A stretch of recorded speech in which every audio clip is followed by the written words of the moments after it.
you did go through an 8-hour course in the academy about the basics of that. Is that right? Yes, ma'am. Okay. Can you give me some examples besides CPR of what training you received there?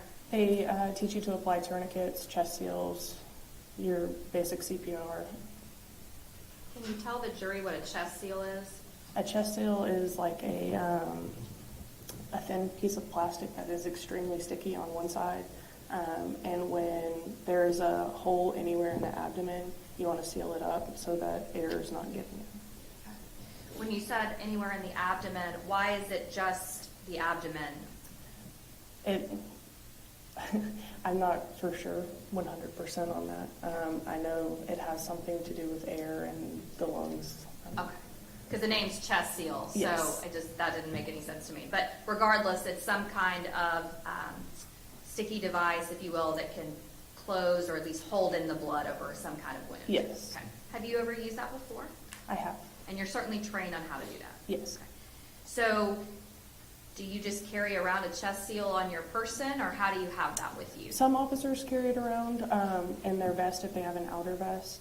I don't. I have a TACMED kit, and it's a small bag that we're all issued after the academy. I carry mine in my car unless I know that I'm going on a shooting or a stabbing, something along those lines. What's in that TACMED kit? You have an Israeli bandage, which is a tourniquet. You have a rubber tourniquet. You have a couple chest seals, and you have quick clot and some gauze and shears. Is there a stress-induced training that is different than officer survival? Is that something separate, or is that included in the officer survival? The stress-induced training is the entire academy. Sure. But the main part is officer survival. All right. And so when you talked about public intoxication, a traffic stop, domestic violence, are there different ways to approach each type of those scenarios that you're presented? Yes, ma'am. There's a different way to approach every call. And is that the type of training you're receiving pretty much all throughout the academy? Yes, ma'am. Are you getting feedback as well about that, the evaluation process? Yes, ma'am. And are you getting, I guess, counseled or feedback from the general orders, or is it just from the instructors, or both? The instructors will quote the general orders, and especially if you mess up, they will let you know right. which general order. Okay. So once you go through the academy, and then your graduation date was April the 13th of 2018, is that Yes, right? ma'am. Now, after you graduate, what happens? You graduate, and then you are assigned your first field training officer, and you're assigned to a side of town. Most officers start 1 to 2 days after the academy, starting with their FTO. Is there a in-service training that goes on for a couple weeks between those two? Yes, ma'am. Okay, Yes, tell me ma'am. about that. I'm sorry, after graduation, there is the 2 weeks of in-service, where you go and you just get, so BPOC, which is the standard for officers in Texas, they mandate that every 2 years training cycle, you have to have 40 hours of training on these specific things, legislative updates, things like that. Kind of a continuing education Yes, for ma'am. officers? All right. After the in-service training, what's next? After in-service, you go to FTO. Field training. Yes. And you are assigned, you said one officer or multiple officers? You're assigned one officer for each phase. All right, take us through the different phases. So your first phase is your field training officer, your FTO, is doing everything. You're just watching them and learning how to become an officer in the field. Second phase, Let me stop you real quick. First phase, in total, how long is the field training process? I want to say it's 3 or 4 weeks. I'm not sure the exact length on it, but it's 3 or 4 weeks. So if the first phase where the field training officer is doing everything, about how long does that last? 3 or 4 weeks. Okay, so I said the entire field training process. Okay, So the entire field training process is probably 4, 5, 6 months. All right. somewhere in there. Okay. So we've got the academy, 8 or 9 months. we graduate, we've got 2 weeks of in-service, then we move on to field training for 4 to 6 months. Yes, ma'am. First phase, 3 to 4 weeks. Yes, ma'am. Field training officers doing everything. Yes. You're watching. You're watching. You're not even driving. Okay. When the field training officer, you say doing everything, are they responding to calls out in the public? They are. What types of calls? Any call that comes in, whether it's shooting, domestic, a stabbing, a robbery, you're responding to whatever is on your side of town. And are you able to ask any questions during that time? Yes, ma'am. You ask all of your questions. That's the purpose, right? Yes, ma'am. All right. After the first phase, what's the next thing? Second phase, that's where you start taking over. You start driving. You're the lead officer. You're figuring out how to respond to calls, and your field training officer is right there next to you, letting you know if you're doing it right. They'll pull you aside to tell you if you mess something up, and then you go from there. After the second phase, is that another 2 or 3, or I guess you said 3 or 4 weeks? Yes, ma'am. What's the next thing after the second phase? I believe that's when you go into midterm, and that's 2 to 3 weeks. And it's just an evaluation of how you're developing as an officer in those first 2 phases.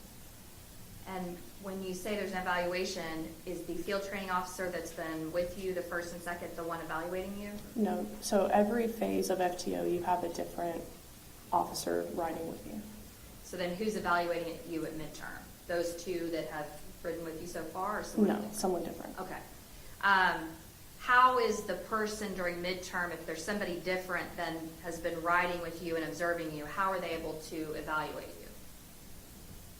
They have a FTO manual, and it is just basically checking off the boxes. Are they proficient in working a domestic? Do they know how to fill out a packet? Do they know the appropriate questions to ask? So I guess I'm just trying to understand if that person hasn't been with you to answer those questions, to see you do it, are they getting feedback from the other FTOs? No, they're with you in the car. Okay. Yeah, So you're answering calls I together. got you. Okay, so the midterm phase is someone different than the first and second, but they're with you for those, how long, how many weeks? 2 to 3 weeks. Gotcha, okay. And then what happens after midterm? After midterm, you go into third phase, which is another 3-4 week process. And you are the lead officer. You should be doing everything on your own by now. You should know your area that you're in, how to get to a call quickly. You should know how to process all of your own paperwork, how to do your reports, things like that. And then what's after third phase? That's when you go into ghost phase. Usually the officer that's with you will be in plain clothes. They can wear a uniform, but you are not to ask them questions. They're a ghost. You're answering all your own calls. If you have a question, it's usually another officer that's on the scene with you that you'll answer. You'll ask that question to, and they'll answer you, but you're not allowed to ask your ghost anything. They're just strictly there to evaluate you. When we started talking about field training, you said you get assigned a particular area or district. Yes.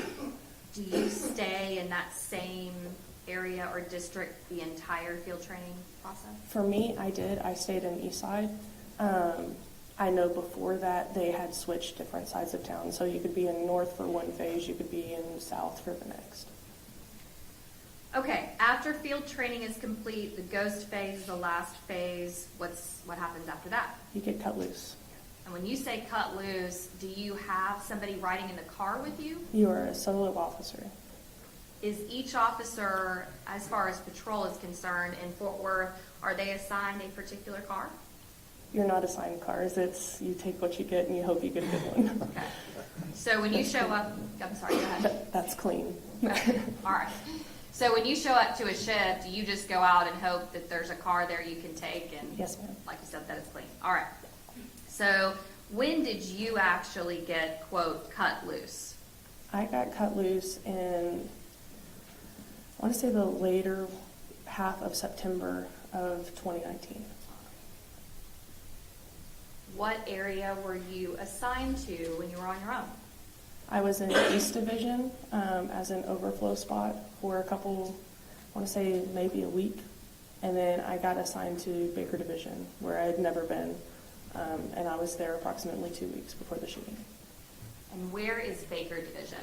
Baker Division is from 8th Avenue to Vaughn and then Lancaster to Berry. Is that considered east side or something different? It's Central Division. So you didn't know that area at all? No, ma'am. All right. So you were in east side for about a week as a floater, then you were in Central or Baker District. Yes, ma'am. You said how many weeks before the shooting? Approximately 2 weeks. And you had really only been out on your own for about a month or so before the shooting happened, is that Yes, right? ma'am. Due to the surgery you had? Yes, ma'am. Okay. Now, when you went to the academy and you graduated in April of 2018, did Aaron Dean also graduate with your academy class? He did. So he would have graduated on the same day. Yes, ma'am. Do you know if he went through the same type of training that we just all talked about? It was pretty standardized training, yes, ma'am. Do you know what day he would have been cut loose? I don't. Would it have been different than you because of your surgery? Yes, ma'am. All right. And tell me about the east side of Fort Worth. Describe that area to us, those of us that have never been there. What's it like? It's high crime. There's a lot of drugs, a lot of property crime, a lot. If you're thinking about it, East Side's got it. Okay. Are there other parts of town that have the same type of reputation? Yes, South Side and Baker Division. So Central, East Side, and South Side. Yes, ma'am. All right. So West Side and North Side, do they have that kind of reputation? West Side has its own crime off of Las Vegas Trail. North Side, not so much. Okay. And give me some examples. Would Joe T. Garcia's be in North Side? I believe that's Northwest. Northwest. All right. Okay. So you had ended up at that time, you had worked in the Baker District for maybe about 2 weeks or so. So had you actually worked East Allen area before the shooting had occurred? I may have answered calls there. It's been so long ago, I can't tell you for sure that I had. I'd been in the area, though. Would East Allen be in the Baker District, that Central Baker Yes, District? ma'am. Okay. It's Baker 15. Okay. And what does that mean, Baker 15? It's the beat. They're broken up. So Baker Division is broke up into different beats, and every officer is responsible for a different beat. Give us an idea as far as a beat is concerned. How big is a beat? They're not very big. I don't know the exact dimensions on one. I mean, are we talking about 50 miles or are we talking about a couple blocks? No, usually just a couple blocks. Okay. And so when you get to October of 2019, had you responded on your own to, if you're cut loose on September of 2019, you're maybe out for about a month or so, month and change. Had you responded to different types of calls at that point on your own? Some, yes. Give me examples of the types of calls that you would have responded to. Definitely domestics. The city is heavy call load with domestics. I don't know exactly what I had responded to on my own, but in field training, you respond to just about everything. I mean, my second day of first phase, I was responding to a shooting, so. All right. Just the jury knows, just a normal, let's say, week for you now. Out on your own, cut loose, you've been out now for 3 years or more. Yes. So what are the types of calls that you're responding to? Give us some examples. Domestic shootings, stabbings, open structures, burglaries, welfare checks, things of those nature. And you said shootings and stabbings, we know what that is. Domestics, we know what that is. Tell me what an open structure type of call would be. An open structure is you're driving down the road in the middle of the night and you see a door open on a business, right? The door's not supposed to be open. You know it's not supposed to be open, so you go and check it out. What about welfare check? Can you tell us what that is? A welfare check is usually for someone that's in bad health. through my training and experience, what I've dealt with. It'll be a family member, a neighbor, a concerned friend calling in, just saying, hey, I haven't heard from Joe in a couple days. Can you swing by and check on it? All right. And so is a welfare check different than an open structure? Yes, ma'am, vastly. Okay. One is the circumstance we're talking about, maybe a door or window being open. Another, meaning the welfare check, would be, I haven't heard from my dad.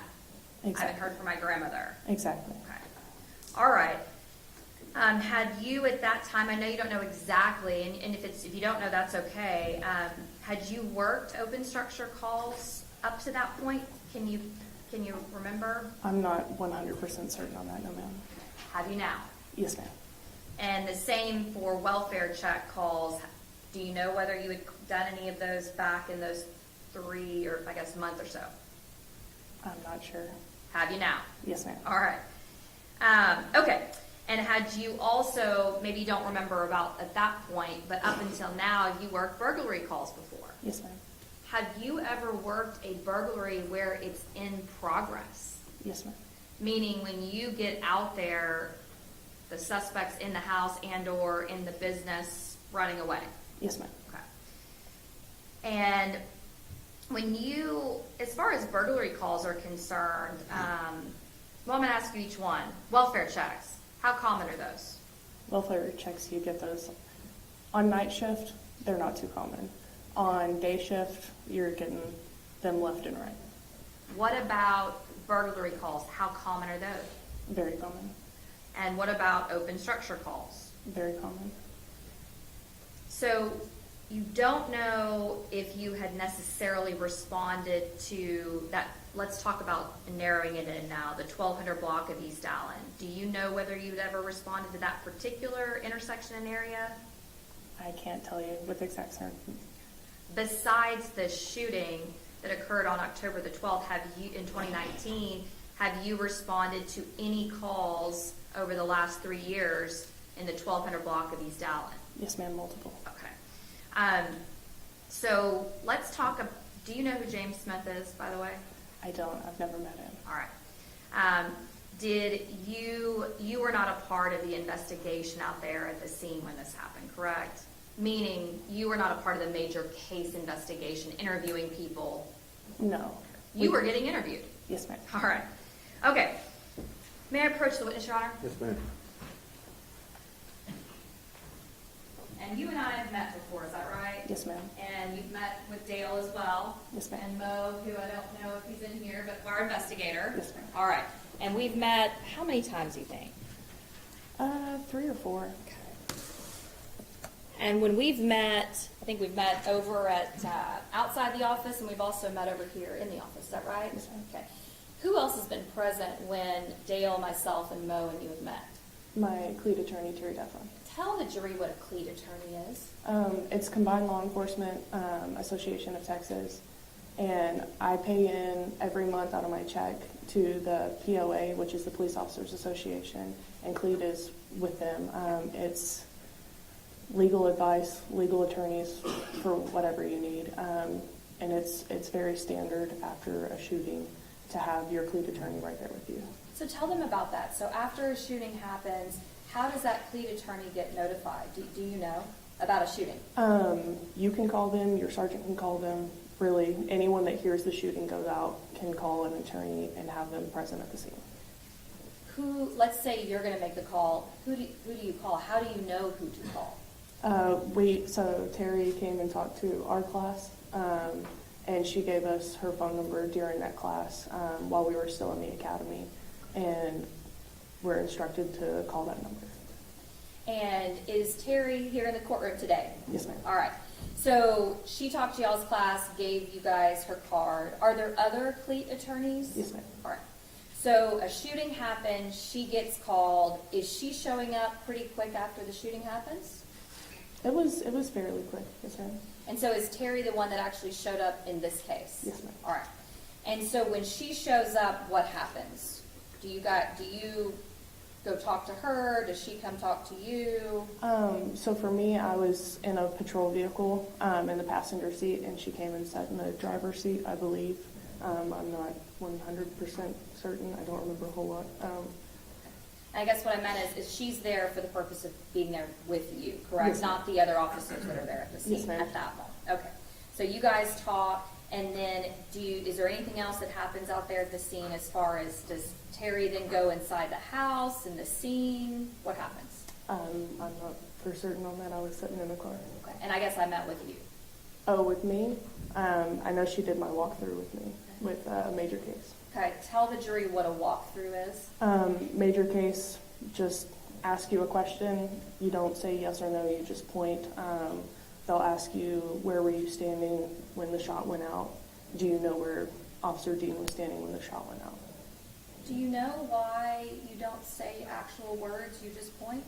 I'm not for certain on that. Okay. And so you said it's major case division. Can you tell the jury generally what major case is? Major case investigates any officer-involved shooting, in custody deaths. They're there for the what we call CPIs, the critical police incidents. Anything that's big, a death, uses of force, things like that. As far as the scene was concerned, were there multiple members of the major case division out at the scene, or do you know?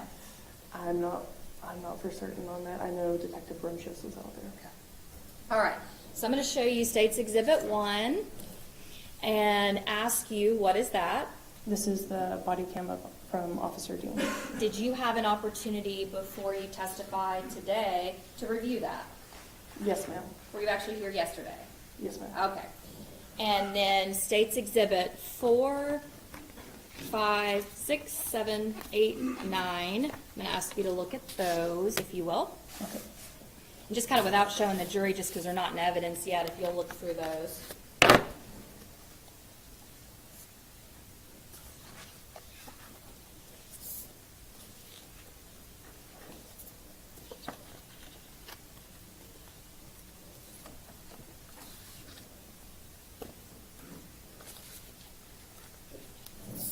Let's first start with State's Exhibit 4 here. Can you tell me what that is? That's a map. And does it have a particular location on the map? It does 1203 East Allen. All right. And is 1203 East Allen, is that a street or an avenue? Do you know? That is an avenue. Okay. And is that area located in Fort Worth? Yes, ma'am. Is it located in Tarrant County, Texas? Yes, ma'am. All right. And so this map, does that appear to be a fair and accurate depiction of that particular location? Yes, ma'am. All right. Now, State's Exhibit 5 through, I believe, 9. Does that appear, State's Exhibit 5, does that appear to be the front of the house that you responded to? Yes, ma'am. All right. And then State's Exhibit 6 through 9, does that just appear to be an overview of the house and the street of East Allen in different northwest, south, all the different directions? Okay. Do those all appear to be fair and accurate depictions of the house, the map, from what you remember? Yes, ma'am. All right. So now let's look, State's Exhibit 1, did that appear to be a fair and accurate depiction of what you remember happening that night? Not from my point of view. Yes. And that's not my question. My question is whether it's a fair and accurate depiction of what you remember happening. You were not actually wearing a body camera, is that right? Yes, ma'am. Talk to them about that. Why not? My body cam, I had placed it on the dock, and when I returned, probably a week prior to the shooting, my body cam was not on the dock anymore, and I filed a stolen lost property report for my body cam and was waiting to be issued a new one.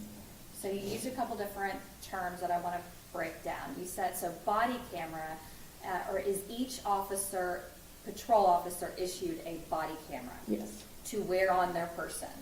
Yes. Okay. Do you have on one right now? I don't. Okay. Where would you normally have it on though? So back then, we Yes. had a battery pack that went on our belt. We ran the wire through our shirt, and then it would usually hang here. And so the body camera is going to be up on what you're showing to Shoulder. the jury. Just for purposes of the record, your left shoulder, correct? You can have it on your right shoulder too. But where did you normally wear it? I wore it on my left shoulder.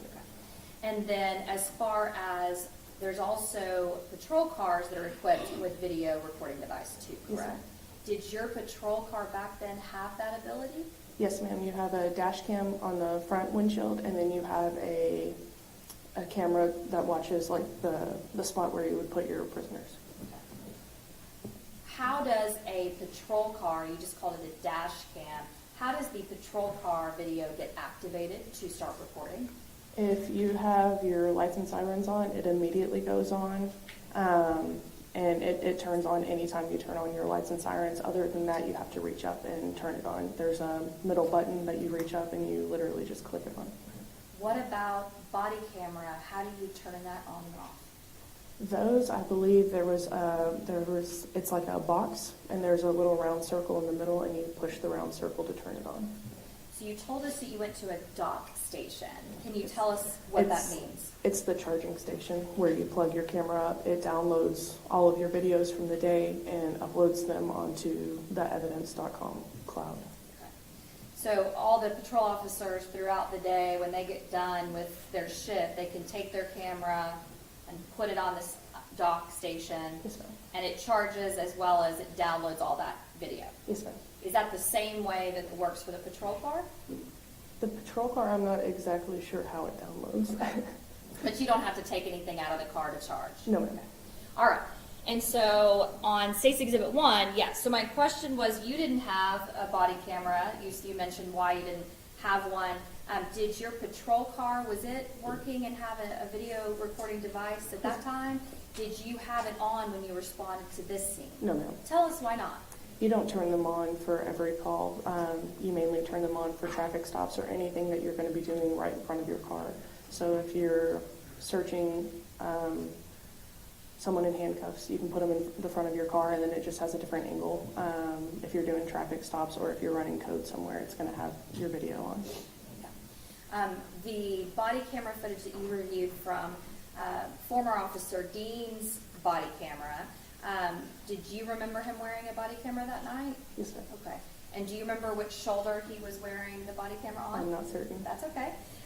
Do you know if he was wearing it on his shoulder or not? I can't tell you That's for fine. sure. And so when you reviewed State's Exhibit 1, did that appear to be a fair and accurate depiction of what you remember when you approached the house and where he was in relation to the house and when y'all went into the backyard? Yes, ma'am. Okay.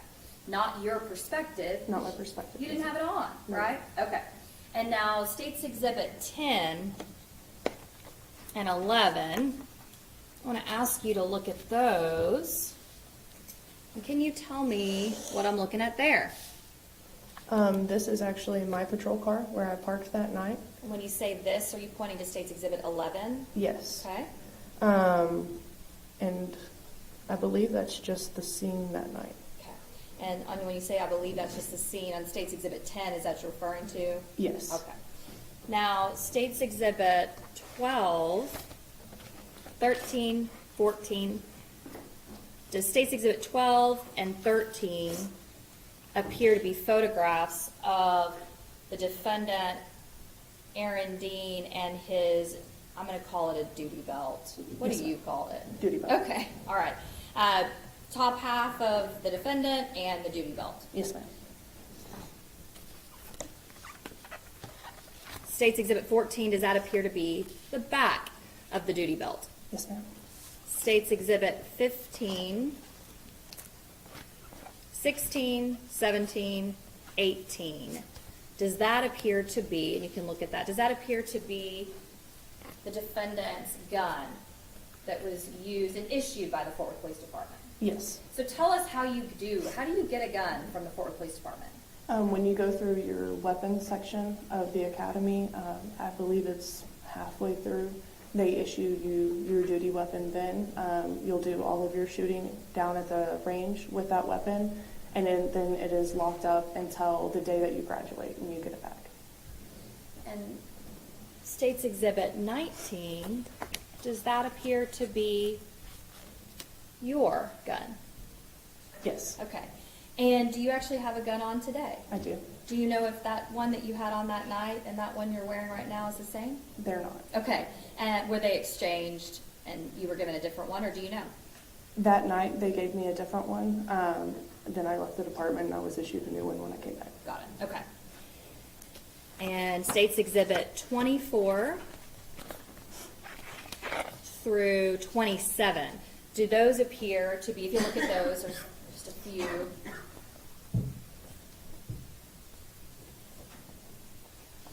You recognize those? Yes, ma'am. All right, so do all of those photographs that you've looked at, do those all appear to be fair and accurate depictions of the scene that night, and as well as where you parked outside of the scene off East Allen? Yes, ma'am. And do those also appear to be fair and accurate depictions of your gun as well as Officer Dean's gun? Yes, ma'am. Your Honor, permission to publish State's Exhibit 4 through, I believe it was 27, Your Honor? Need to offer, I'm sorry? even not offered them. And that's what I'm doing right now. The state would offer State's Exhibit 4 through 27. Any objection? I'd like to see them. I would also offer State's Exhibit 1, which is the dash cam video. This has been previously provided. And I believe State's Exhibit,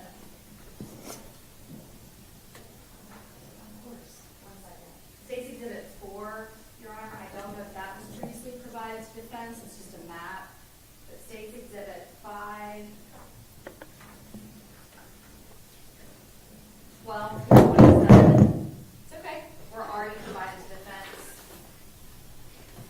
State's Exhibit 6, 7, 8, and 9 is also a map. Can the state, Judge may inquire, can the state, if 6, 7, 8, and 9 have been were complied and given to us prior to today as well? Because they just said that the map wasn't, these are aerials. I'm just curious if these have been given to us. Yeah, the state did not previously provide the Google Maps or Google Street View to the defense, as that's readily available, and we did not provide that to the defense. It's a north, south, east, and west view of East Allen. Under 3914 states 4, 6, 7, 8, and 9. Defense is seeing for the first time. Am I understanding that correctly? And Judge, can I have a moment? Because we actually might have provided them with the map. We don't normally, but can I have just a moment? Yes, ma'am. Or maybe approach. Huh?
Just leave that attached. I'm sorry. Terry Daffron. TERR. Just the map stuff is not. You're welcome to step down. You're welcome to stay here if you want to. Last nerve about to stay here. I understand. Do you need any water? Oh, you got it. Okay. Thank you.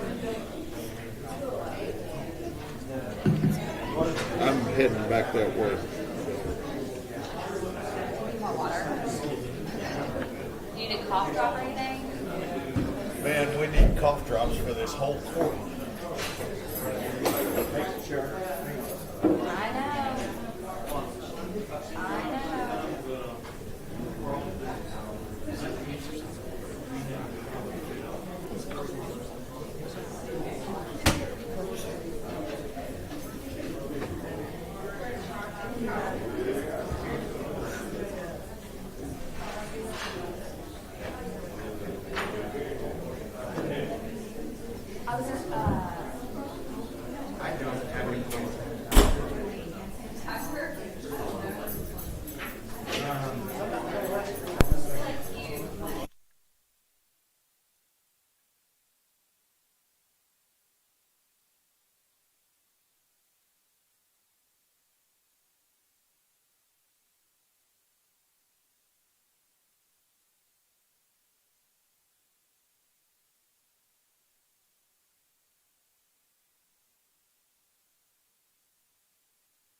Unless you want to just stretch your legs.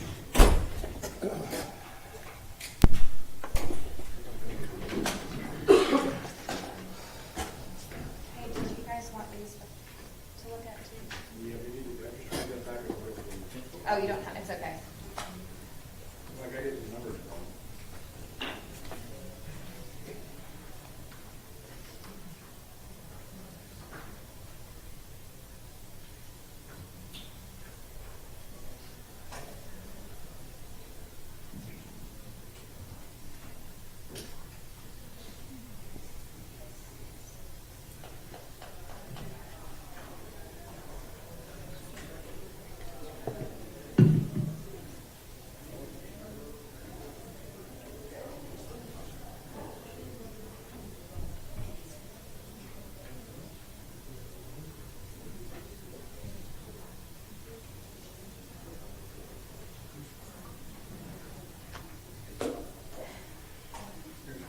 I think it's over there. I think it's 4 through and like, yeah, but is it, I don't think it's in complete order, is it? Like, that's all. Yeah, that's what I thought. I thought 4 through 19 and 24 through 27. Okay, you ready? All right, will there be any objections to states 1 and then states 4 through 19 and 24 through 27? Mr. Brissett? I'd like to take a witness over that. Out in the presence? You can come here. All right, let's go.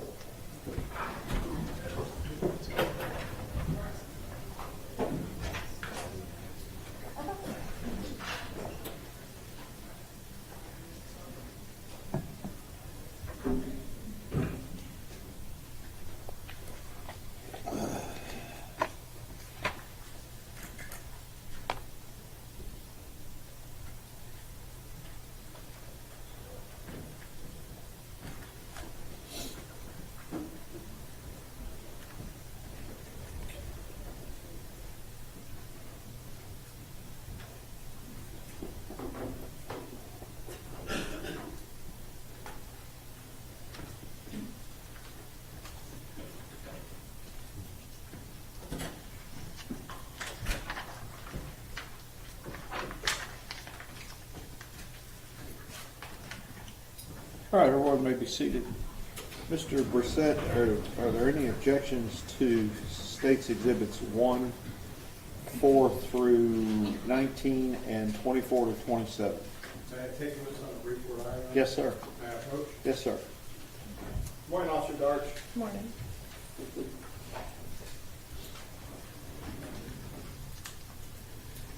The state tendered you what's been marked and identified as states 15, 16, 17, 18, and 19, correct? Yes, As you sit here today, do you know for certain? You didn't take those photos, did you? I did not. Do you know were you present at all when those were processed? I was when mine was, when my class was. Do you know what your serial number of your weapon was? I don't. So can you tell me by looking at any one of those photos, which one is yours for absolute certainty? This one, How do you know that? because I don't have a weapon mounted light. Okay. A weapon mounted light. Somebody had to purport to you that that was a gun from this case then, correct? Yes, Because the Fort Worth Police Department follows the same policies and procedures when they take apart a weapon on every case, correct? yes, Would you look at the one that you think is yours? Can you see a serial number that's visible and legible? yes. Can you read it? Baker, David Baker, 6305. And is that yours? I'm not sure. With respect to State's Exhibit number 1, the DVD, it's not of the dash cam, which I think was the last words when it was offered. It's of what's purported to be your partner's body camera. Is that correct? Yes, Did you make the DVD? I did not.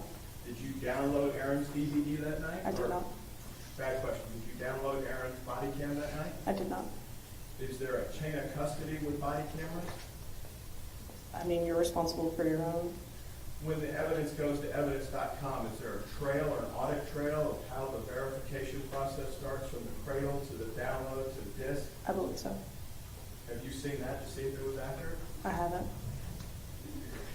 Your Honor, with respect to State's Exhibit number 1, the defense doesn't have any issue if the state wants to conditionally offer it at this point. We don't believe the predicate's been met for its full admission unconditionally. With respect to 15, 16, and 17, and 18, we don't believe the proper predicate's been met for that. For all the other numbers mentioned, we have no further objections. All right. Court will overrule your objections to 15, 16, 17, and 18. They are admitted. And the rest of the exhibits, out with the exception of States 1, I believe there was a proffer or a proposal from the defense. What says the state? Well, it's not required, and for authentication purposes, it's fair and accurate depiction of what occurred that night, and I made it very clear on the record that it was not from her body camera, but she was right there with this defendant. She is able to authenticate and say that that's a fair and accurate depiction of the approach of the house and what that video shows. Response. We'll stand on our objection. All right, the objection is overruled. State's Exhibit number 1 is admitted. May we have a line objection? You may. To all of our objections. Yes, absolutely. Thank you. Mrs. Diener. Permission to publish State's Exhibit 4, 5, 6, 7, 8, 9 at this time. Yes, but I can wake up this morning. Is it hidden? Oh, okay, I'm sorry. And Okay. Judge, just so I can make sure, State's Exhibit 1, 4 through 19, and State's Exhibit 24, 25, 26, and 27, those are all admitted, correct? Correct. Thank you, Judge. And may I publish those exhibits? Yes, ma'am.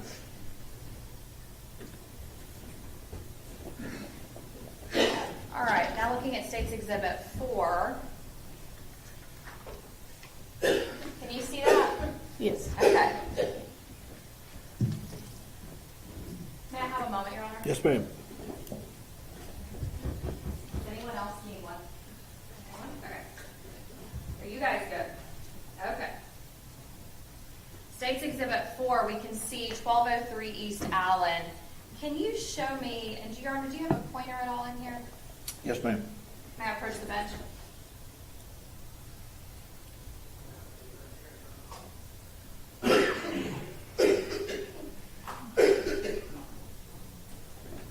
May I approach the bench? Yes, ma'am.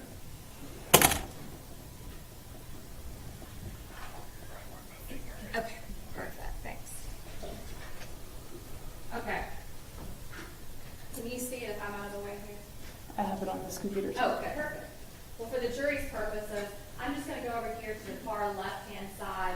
It appears to say over here, IH 35 West. Do you see that road that's running north and south? Yes, ma'am. Okay. And then we can also see this road running east and west is Allen. Do you see that? Yes, ma'am. All right. So orient us here for the jury. 35, is that 35 highway in Fort Worth? Yes. Always has traffic? Yes, ma'am. All right. And then East Allen, is that on the east side of 35? Yes, ma'am. All right. So now looking at next slide, which is going to be State's Exhibit 5. What are we looking at here? That is 1203 East Allen.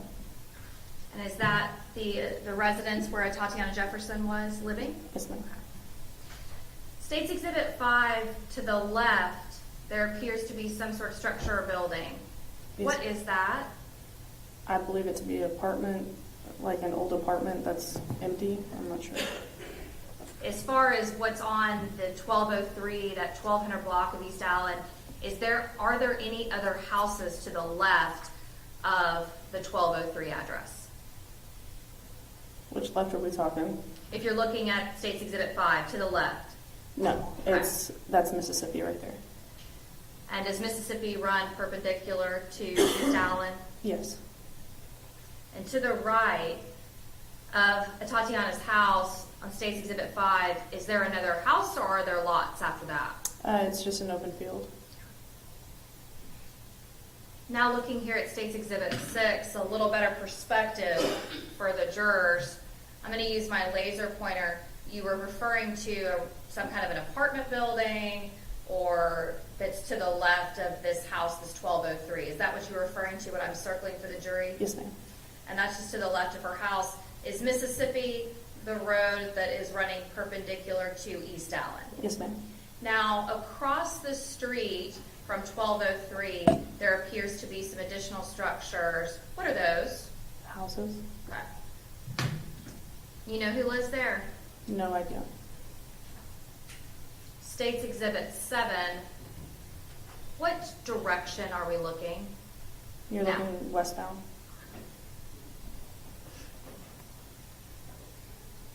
State's Exhibit 8. Which direction are we looking? South.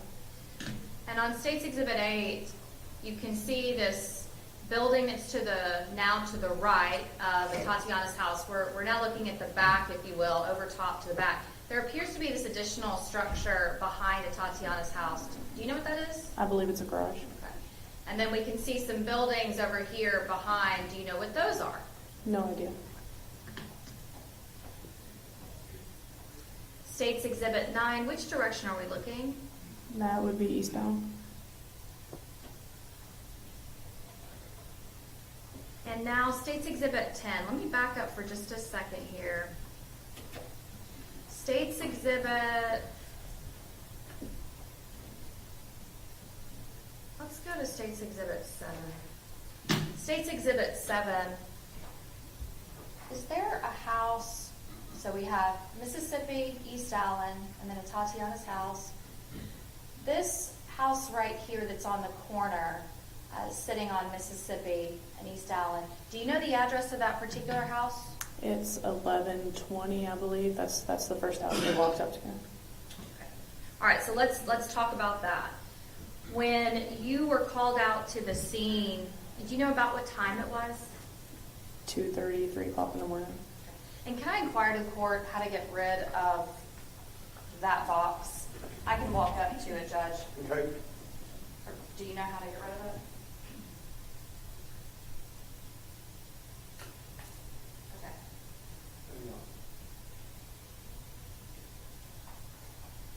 Okay. Thank you. Oh, it's still there. That's okay. That's all right. Okay. All right.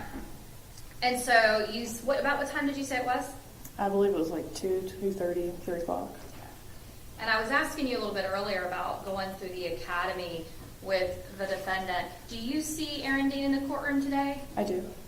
And do you, can you point to something that he is wearing? Identify him in court for me, please. Blue tie and a gray suit. Your Honor, let the record reflect this witness has identified the defendant in court. Record so reflect. He also stood up prior to me finishing asking for identification. That's correct. You All may right. be seated. Thank you. Thank you, Judge. All right, and so went to the academy together. Did you guys ever work any calls together before this October 12th date that you remember? Nothing that sticks out. You were only out for about 3 or so weeks, so would it have been many calls if you did work any? No. Have you seen or talked to him outside of work whenever y'all were working together? I don't believe so. Do you know what particular division he was assigned to? Baker Division? Same as you? Yes. All right. Would you characterize your relationship? Were you close, just coworkers? How would you describe it to us? I keep everyone at work just coworkers. Okay. All right. Okay, so that day, October the 12th of 2019, were you working as a patrol officer at that time? I was. What was your shift? And we show up at 7:45 and we're off at 5:45. So what time did you actually go in? About that time? I get there around 7. And 2 or so in the morning. Where were you right before you get called out to this scene? At the JPS roundabout. What does that mean, the JPS roundabout? It's a parking lot behind JPS. It's on the northeast side, and it's just a big empty parking lot. Why are you there? I didn't have a call. I was well, I was finishing up the call I was on, and I was eating my lunch. Were there other officers that were parked in that roundabout? Yes. Why do you guys as officers choose that area to either finish up a call, eat, kind of congregate? It's just safe. You can see everyone coming up at you. So you get a call, and explain to us how you get that call. What happens if you're sitting in your car? I was sitting in my car. Aaron gets dispatched. Officer Dean gets dispatched. They're calling for an assist unit. I was right at the end, so I just finished up my call, and I took the assist. And how do you get notified that the defendant is even getting that call? How do you know that? Over the radio. Is there inside of your car a computer that also gives you that information? Yes, ma'am. What is that called? MDC. And what is MDC? Do you know what that stands for? Don't get me lying. No worries, that's okay. But there's a computer in there that relays information about calls too, correct? Yes. What kind of information will it give you? It gives you the call details, and then it shows you en route times and on-scene times. Does it also show you who's responding to the call? Yes. Is that how you knew that this defendant was responding to the call? That and when they called out his call sign. On the radio? Yes. Okay. Okay. So what was the basic general nature of the call? Do you remember? I believe it was an open structure. And did you get an address? Yes. And so you said that Dean responds. Why do you go as well then? Every priority 2 call, dispatch has to assign 2 officers to it. Explain to the jury what priority 2 call. What do you mean? So priority 1 is the highest. That's lights and sirens. You're getting there as quickly as you can. Priority 2, it's still of urgency, but it's like a normal run-of-the-mill everyday call. There's nothing emergent that's happening right now that you need to get there as quickly as you can. Are you aware that the Fort Worth Police Department has an emergency 911 and a non-emergency number? Yes. And so are you able to tell either over the radio or on your computer inside your car whether it was an emergency 911 or non-emergency? We don't get that information. And so you just get the priority information Yes, ma'am. and some of the details. Yes, ma'am. All right, so what do you do when you get that call? Zipped up my lunchbox and took off.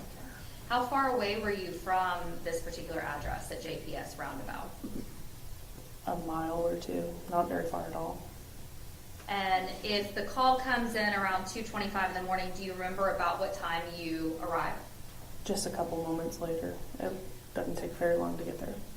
Did you get there to the house first, or did... I did. Okay. When you get there, where do you park? I parked facing southbound on Mississippi. And so now showing you what's already been admitted as State's Exhibit 10 here, and then State's Exhibit 11. Are you able to show us on State's Exhibit 11 where you're parked? I believe that's my patrol car right there. Okay. And it looks like there is only, I don't think I see any other patrol cars in State's Exhibit 11, but going back here, State's Exhibit 10, are there multiple patrol cars in State's Exhibit 10? Yes. Okay. And so if we're looking at State's Exhibit 10, and this is Mississippi running this direction, East Allen running east and west, are we able to see your patrol car in State's Exhibit 10? Yes. Okay. Can you show me that for witness? Yes, ma'am. Can you show me which one your car is in State's Exhibit 10? Which one's the... It would be that car right there, I believe. Okay. And so you're pointing which direction? I'm facing southbound. Okay. And are you able to see in either State's Exhibit 10 or State's Exhibit 11 where the defendant is parked? Do we actually see his car in those exhibits? Not to my knowledge, no ma'am. So looking here at State's Exhibit 11, we can't see any of the patrol cars, correct? No ma'am. Okay.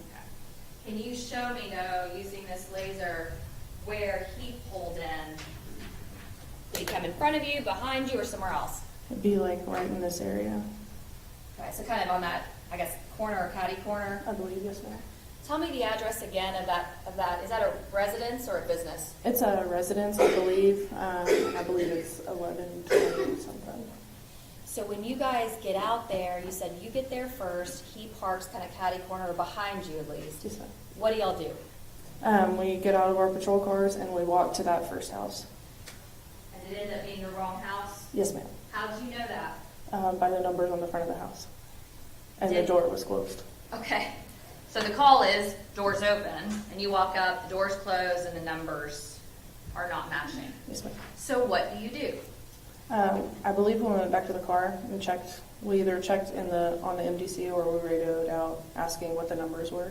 So when you say we, do you guys talk about that and you both do it? You just kind of know to do it? How does that work? I can't remember if we talked about it, but I mean, it's just commonplace.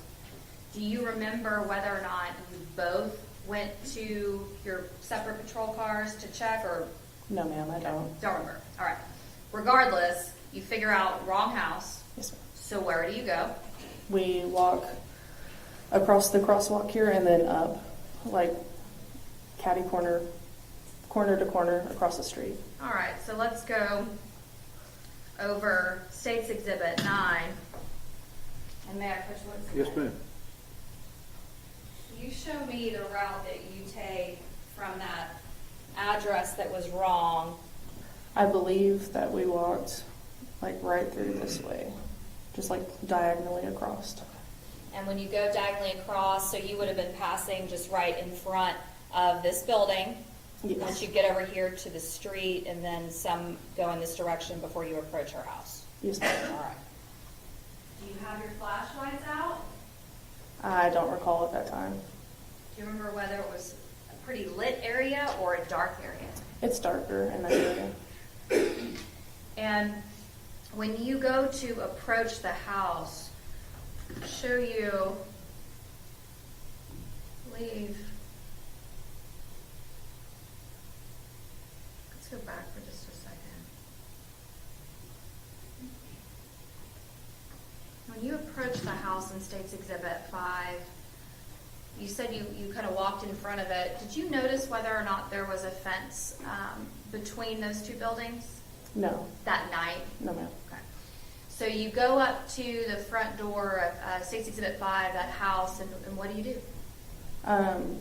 Walking up, you can see that the front porch light was on, and that the white door on the inside was open on both sides. And then we just looked. When you first got out and went to that wrong house, do you remember whether or not you had unholstered your gun? I had not. When you went back and confirmed the address before you started walking across the street, once you knew which address it was, did you unholster your gun? No, ma'am. At what point did you unholster your gun, if at all, when you were walking up to Atatiana's house? We did. I did. Okay. When I say unholster, tell us what that means. It means breaking the security and bringing it all the way out. Bringing your gun all the way out. Do you remember if you ever took your gun out and unholstered it throughout the entire call? Through the entire call, I believe that I did when we were clearing the backyard, and then I believe I had it out in the house until we got into the room. I'm not for certain. That's okay. And when you say the term clearing, what does that mean to you? Just making sure that there are no other occupants, other threats in the house. Why do you unholster or take your gun out when you are clearing an area? In case you're met with a threat. When you have your gun out, do you have your finger on the trigger? No. Why not? Officer safety. Is that something that you were trained in the academy about? Yes. Trigger discipline. So when you are clearing areas, whether that be a house, a field, a car, you have your gun out, pointed in front of you, I'm assuming? You have it down in the stool position, or you can have it pointed depending on what you're doing. When you have it down or pointed, do you have your gun on the trigger? Do you have your finger on the trigger? No. Okay. So you approach the front. You said the front and the side door, the doors were open, and we can actually see they're calling it a storm door, kind of a storm or screen door. Did those appear to be closed? Those were. So when you are driving out to 1203 East Allen and hearing that it's an open structure, What thoughts are in your mind, if any? I honestly can't tell you what I was thinking that day. Other open structures, you go to burglary, thinking what you're going to encounter on the call. Are you thinking to yourself, east side, high crime area? Or are you just thinking, I just got done eating and I'm gonna go to this call? I just got done eating and going to this call. Okay, all right. You show up, and when you're walking up to the house and you see those two doors, the front and the side door that are open, storm door shut, what are you thinking? When I see the inside, or Just when you're walking up and you see those doors open. that it's odd for it to be open that time of night. And do you and the defendant talk about anything as you're walking up? I don't remember if we did. And so you look inside, what do you see? The cabinets are standing wide open. There are things just thrown about. It looked like the house had been burglarized from the living room, kitchen area. I want to show you a couple other exhibits that have been offered and admitted. State's Exhibit 12. Are we able to see on State's Exhibit 12 this shoulder-worn body camera Yes, that ma'am. is on Officer Dean at that time? Okay. And then there's also, can I have the lights? Or I can, crap. Thank you. You can see it a little better now. On State's Exhibit 12, there is this black device that's on his chest. What is that? It's a handheld mic A for hand- a handheld mic for your radio. Now looking at State's Exhibit 13, will you take me through and explain what all this is? So let's start on the far left-hand side for the jury. What is this right here? That's his gun, Glock 17. And what is this? Pepper spray. So we have the gun, Glock 17, for purposes of the record, and then immediately to the right, there's a leather object holding something, and you said that's what? Pepper spray. Okay, and then we have some sort of other black device that's to the right of the pepper spray. What's that? That's the battery box for the camera. And then to the right of the battery box for the camera is what? A cat T tourniquet. I'm sorry, what? A cat T tourniquet. And then you mentioned an Israeli bandage, which was a tourniquet, and now you said cat T. Yes. What are those different things? Yes. This one has Velcro and like a torque kind of on it. The other one is like an ace bandage, and it has wings on it. So you'll just wrap it as tight as you can, and then you crank the wing once you get it on. Okay, all right. And then to the right of this tourniquet, we have this looks like it's one thing that's holding maybe two slots, but some sort of leather. That's a mag pouch Okay, what's a mag pouch? for your extra magazines. And then to the right of that, what is this that has some Taser. yellow? That's the taser. I'm sorry, okay. Now looking at the back of State's Exhibit 14, which is the back of that duty belt, let's start again to the left. What's this right here? That's the baton. What's the purpose of a baton? It's a use of force weapon. You guys are issued other objects besides a gun that are less deadly, is that right? Yes, those less lethal. I'm sorry? Less lethal So the taser, baton, and then we have the gun and pepper spray. and the pepper spray, okay. And then to the right of the baton is what? Radio. Okay, and then to the right of the radio is what? That appears to be his flashlight. And then there appears to be some small leather, It's called a bell keeper. okay. Keeps your And then- belt up. Okay, a lot of stuff on the belt, right? Yes. All right, and then to the right of the belt keeper, there's two pouches. What is that? Handcuff case. I'm sorry? Handcuff case. Okay. And then to the right, we can see the back of his gun. Is that right? Yes. All right. Now, State's Exhibit 15, defendant's gun. And I want to compare that to State's Exhibit 19, your gun. Can you tell me what additional items are on defendant's gun, State's Exhibit 15, that are not on yours? He's got a weapon-mounted streamlight. So let's start with, you said Glock 17. Is that the type of gun this is? Yes. Is that the type of gun that you have? Yes. Is that the type of gun that you're wearing on your hip right now? Yes. And how many, for those of us that are not as proficient in firearms, guns have magazines that hold unfired bullets or cartridges, is that right? Yes, ma'am. Do you know how many the Glock 17 magazine holds? 17. Is yours fully loaded right now? Yes, ma'am. You have one in a chamber. Yes, ma'am. Is that how y'all are trained to keep your weapon? Yes, ma'am. So you said on State's Exhibit 15, there's this additional, what did you call it? Weapon mounted light. Weapon mounted light. What is the purpose of having a weapon mounted light? So you don't have to tie up your other hand with a flashlight. But you don't have one. No, Why not? I'm cheap. Okay. Are they expensive? Yes. Okay. Now, the holster that you have on your person, may I approach the witness? Yes, ma'am. Can you stand up for me, please? Just real quickly. The holster that your Glock 17 fits in, is that issued by the Fort Worth Police Department? Yes, ma'am. So when you start as a patrol officer, or really any officer, you're going to be given the gun and the holster? You're given your entire gear belt. Yes, ma'am. All of this? Yes, Okay. ma'am. Now, what about if you've got that light that's affixed, that's going to be too big for the holster? Yes, ma'am. You So- get a different holster. Do you get that issued from the Fort Worth Police Department? I'm not sure. I haven't gone through those. Okay. You don't have one, so you don't need to do that. Okay. So as far as department issued, that is what is given to you guys? Yes, ma'am. Thank you, MC. All right. So you said that you guys were approaching the house, and when you look inside, you said it looked, I don't want to use different words than you. You tell me the words that you used to describe this house. It looked like it had just been burglarized. Okay. So State's Exhibit 24, we're walking up to 1203 East Allen. And now at this point, there's crime scene tape there. That was not there. Yes, ma'am. All right. And you can see now that the storm door is a bit open. Obviously, other people have been in and out of this house.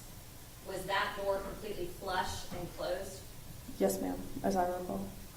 Now, I see, if you can see it, there's a little yellow, what appears to be a cord. Do you see that? Yes, ma'am. Was that there that night? I believe so. I don't know for sure though. Okay. Now, continuing on, to State's Exhibit 25, you said it was, I guess, messy or tossed. It appeared to have been burglarized. Is that Yes, right? ma'am. And so is there a difference between a messy house and a ransacked or burglarized house? Yes, ma'am. Tell us the difference in your experience. In my experience, a messy house is going to be what we all know is mess, things thrown everywhere. A burglarized house is going to have the open drawers where it looks like it has just been methodically gone through. There's going to be things in places that there shouldn't be, And State's Exhibit 26, we can see these, looks like to me, these 1, 2, maybe 3 cabinets, doors that are open. Yes, ma'am. Or so, okay. And then State's Exhibit 27, now we're just looking back towards the front of Atatiana's house. Now you can kind of see that front door, that side door a little better, is that right? Yes, ma'am. And so you described the inside of her living room as being ransacked, or at least looked like it had been burglarized, is that right? Yes, ma'am. Okay. Do you have any kids? I don't. Okay, I don't either. Obviously you know now that there was an 8-year-old that was living there. Yes, Is that ma'am. right? Okay. Okay, so regardless, you didn't know that then, you look in the front, what do you see? I mean, we saw the cabinets open. There were things thrown out of the drawers. It looked like someone had methodically gone through that house looking for something. Did it look like that? Yes, ma'am. Okay. And then, do you hear anything inside? No, ma'am, not that I recall. Are the lights on or off inside the house? In the main living room, they were on. So in this part, they were on. So in State's Exhibit 26, the living room, the lights are on. Down that hallway, there's a light on that wasn't on during the time. Okay, that was off. Yes, All ma'am. right. So you said you don't remember hearing anything. After looking through the front door, where do y'all go? We went around the side of the house.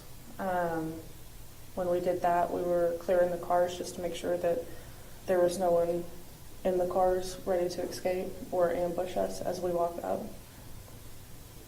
Do you remember when you were given the call detail information? Were you given any information about the cars? I don't remember the call screen. If you have it, I can read it. Sure, absolutely. And Mayor, first witness? Yes, ma'am.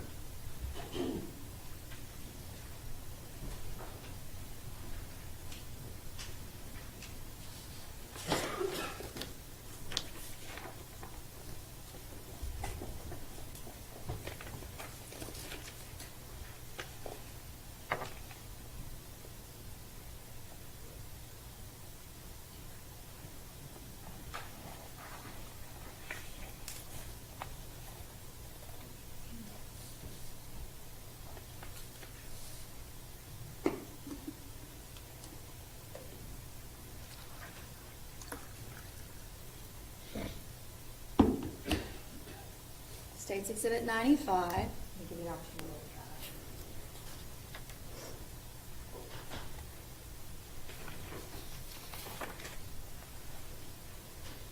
look at it. So this is a little different than what we're actually seeing in our car. It's got, you know, all of the other officers that were involved that wasn't on our call screen. So it would just be like, And so, just for purposes of the record, on State Exhibit 95, there are multiple pages, correct? And you just made a gesture at the top of the second page that the information you guys are given is more just kind of at the top, I would say maybe the top third, maybe top fourth of that page. yes, ma'am. It would be like through until where it says Baker 310 dispatch. So the information that you're really focusing in on is going to be Just the first couple lines. First couple lines, okay.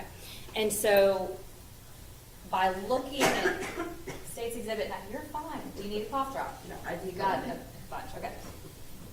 By looking at State's Exhibit 5, those first few lines, does that refresh your memory about what exact information you would have been given? Yes, ma'am. Okay. So were you given information about the cars of the people that live there? Yes, ma'am. Make or model or just color? Just color. And so would that be information that you would have seen whenever you go to approach and you get inside or look inside the house in State's Exhibit 26? Can you ask that again? I'm sorry. Sure, that's okay. Do you need some water? Judge, we approach. Yes, hang on.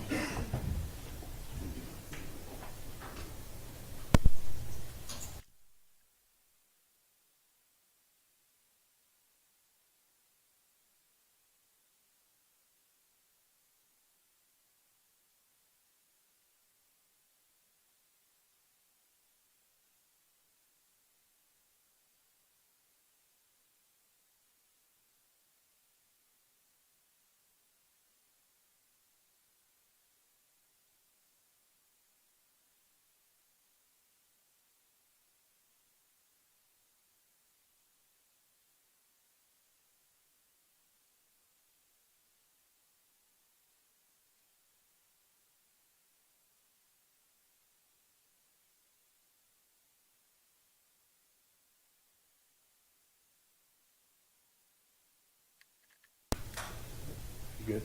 Yes. Okay, so you're given information about the colors of the cars. Yes, ma'am. And what other information are you given, just generally speaking? Open structure, there's 2 cars in the driveway. Anything else? Can I read it? Figure? You can certainly read it to refresh your memory.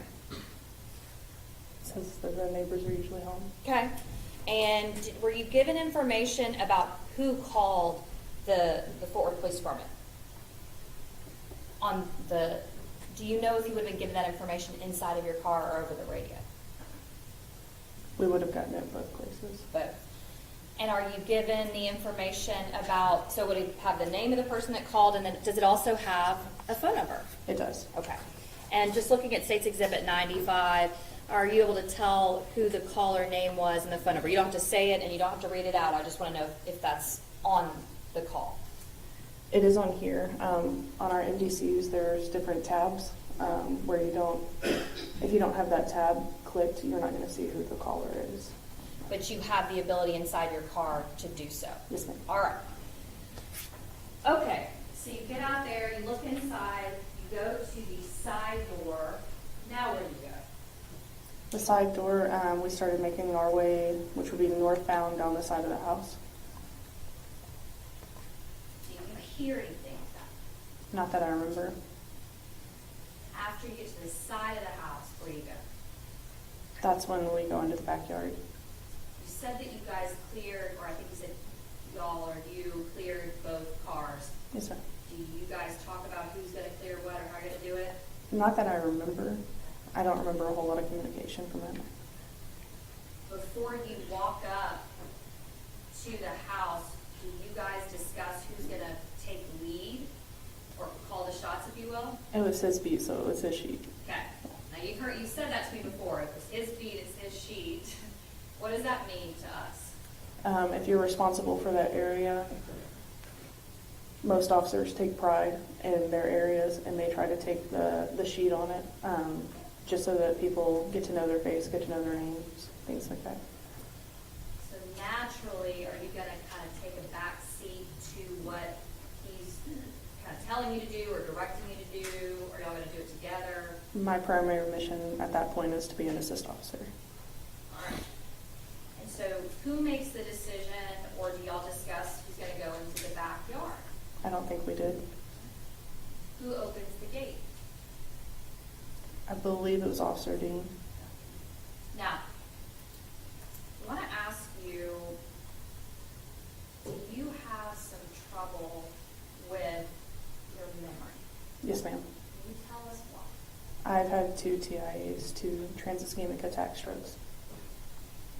So as far as your memory is concerned, and just generally speaking, when have those occurred? The first one occurred February of 2020, and then the second one the following March, so March of 2020. So did you also give interviews to the major case department back in October of 2019, right after this happened? The night of, yes, ma'am. So if there's any questions that you're unable to remember, would that be the most accurate and the best from what happened that night? Yes, ma'am. And then, of course, we have the body camera footage. Yes, ma'am. Okay, all right. And so you're not quite sure who opened the gate, but do y'all go in the backyard? Yes, ma'am. When you go in the backyard, do you remember who went in first? I believe it was Officer Dean. Do y'all talk about who's going to go left, right, straight, what you're going to do? No, you're trained in the academy, and it's just muscle memory at that point. What do you train in the academy to do when you enter a backyard? You do what they call, I don't know the exact terminology for it, but it's basically you perform an X. Whoever's on this side goes in this way, and whoever's on this side goes in this way. Okay, why? Just so that you're facing what you see. And is there a particular way that you are taught to clear a backyard or clear a space? You do what you call a pie, and you just break it up into small sections, what you can see first, and then you go into the corner that's unknown. And so did you guys personally do that when you went into the backyard? Yes, ma'am. Is it something that you can visibly see that another officer is doing, or are they able to do it just with their eyes only? It depends on how big the area is that you're clearing. Could you tell whether the defendant was slicing the pie or cutting it up in these pie sections? I had my back to him. Okay, so let's talk about that. You've got your back to him when you go in the backyard. About how far away were you guys from each other? We were very close. Were the backs of you, were y'all touching? If we weren't, we were close. I know that. Very close. Yes, ma'am. And which direction is he facing? He would be facing southbound, which would be toward the house, and I was facing northbound toward the backyard. And when y'all get in the backyard, and so you're actually looking at, I guess, the fence, if you will. Yes, ma'am. Okay. And And so after you get back there, you're back to back, he's looking at the house, you're looking away.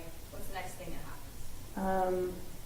I'm clearing the backyard. As I get a quarter halfway into it, I hear him start giving out commands, so I drop my gun into the stool position, and I go to turn around, and about halfway through my turn is when I hear a shot ring out, and I turn around, and that's when I can see her. So when did you pull out your Glock 17? I'm not sure the exact time, but I believe it was when we were going into the backyard. So you pull it out, you think you pulled it out, and are you using it to clear and slice the pie, if you will? Yes, ma'am. And so would it have been pointed At the fence, at the fence? You said you put it down in stool position? which would just be pointing at my feet, so that I don't turn around and have the barrel of my gun in his back. Do you know whether or not the defendant had his gun out while y'all were approaching the front or side doors of the house? I don't remember him having it out when we were approaching the front or the side. Do you know whether he had it out? Do you know when he had it out? When he pulled it out? No, ma'am. Okay. When you guys were, after you were walking by the cars that we were talking about in the driveway, do you remember seeing any type of lawn equipment or electronics of any sort outside? I know from the video, I don't remember firsthand if there was. I know from the video, though, that there was a lawnmower and a weed eater. What about when you get to the car, the second car, do you remember having, there was a bicycle of some sort? I tripped on a bike. Yeah. Okay. Do you say something about that in the video, or do you remember? I don't remember, but I'm sure I did. And then, do you remember whether that was a bigger bike, small bike, or do you remember? I don't remember. Okay. And so you were on the inside of that car, between the house and the car, there's a bike, and you kind of run into that. Where is the defendant? He is on the east side of the car. Other side. Yes. Okay. And at any point before y'all get into the backyard, have you called for backup? No, ma'am. Okay. Would you know if backup had been called by the defendant? You would hear it on your radio. And that's on your person, right? Yes, ma'am. Okay. When you guys go up to that front door, do you guys inspect the front doors and try to open up that storm door? I didn't. I'm not sure if he did, if Officer Dean did. Side door, did you? I didn't. Again, I'm not sure if Officer Dean did. What about announcing, saying Fort Worth Police or knocking on the front or side door? Did you guys do that? No, ma'am. We didn't, because if there's a burglar still in the building, you don't want them to know that you're there so that they can escape. And so did you also, when you talked earlier about parking kind of across the street and down, did you ever have your lights on when you were pulling up to that first wrong house, if you will? I had my headlights on, but not my overhead lights. And why would you park diagonally kind of over there across the street instead of in front of the house? For officer safety reasons. Okay, explain that to us. So if you're on a call, you're going to a domestic, it gives the offender time. They recognize that you're there. It gives them either time to escape, time to harm the person inside. It's a better idea to park not in front of the location. So you just gave the example of a domestic, but let's talk about this call, an open structure call. So why would you, for officer safety purposes, park not in the front on an open structure call? So if there's a burglar in the building, there's someone inside, they don't know where you're at. So get over there to the backyard. You said you heard a shot and you turned all the way around, and then you. I heard him give commands. I started turning, was halfway through my turn, and that's when I heard the shot. Do you remember exactly what words he used in his commands? No, ma'am. Okay. You said, so once you turn around, are you now facing what? The window. What do you see? I see Officer Dean. I'm looking just over, I guess that would be his right shoulder, and I can see her face through the window. And if you guys are back to back, then how are you able to just turn around? Like, how does that work with your bodies? Where is he when he actually shoots? Is he now further away from you than back to back? Because if you whip around, then now you're kind of hitting him. So how does that work? I mean, my gun belt was on his gun belt. All right. So y'all are still pretty close together? Yes, ma'am. Okay. So the shot is fired. You said you see her over his... I believe it was his right shoulder. So you see her over his shoulder. Were you able to tell at that moment that it was a male or female, or could you tell? The only thing I could see was eyes, really. I couldn't make out if it was a male or a female. I just saw someone in the window and I saw their eyes. How would you describe their eyes? As big as saucers. You said as big as saucers. Okay. Were you able to hear anything besides his commands? I didn't hear anything. I don't know if it was auditory exclusion or what, but I didn't hear anything until we got into the house. Now, you just use the term auditory exclusion. Tell the jurors what that means. It's when you're in an amplified state, your adrenaline is going and you physically cannot hear what's going on around you. There's multiple different kinds of exclusion.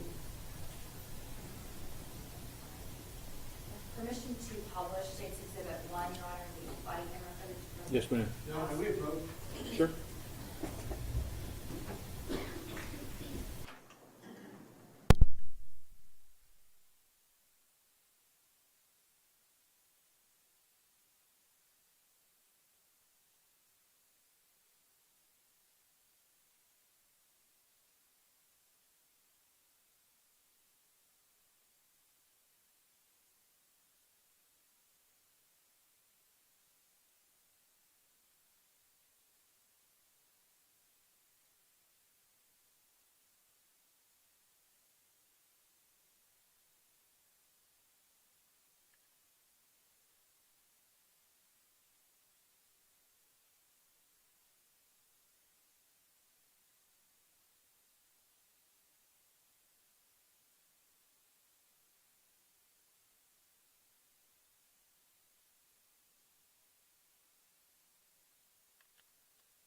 Hang on just a minute. Wait on Mr. Smith.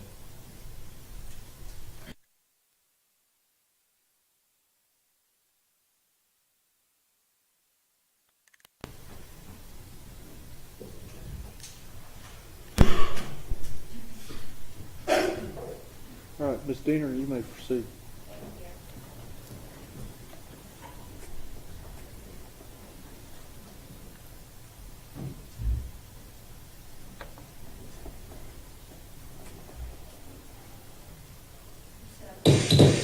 Start at the beginning.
Put your hands up! Come here! Come!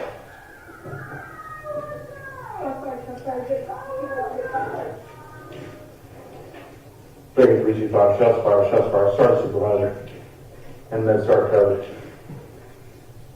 We need to get in there. We need to get in there. Yeah, you got your TACMAN kit?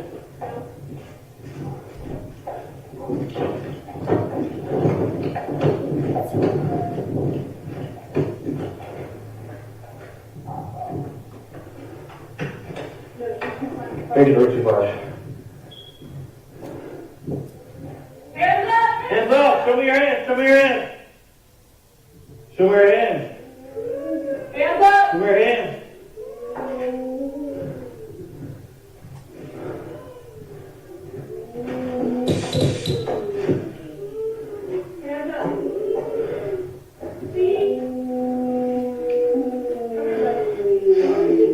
See what looks like a weapon here.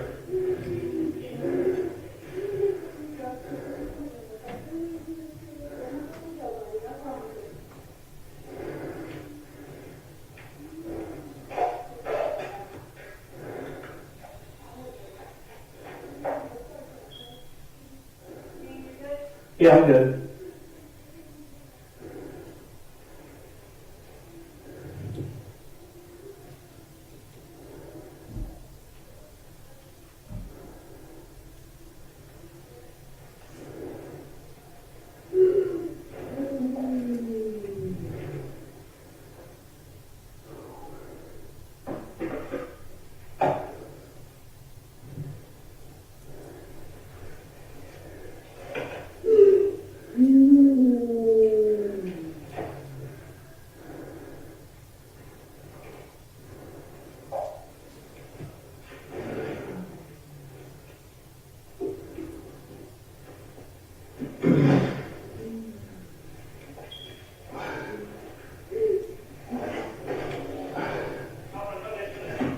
Come on in, come on in.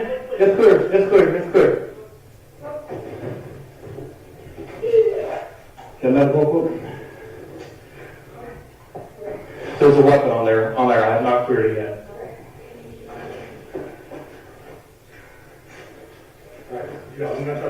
Yeah, one got shot into the chest.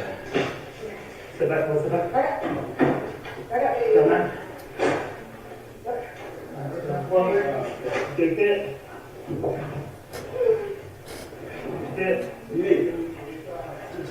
Probably a chest seal. Oh, yeah, put it back.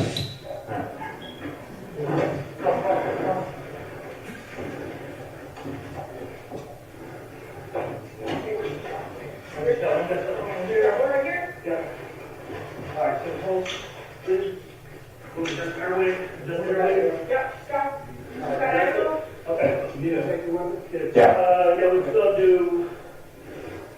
Let's get testing a little bit. I think a bag in there. For the gun? No. Oh, it's not good. Yeah. Can you hold that? No, I got it. I'm gonna shut it off, show off the laser. Can we take that door? Yeah. All clear. Round.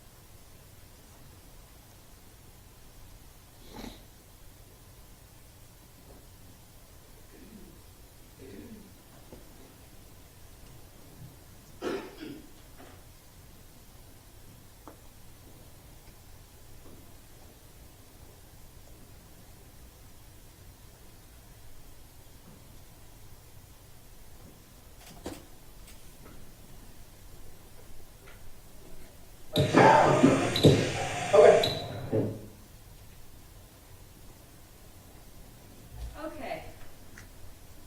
I'm going to ask you some questions about what we just saw at State's Exhibit 1, and if we need to go back and rewatch it, that is fine. Yes, Okay? sir. So, when you guys walk up to the front door or the side door, do you or Officer Dean at that time, the defendant, try to use the actual handle to see if it's locked or unlocked? Not to my knowledge, no. When you go into, now looking at that video, going into the back gate, it looks like to me, we can go back if we need to, that the defendant opens the gate and looks like flashes a flashlight in the backyard. Do you see that? Yes. Before y'all both go in there. Do you see that? Yes, ma'am. Okay. And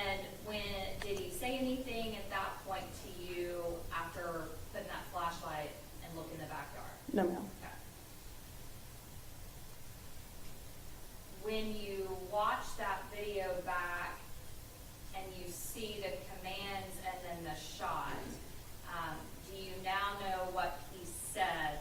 And I can back it up. I think he said, hands up, show me your hands. You hear him ask about a TAC med kit. We've already explained that to the jury. Is that what you're referring to? Yes, Why were you wanting to get a TAC med kit? for life-saving procedures. Someone is in the house that's shot now.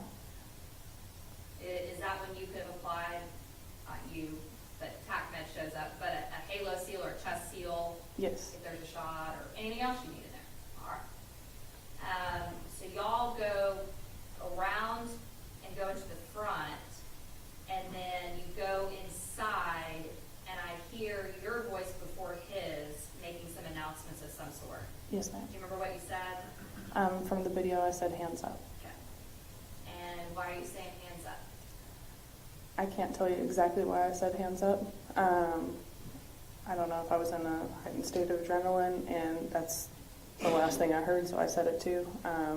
But I wanted to announce that we were coming in the house. And why would you want to announce that you're coming into the house? So anyone else that's in the house knows that we're coming in.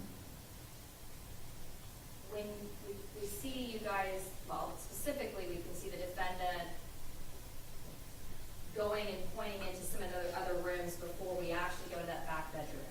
What is that called, and why is he doing it? It's clearing, and he's doing it to make sure that there is no one hiding with a gun, waiting in a room to shoot us or to get one of us, you know. Get back into the back bedroom. What is your priority when you get back there? What do you do? As soon as I came through the door,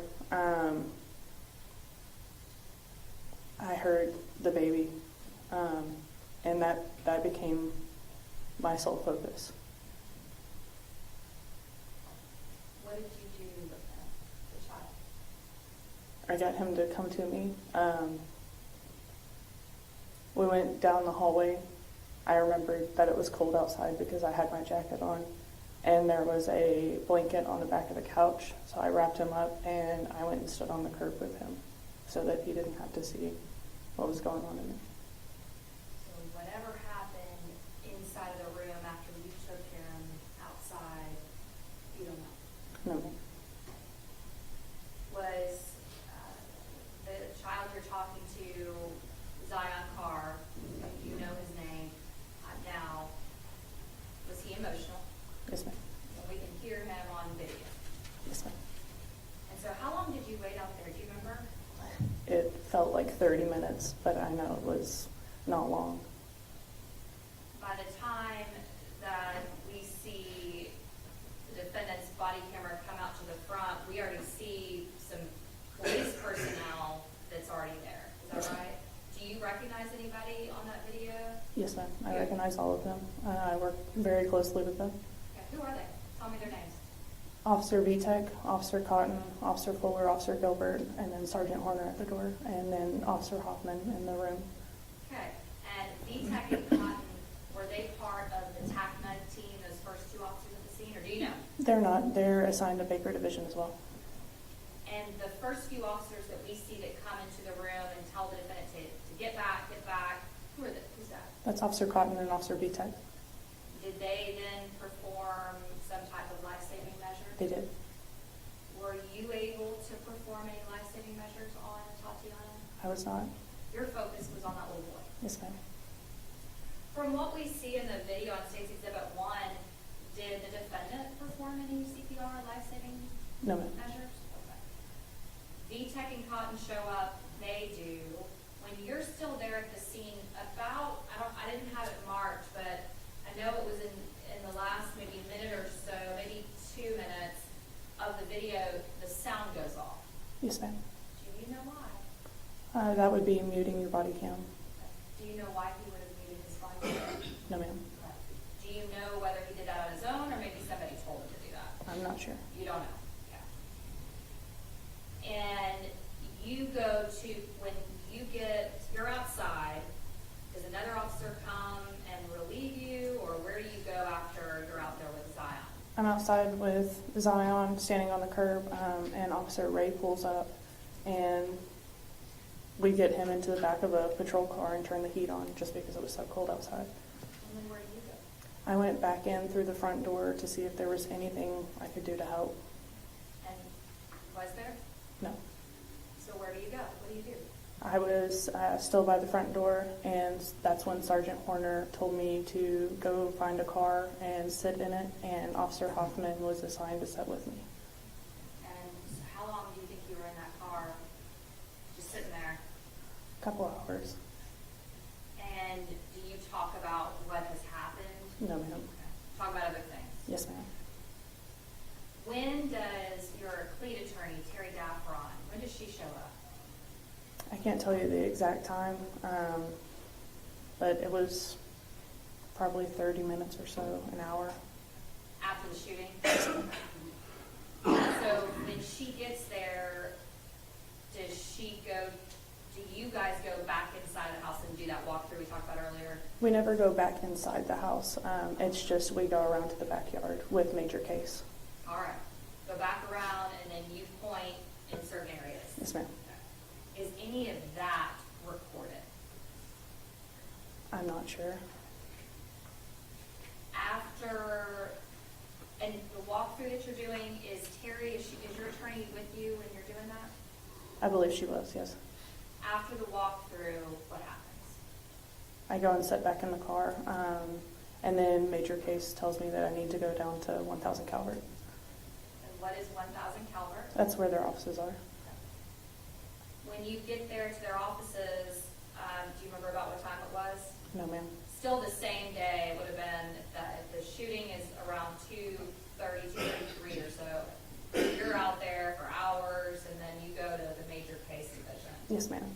So, do you do the interview that same early morning hours? Yes, now? ma'am. Okay. Do you remember how long that was? I'm not sure. I know we were down there for some time. Who all was in that interview with you? Everyone that made scene, it was, in the actual interview. Is someone from Major Case is interviewing you? Detective Brimshus and Heisey, and then Terry Daffron. All right. Do you do another interview after that one? Yes, I don't remember it though. Okay, that's all right. And then, does anyone else ever come and talk to you? Anyone with Major Case or the investigation talk to you after those two interviews and the walkthrough of the scene? I had an interview with our internal affairs. Okay. And what is the Internal Affairs Division within the police department? Just tell us generally what it is. They investigate officers to make sure that what they did was legal, and 2 GOs, that they didn't break any laws or GOs, general orders. All right. So now that you have watched the video, can you tell us, does it appear that you or the defendant ever inspect to see if there's any damage on the front of or the side door? Can you tell? You can tell when you're walking up if there's forced entry. Was that Was there on those doors? right? No. And we know because you guys go in that front storm door. But did you guys check to see whether that was locked or unlocked on your first approach? I don't believe we did, no. But now we know it was unlocked because Yes, ma'am. we go through it. All right. Did y'all, when you are clearing the cars that are in the driveway, do you remember which direction those cars are pointed? I don't. Do you remember whether or not those cars have license plates? No, ma'am. No, you don't remember, or no, they did not? No, I don't remember. Okay. If they had license plate, is that something that you could do, is to run license plates Yes, on ma'am. cars to see who the owners are? Yes, ma'am. Okay. In this case, though, you guys were clearing the cars.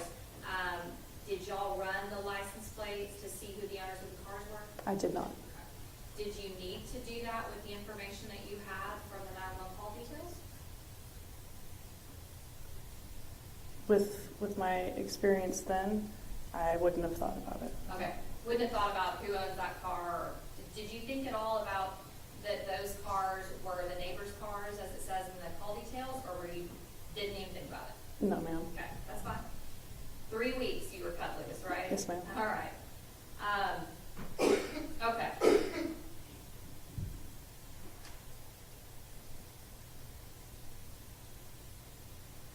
Did you ever see Atatiana's gun? No, ma'am. I saw her face. Is that burned in your memory? Yes, ma'am.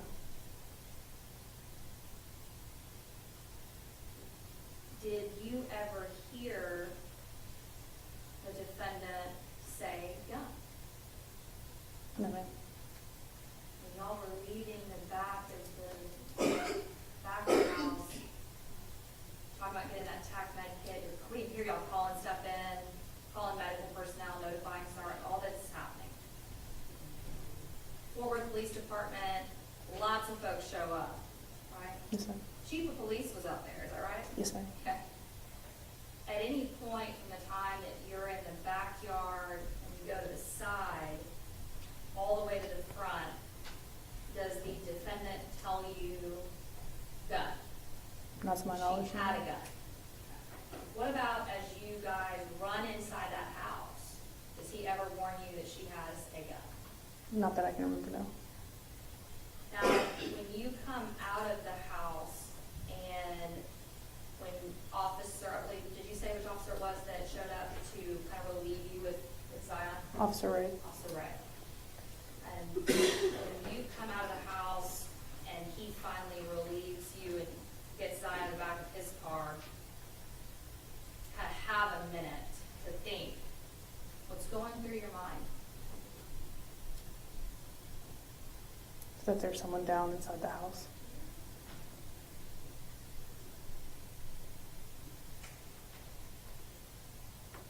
As far as, I know, well, I'll just say this, do you want to be here? No. Has this been extremely difficult for you over these last 3 years? Yes, ma'am. You don't want to have to testify and be in that seat. No one wants to be involved in the shooting. Sure. And nobody really likes to testify either. No, Okay. ma'am. Were you concerned and worried and nervous to be here today? Yes, ma'am. In your mind or in your heart, what are you the most concerned about? Zion. What about him? Just how he is, his well-being. Do you know that he testified yesterday? Yes, ma'am. Can I have a minute? I'm going to pass the windshield. Can I take a minute? Yes, let's take a break, so let's take a short break. If you're retired to your jury room, hang on just a minute. You're retired to your jury room, okay? Hang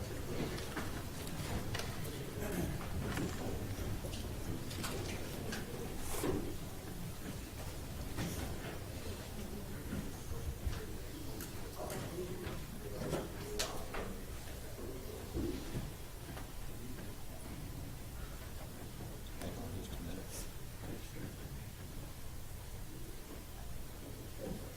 Get the jury.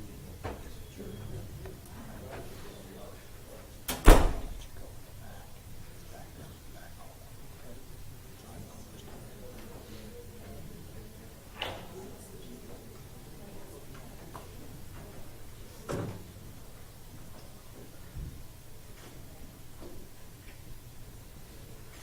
Check and see if the jury room is closed.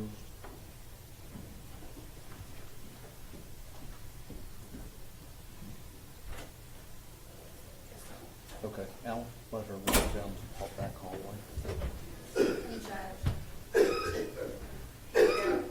Wait, I'm gonna let her compose herself. Yes. Here, that's fine. I just wanted to ask you. Tell the deputy who you are. He knows.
Everyone may be seated. We're waiting on one juror.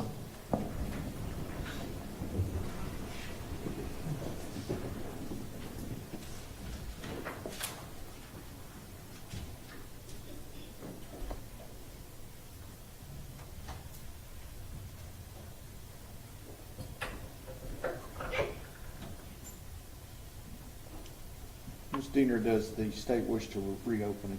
Yes, Reopen? just briefly, Your Honor. Yes, ma'am. May I approach the witness? Yes, ma'am. I'm going to hand you what we were looking at earlier, State's Exhibit 95, the call details. Does that appear, and you can look through the different pages, does that appear to be a true and correct copy of the call details that were generated on October the 12th of 2019 for this particular call? As I remember, yes. You're going to roll off for State's Exhibit 95. For all purposes or For all purposes of the record? purposes. Objection, hearsay.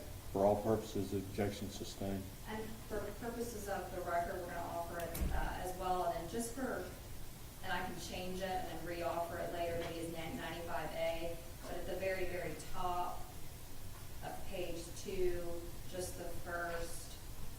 Well, let's just do 95 for purposes of the record, and then we can come back and visit with it later if we need to. I just was going to inquire whether he'll have an objection to the first few lines. We can do that at later? a break. Yes. Okay. And may I proceed? Any objections for 95 for purposes of the record? No. All right. States 95 is admitted for purposes of the record. Okay. And so I want to ask you a couple questions about the time of the shooting, okay? Officer Darch, when the shot that you heard, I know this may sound like a strange question, but is the firearm, that Glock 17, the defendant's gun, is that a deadly weapon? Yes. And shooting at a person through a window, is that an act clearly dangerous to human life? Yes. Did you learn whether or not Atatiana Jefferson had survived? I don't think it was until after my major case interview. At some point, you did learn that? Yes. Okay. And ultimately, what happened out there on October the 12th of 2019, the shot that was fired, do you know where that actually hit Atatiana Jefferson? I'm not sure. Did you, one question I failed to ask you earlier is, did you go into any other rooms in the house besides that back bedroom to get Zion? Like, did you go to any other bedrooms or bathrooms? When I was clearing, I went into a few rooms just to make sure that there was no one in there, and then I was met with a big dog that was running at me, so I put him into the bathroom. And would you agree with me that a gunshot wound to the chest is serious bodily injury? Yes.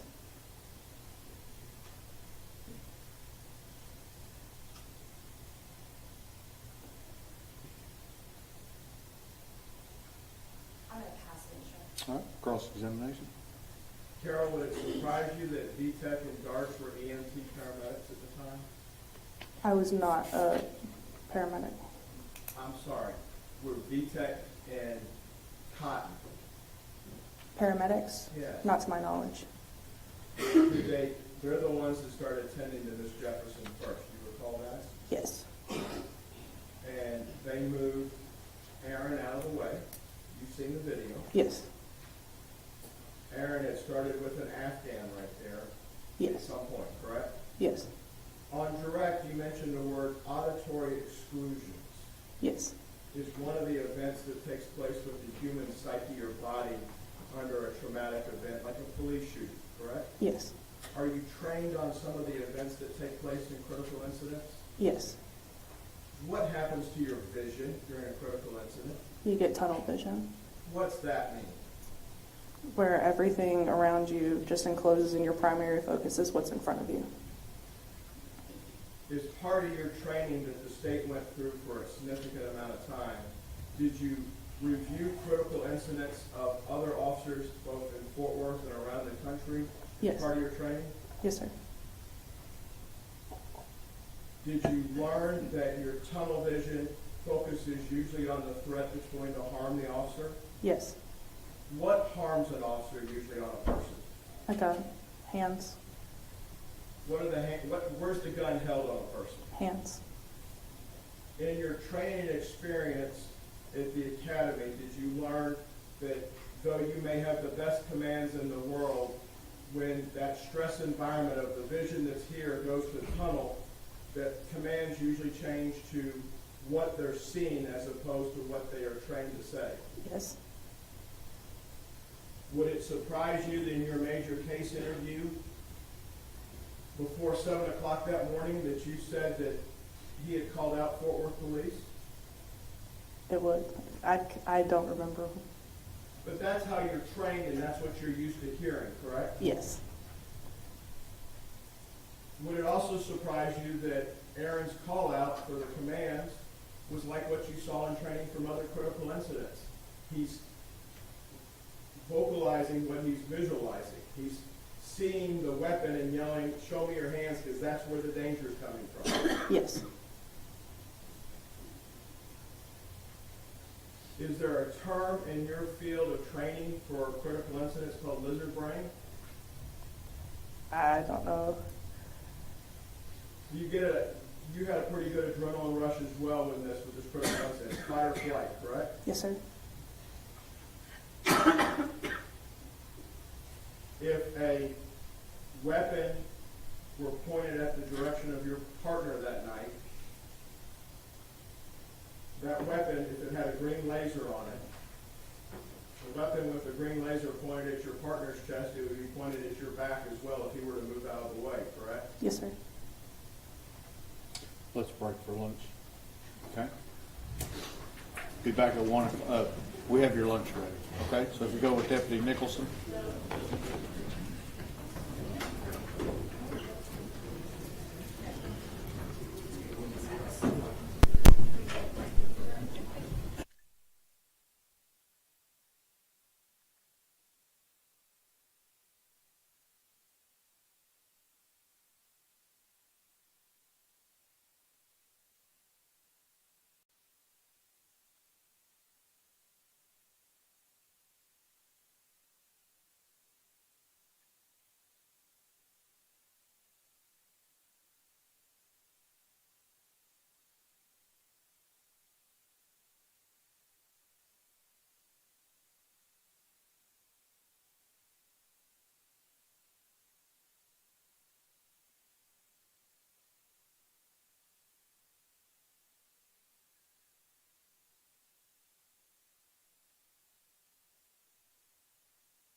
I didn't touch it.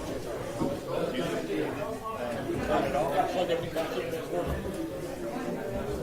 We'll get it figured out real fast though. Yeah. Make sure it's not unplugged over there.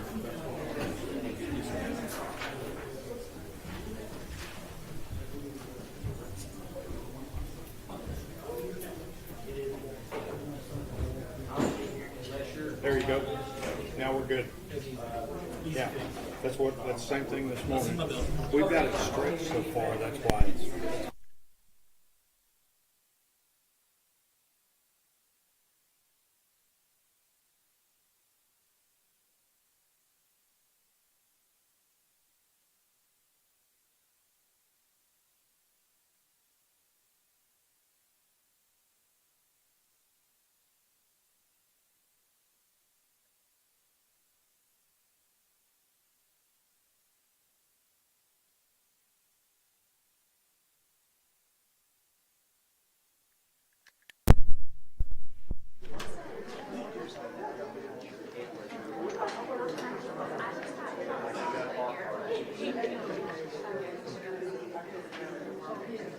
If not, we have the video room. They say they've got it.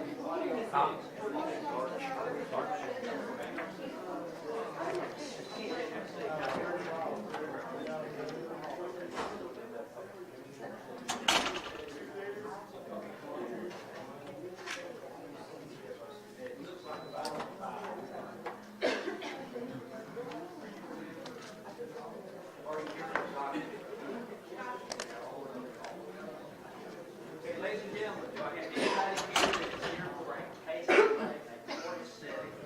Everyone in here should be here for trial. I want to make sure I have anybody sitting here for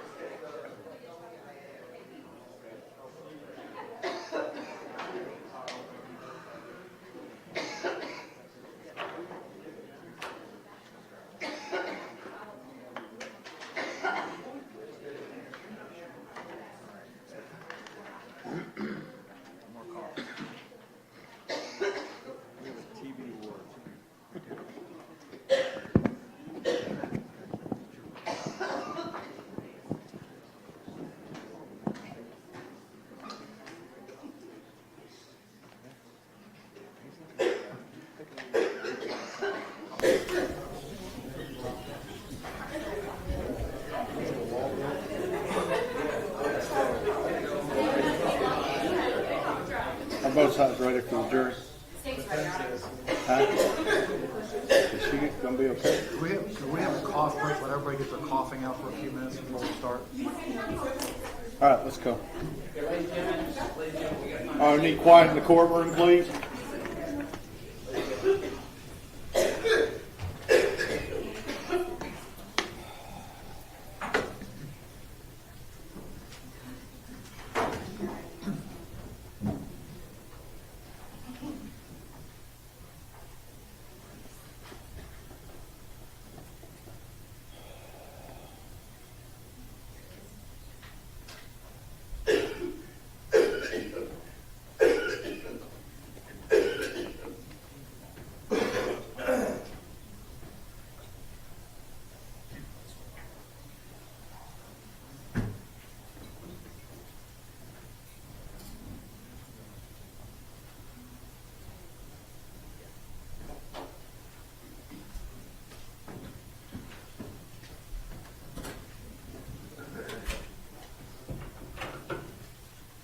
Everyone may be seated.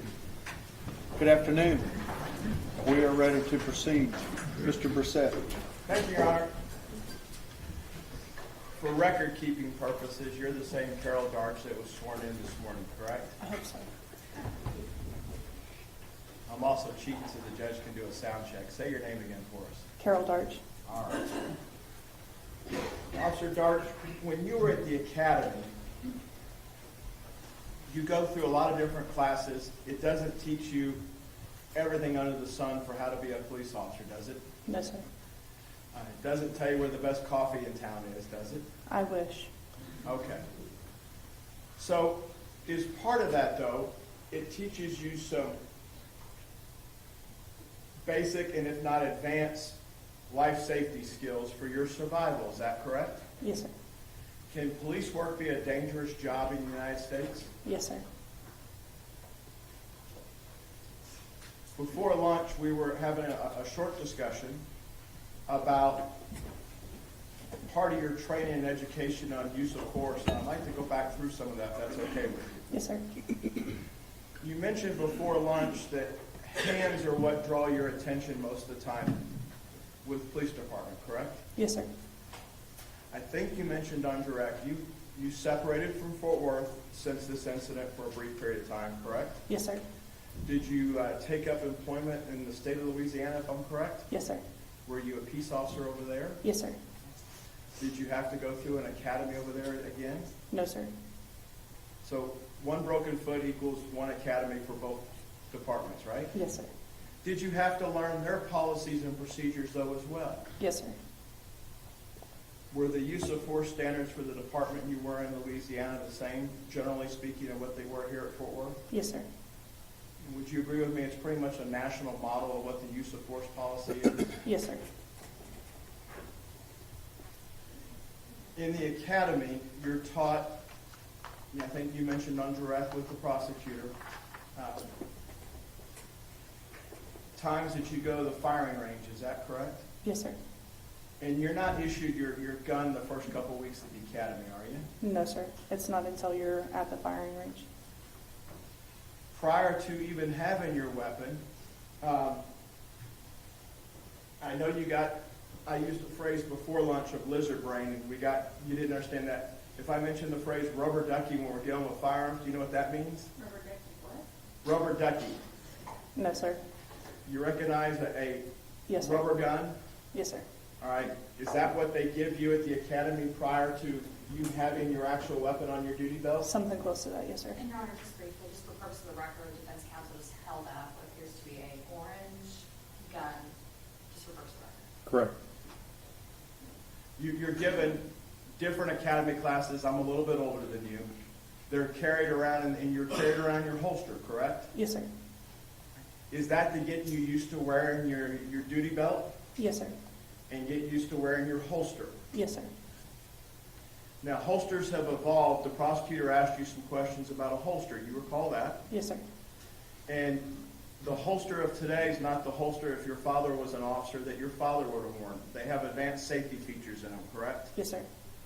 Without divulging to the country what the advanced safety features are in them, the gun just doesn't come out of the holster anymore, does it? No, sir. In your experience back in 2019, was Aaron the only police officer in the 1,700 police officers in the city of Fort Worth that was carrying a light on the rail system of his Glock? Not even close, sir. Was that a common feature at the time and still today for officers to carry on their weapon? Yes, sir. The city allows it. Yes, sir. In fact, the city approves of it. Yes, sir. But the city says if you want it, you have to buy the holster that meets level, is it level 3? I'm not sure exactly which level it is, but something, yes. Are they called levels for the holsters? Yes. It has to meet the appropriate level of holster, and it can be adapted to have a rail system that has a light on it, correct? Yes, sir. And you can't carry anything that's not approved by the department. No, sir. Any issue with what you saw from the exhibit and the photos of Aaron's weapon up there that he would have had a light rail from, I think, a string light on his gun? No, sir. Did they talk to you about having that ability to have those lights at the academy? They did when we were at the weapons range. Was it recommended? Loosely, yes. And they are expensive. They're a couple $100, aren't they? Yes, sir. And police officers aren't flowing with cash, are they? No, sir. Let's talk about other parts of the uniform. The prosecutor on direct showed you some pictures of Aaron, at least, right? Yes. And y'all went over on the screen about Aaron's duty belt. Yes, sir. And there were some questions asked about lethal and less than lethal options that you carry as a peace officer in the city of Fort Worth. Do you recall that? Yes, sir. May I push the witness, Your Honor? Yes, sir. Yes, sir.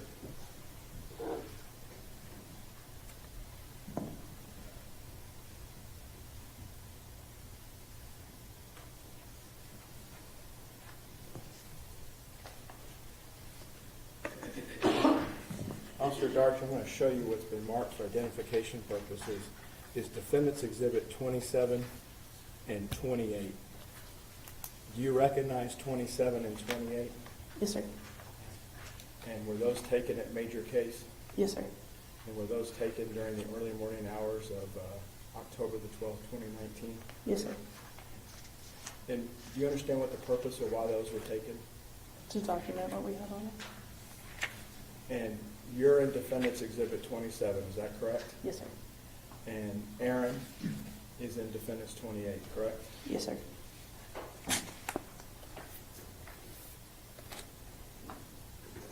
Aaron, at this time, the defense representative of the state, Defendants 27 and 28 offered it for all purposes. Council approach, just a minute.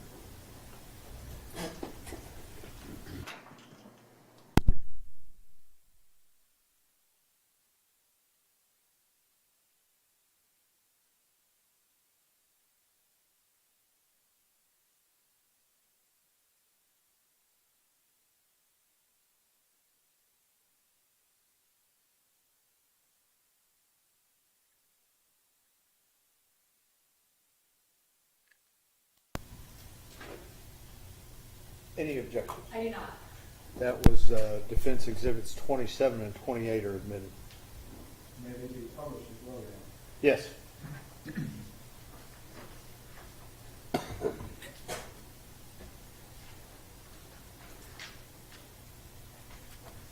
Let's start with Defendants 28. You recognize the guy in 28, right?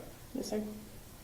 In 28, let's show the first 7 of the jury, then I'll show the second 7. In that night, was it cool out? Yes, sir.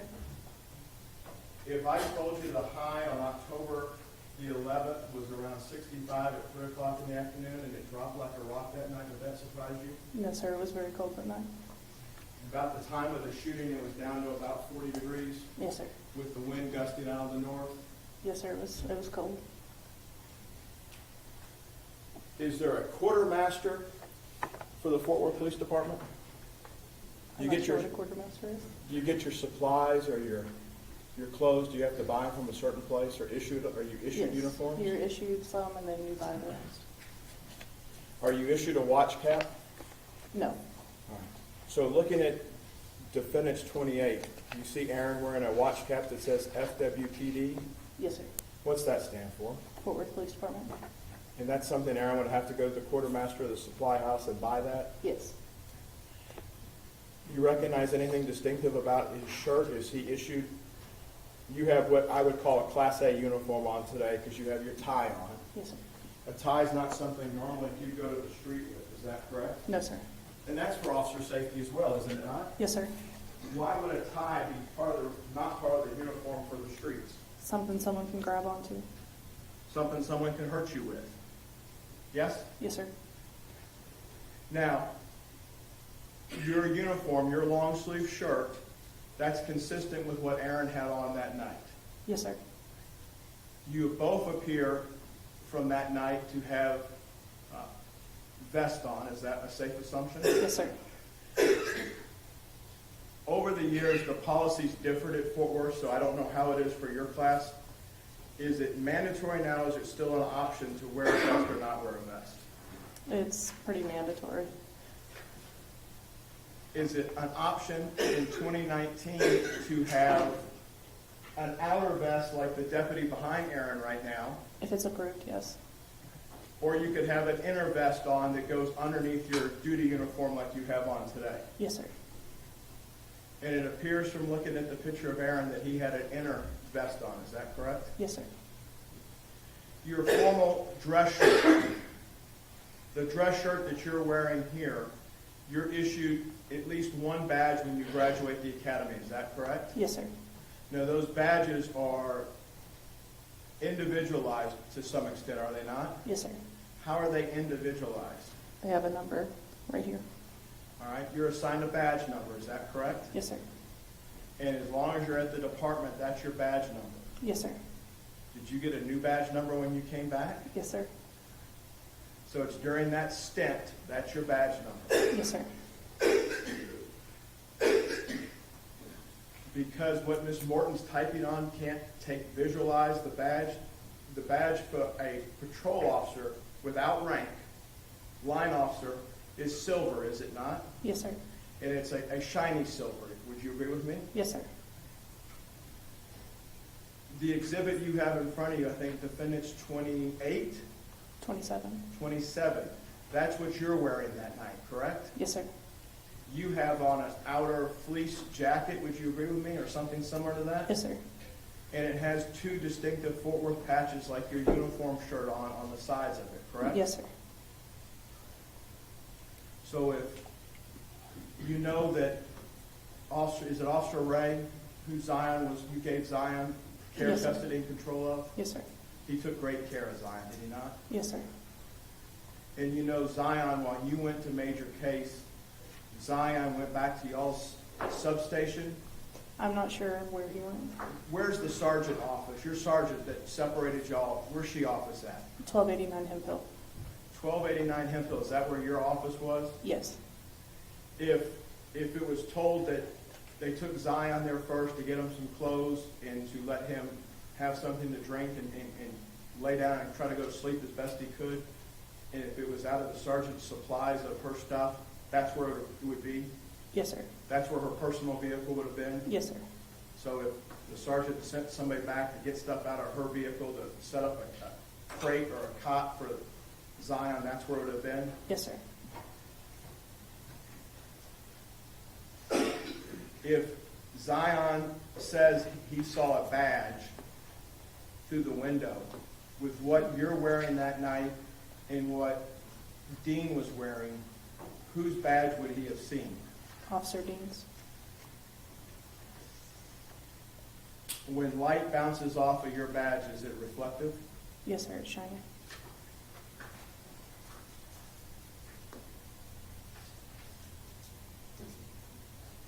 Your uniform and that utility belt that Dean has on,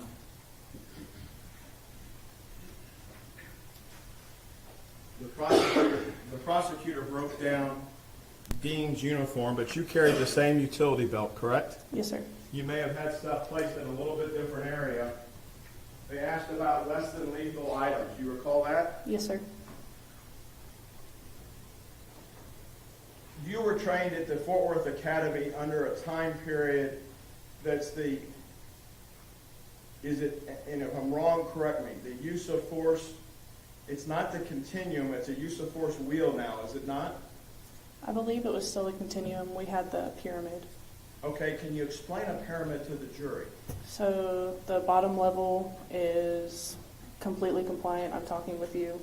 Words are working. The next level would be hands-on. So I'm going to arrest you. We get into a fist fight, an altercation.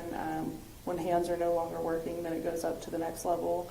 And that would be your taser, your baton, your pepper spray. And then the last level is lethal, which would be your weapon. Is your mere presence in uniform sufficient for Fort Worth and the general orders you said compliant, you're there? Yes. It's understood as a peace officer, if you're there in uniform, That's the level of presence, yes.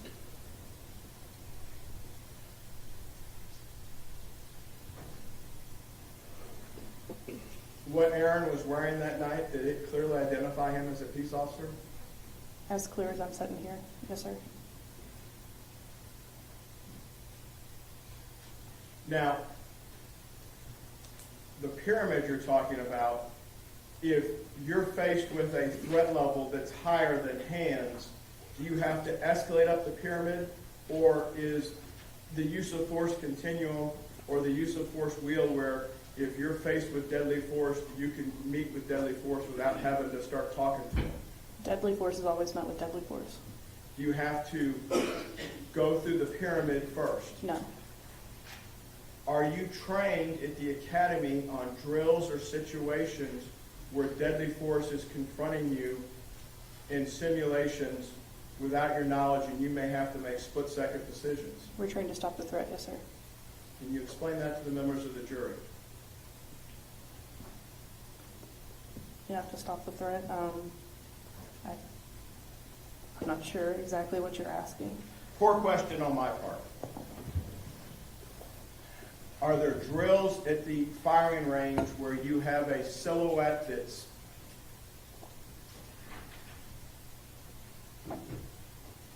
if this is the silhouette, it's either facing you or it's turned sideways where you see the small edge of a silhouette and then it pivots or it doesn't? Yes, sir. What is the purpose, if you understand it, for that type of drill? To identify the threat. Is it become a shoot, don't shoot scenario? It does. And when you are doing that type of drill, is your weapon out on a counter? Is it in your hand already? How do they go about teaching you how to excel or learn muscle memory for this type of event? Some of the times when we're at the range, we'll be in the sole position or the ready position, as they call it, and then we'll go to fire. Other times, it's a quick draw from your holster.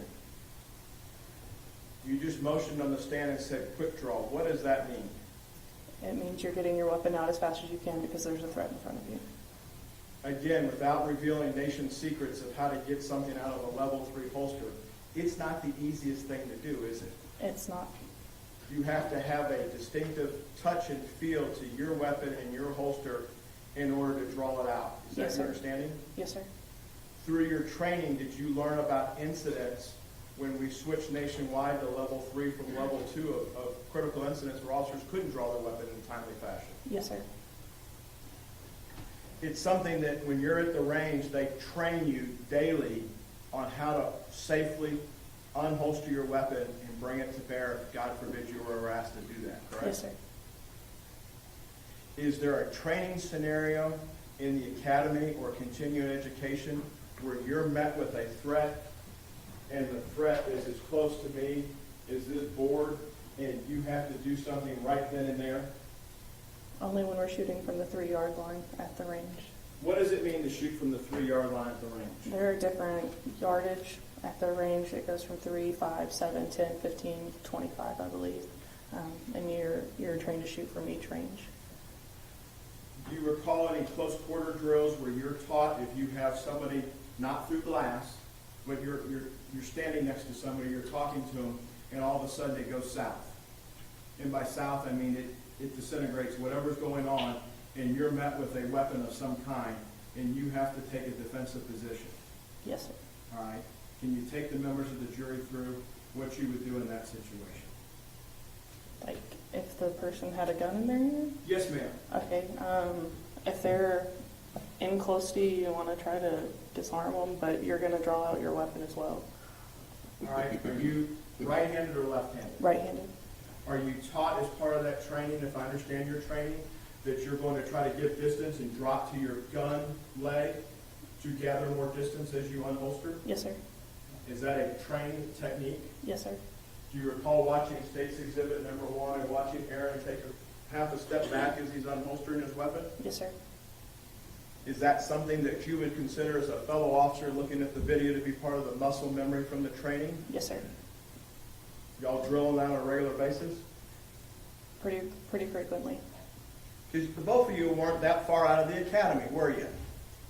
He had maybe a year on me, but close to the same time, yes, sir.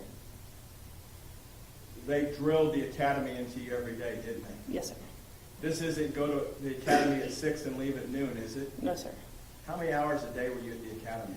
Usually get there around 5:30 because it starts at 6, and you're there until about 5 p.m. 5 days a week or 6? 5.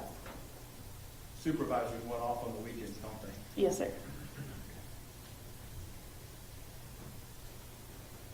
As part of that training, though, you have to make a decision whether it's that close quarters or whether it's at the 5-yard, 7-yard, or distance. Still have to make that decision as you're giving ground whether you're going to shoot or not shoot, correct? Yes, sir. And we talked briefly before lunch. You've seen the studies and seen the film of how vision starts here, and on a stressful event it becomes here, correct? Yes, sir. And what they're visualizing, they're vocalizing into what the threat is. Yes, sir. Having now watched Aaron's video from his body worn, any surprise that he doesn't carry on a conversation with you while you're running back to the house? No, sir. Given the adrenaline and what just went on, would you expect the two of you to have a conversation as you're going through? No, sir. My primary focus was to get in there. You both started calling out, Yes, sir. yes? And you got to young Zion and you got him out of there. Yes, sir.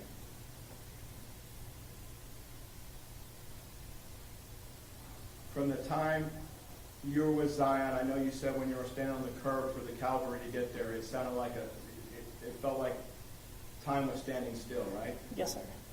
Are you trained during critical incidents that time can either compress or expand in your mind as how the mind handles an event? Yes, sir. Time slows down.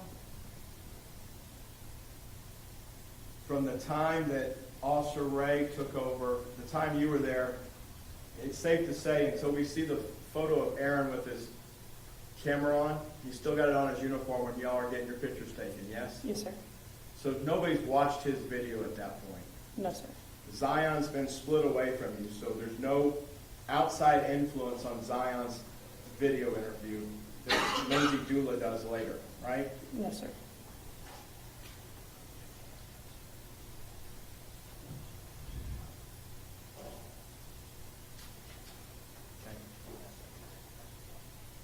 All right, let me go back through this. I asked another bad question after lunch.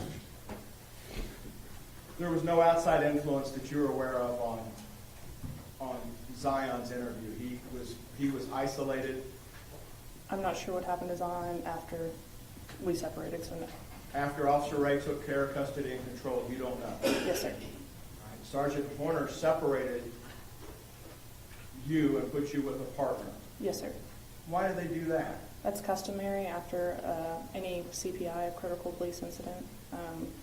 It's same as if you were to go and answer a call. You want to separate everybody so that their stories don't get confused and they don't talk. So it didn't surprise you that you and Dean were separated. Not at all. It didn't surprise you watching the video that the incoming officers, the assist officers, moved Dean out of the way. No. It didn't surprise you that the incoming assist officers asked Dean for the weapon as he was turning the green laser off. No. It didn't surprise you that they took not only the weapon, the magazine, but the live round that Dean had extracted from the chamber and sent Dean outside. No. Would it surprise you after this critical incident that Dean is having deep breaths and is short of breath in some areas? No. Why doesn't that surprise you? Because of what we had just went through. On the two exhibits in front of you, 27 and 28, I think the prosecutor asked you about a Motorola radio that Dean may have around his neck. Yes. And normally, if you aren't in your Class A's, when you trade your tie-in, if you have shift work tonight, you're going to put your radio back on yourself, correct? Yes. Radios have evolved. Those are actually very expensive, aren't they? Yes, sir. Post 9/11, those radios have not only a mic, you can hit an orange button on them. Am I correct? Yes, sir. What's the orange button do? That's your panic button. They also have a spot somewhere either on the mic or on the radio itself that you wear on the back, ability to put an earpiece in, correct? Yes, on the hand mic. On the hand mic. So on Dean, on the exhibit, there's another cable then coming off of that because Dean and you were both wearing earpieces that night, were you not? Yes. So when we're listening to Dean's video in State's Exhibit number 1, we don't hear communications coming back to Dean because it's going in his ear, correct? Correct. And if you had one, had the school resource officer not taken yours, and we had a second camera, we wouldn't hear anything coming back to you as well because it'd all be coming to your ear. Yes, sir. And is that also a feature for officer safety when you are talking, when you are talking to others in law enforcement or communications running something, that would be reported back to you and you're not in harm's way? Yes, sir. Because you're trained as part of your training communications or dispatch will sometimes ask you if you're in clear air. Am I correct? Yes, sir. What's clear air mean to you? Do you have anyone around you? Because I'm about to give you information about your suspect.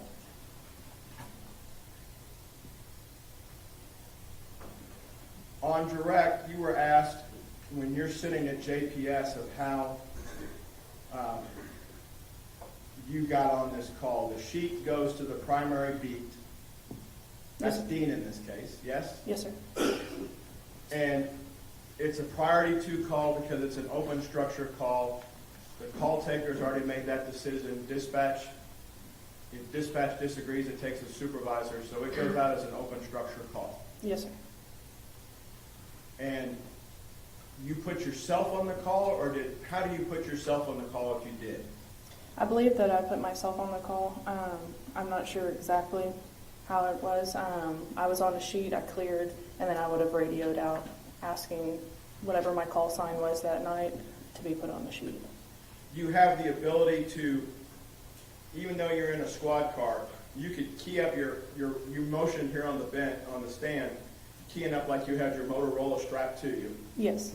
You also have one, a police car is really, you get to sit in it, but there's a lot of equipment sitting right next to you, correct? Yes, sir.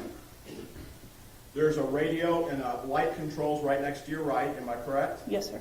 And then there's the MDC or mobile data computer. Okay, remember that term now from school? All right. So you can put yourself on the call via the radio, yes? Yes. You could also put yourself on the call via the MDC. Yes. And you don't know exactly where Aaron was coming from, but you got from Peter Smith to 35. Did you go down 35, or did you just go down Hemp Hill and cut over? You just go Main to Allen and then you're there. Main to Allen, come across, there's a bridge right there, isn't there? Yes, sir. It goes over 35. And this sits just, 30 seconds if it's no traffic at that time of night? Once you get off of 35, you're there? Yes. Do I have it right that you actually got out first and you walked up to the house maybe by yourself, the wrong house to begin with, or you don't remember? I think we walked up together, but I'm not sure. When you went back to the squad, you looked at the call detail record or a record of information that they give you? I don't know if I looked at the MDC or if I called out on the radio. Have you had a chance to listen to any of the radio traffic that was preserved based on the critical incident? No, sir. And the state showed you a little while ago the full 8-page printout of from the start of service to the end of service when the last crime scene officer left, correct? Yes, sir. But as part of this, you're given some visual text to read as you're going to a call, correct? Yes, sir. Does the MDC always let you activate it while you're driving, or is it like a modern car that shuts off when you get to a certain speed? Oh, no, it's always on. And you're trained how to be careful and not get distracted by it, correct? Yes, sir. Do they write in full sentences when they're dispatching you on the MDC? No, sir. They usually write in shorthand. And does it take somebody to understand what the shorthand means to read it? Depending on the dispatcher, yes, sir. May I approach the witness, Sean? Yes, sir.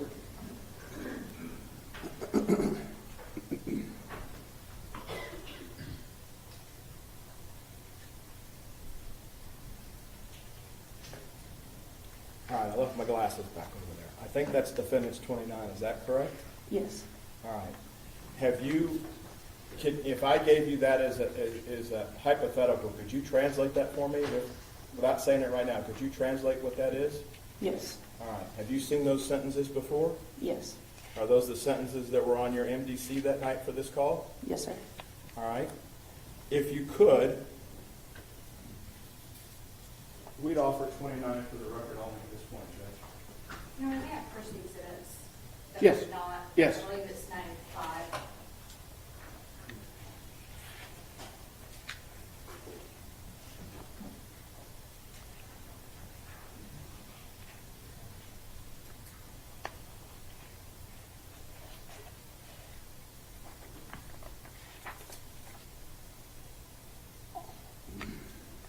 I don't have any objection to State's Exhibit 29.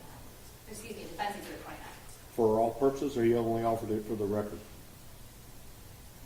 You're still offering it for record only? No objections? I don't have any objection. Okay. I don't have any objection to it for all purposes. Okay. All right, Defense Exhibit 29 is admitted for all purposes.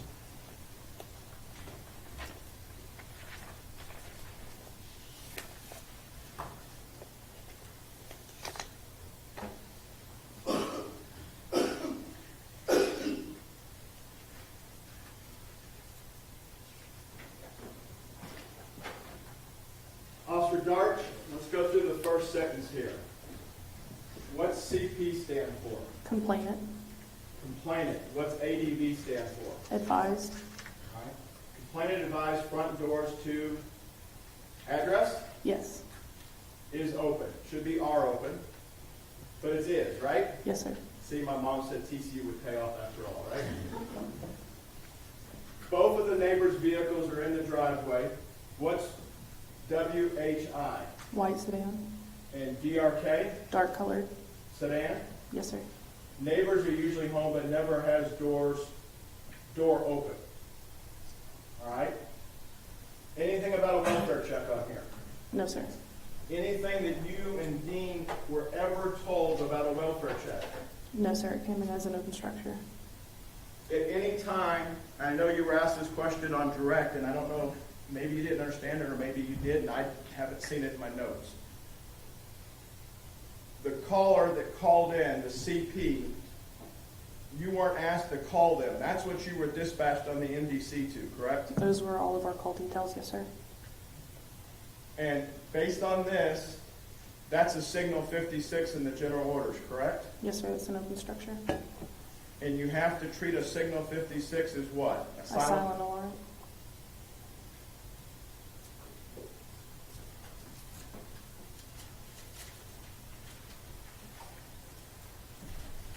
You get there on Mississippi, you park, you get out, you and Dean go to the wrong residence, correct? Yes, sir.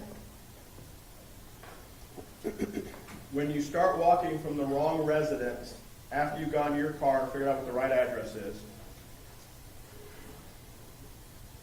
there are street lights on the street itself, on Evans. Allen. Allen. There are street lights. I believe there's one at the corner of Maddox or Mississippi and Allen. And we go further away from Mississippi. If the crime scene photos show that the light that's further down in the empty field is not illuminated that night, sometimes Fort Worth street lights are out. Yes, sir. The porch light wasn't on this residence when you got there, though, correct? The address in question, you recall the porch light being out? I don't remember if it was on or off. If you told Major Case that morning it was off, would that be? That would be fair, yes.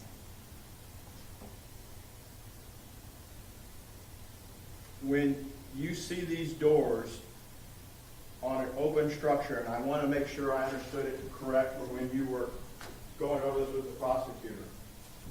With an open structure, are you supposed to try the doors? I'm not entirely sure, sir. Okay, so we got two doors, right? They're both open, they're storm doors, correct? Yes, sir. Do the storm doors appear to have glass? Okay, you're from Glen Rose, I'm from the Deep South. There's storm doors that have glass in them, then there's screen doors. Yes, sir. All right, I haven't been there, so I need you to help me. Were they storm doors where they had glass or plexiglass in them, or were they screen doors where you could move stuff through like smoke? They were storm doors with glass. Okay. And they were both closed, is that correct? Yes, sir.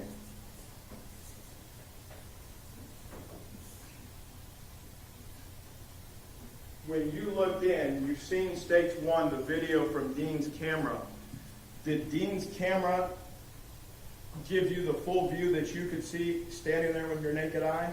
Your body camera rarely catches what your eyes can see. It gets a view, but it's not the entire view. And I believe you told Major Case and you told this jury that the place looked ransacked. Is that correct? Yes, sir. You started your career on the east side, you moved to the central district. You've been helping the residents of these areas fight the crime that's in their neighborhood, correct? Yes, sir. Would it catch you by surprise to see lawn and garden and bike equipment out in the middle of the night with open doors? Is that something that you take into consideration?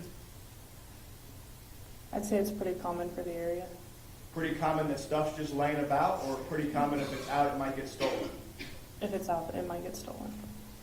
So if people are lifelong residents of the neighborhood, it's safe to say you put it up or you lose it? Yes, sir. So do you recall walking across a weed eater? Yes, sir. Do you recall walking past a lawnmower? Yes, sir, from the video. And then we have a BMX bike that we know your knee came in contact with, right? Yes, sir.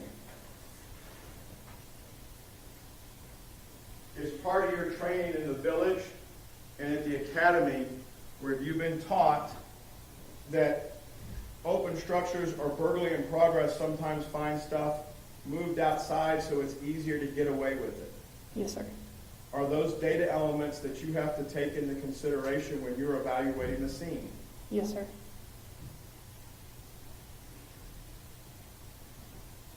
If you're working in an open structure and the vehicles are closed, the doors were shut, the trunk shut, the hood shrunk, why clear them? To make sure that there's not someone in there trying to escape. Can people pop out of different places and hurt you? Yes, sir. Are you all trained how to clear cars in a two-person formation? Yes, sir. And did you do that night? We did. You and Officer Dean split Yes, around sir. the vehicles, correct? Yes, sir. You get back to the back and there's a garage. Do you understand that to be the case? Yes, sir. When you get to the garage, there's a gate, yes? Yes, sir. And you didn't get to measure the gate later, but the gate's about 8 boards wide. You were, from watching the video a couple times, you've seen that now, right? Yes, sir.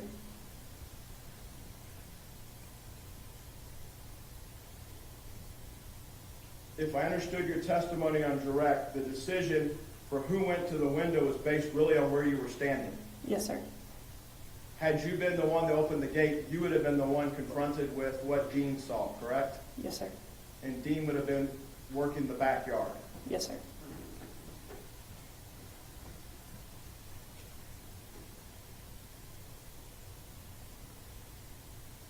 You trained together at the academy to rely on each other's observational skills and to trust each other, do you not? Yes, sir.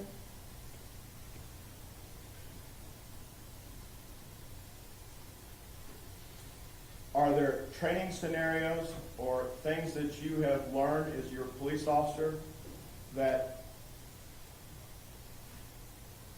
situations where you come upon a threat and the threat's immediately in front of you and you have to deal with it? Yes, sir. How are those taught? It was a long time ago, but you meet deadly force with deadly force, and you're trained to stop the threat. Your general orders speak to the fact that, God forbid, any officer in any department has to use deadly force, but specifically Fort Worth, if you're faced with the threat of deadly force or the perceived threat of deadly force, you're allowed to use any means necessary, any weapon necessary to stop the threat, correct? Yes, sir. The prosecutor asked you on direct about the less than lethal that you and Dean had on your utility belt that night. Do you recall that? Yes, sir. Would OC spray work through a closed window? No, sir. Would a baton through a screen-covered window work? No, sir. Would a taser work? No, sir. Are those acceptable forces against deadly force if deadly force is upon you immediately? No, sir. Deadly force is always met with deadly force.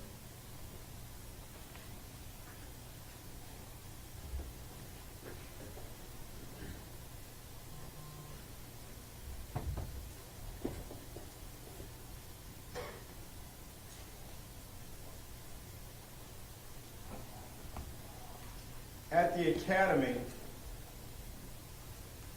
when you're taught to give commands to show people their hands, you've gotten to watch videos of your fellow officers over their careers do it. Did you not as part of the training? I think at the very end, we got to watch everyone's red mans. All right. How about when you're learning how to give commands where they show scenarios where other officers have had to experience deadly force encounters? You've got some of that in training too, where you're watching other dash cams from officers that have lost their life because they want to show you what not to do, correct? Yes. And that's on those were numerous, were they not? Yes, sir. Where officers found themselves in an area that they couldn't get out of. Yes, sir. Are there explicit set commands that you're supposed to give, or they train you on general commands, show me your hands, that type of stuff? Just general commands.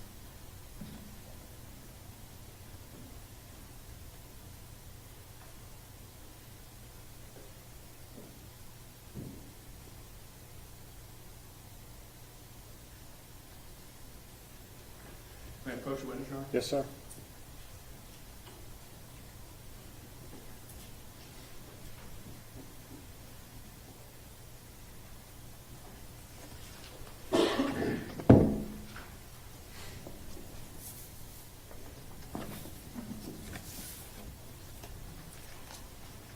Carol, I'm going to show you what's been marked for identification purposes as Defendants Exhibits 1 through 26, and ask you to take a second to look through those.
Officer Darch, I want to show you, having had a chance to look through those, you recognize those to be exterior and interior photos of this residence that we're here to talk about today. Yes, sir.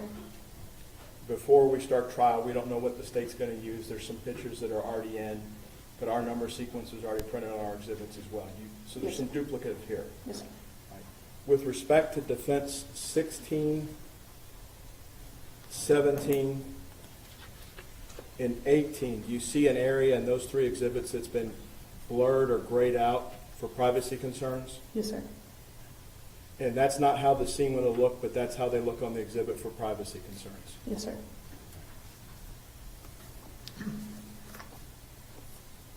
Here, at this time, the defense would send it to the stage 1 through 26. noting those blur out marks and those exhibits we just talked about, offering for all purposes.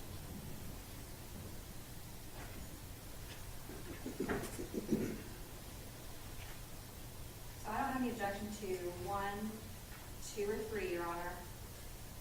Defense Exhibit 4, 5, and 6 is already offered as the state's exhibits. I don't have any objection to those. It is just a duplicate.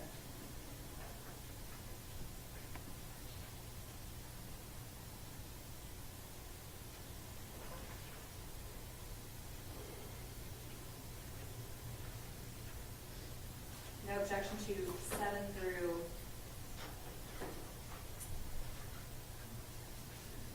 15.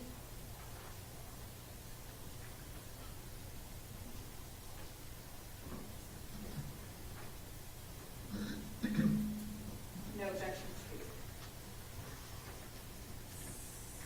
to 16, 17.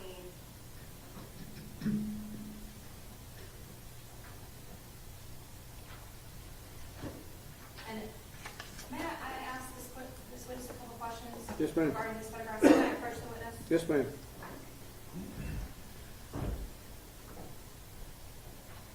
Also, George, Defendant's Exhibit 18. You're fine. The bedroom that is to the left of Tatiana's bedroom, did you go inside that room? I'm not sure. Okay. I can't remember which room I went in. Well, did you go inside of Tatiana's bedroom? I did. Okay. Can you tell me, Defense Exhibit 19, can you tell me whose bedroom this is? I'm not sure. Or, I guess, better question, did you go inside this bedroom? Not that I can remember. Okay.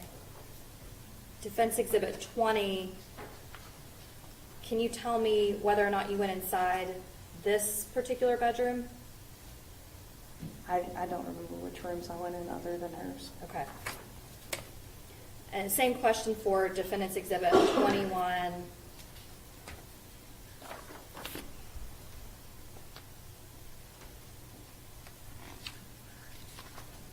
22, same question. Not that I remember.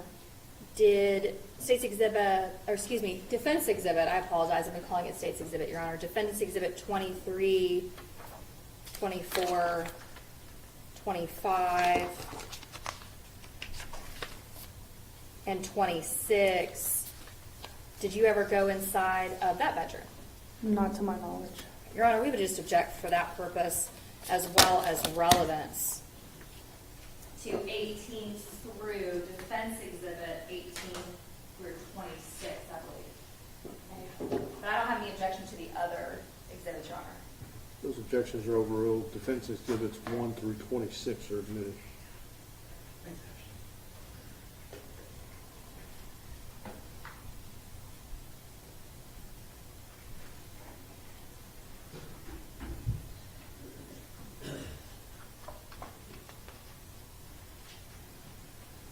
As part of your academy training, when you finally get to the point in your training that you're given a weapon, they start everybody out on the same level and teach you the basics of a firearm, correct? Yes, sir. You have to carry a particular style of weapon for any department, you have to be certified to whatever their magic training is, to be certified to carry a Glock or a Beretta or a Smith & Wesson, whatever it is, you have to pass the proficiency test with the department if they allow that type to be used, correct? Yes, sir. Even if you want to carry an off-duty weapon, something a little bit smaller than your full-frame Glock, you have to be certified on that as well, correct? Yes, sir. I assume that you in your academy class that included Aaron were certified on shotguns as well. Yes, sir. Were you certified on a long gun platform as well? I think we did a day or two of the carbine, but you had to take a class after the academy to get certified in that as well. So the night that you were out, you had your duty weapon, and the next level of gun that you had with you would have been a shotgun? I don't have a shotgun, no, sir. Does is that optional, or do you not? they It's just don't- optional. Okay. So that night you carried just a handgun, Yes, sir. 2 extra magazines. Yes, sir. May I approach Mr. Sherman? Yes, sir.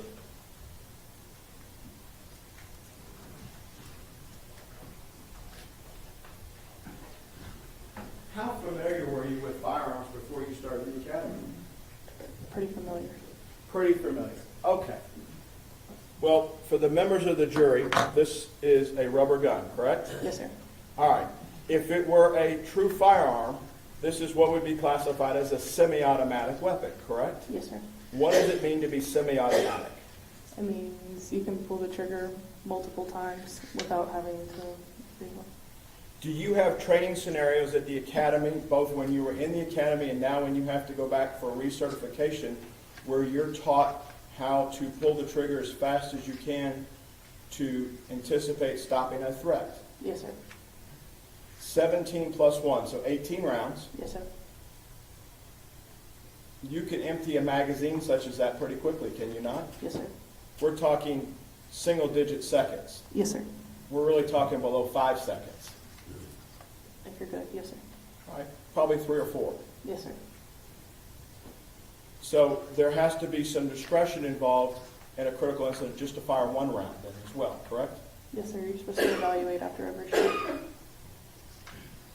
If one, assuming this were a functional firearm, if one wanted to clear a round like we saw on States 1 when Aaron took a round out of the chamber on a semi-automatic weapon, can you show the members of the jury with that how you would do that? You would take your magazine out. Once your magazine was out, you'd grab your slide and rack it back, and then the ammo would come from there. Okay. I brought something else up here.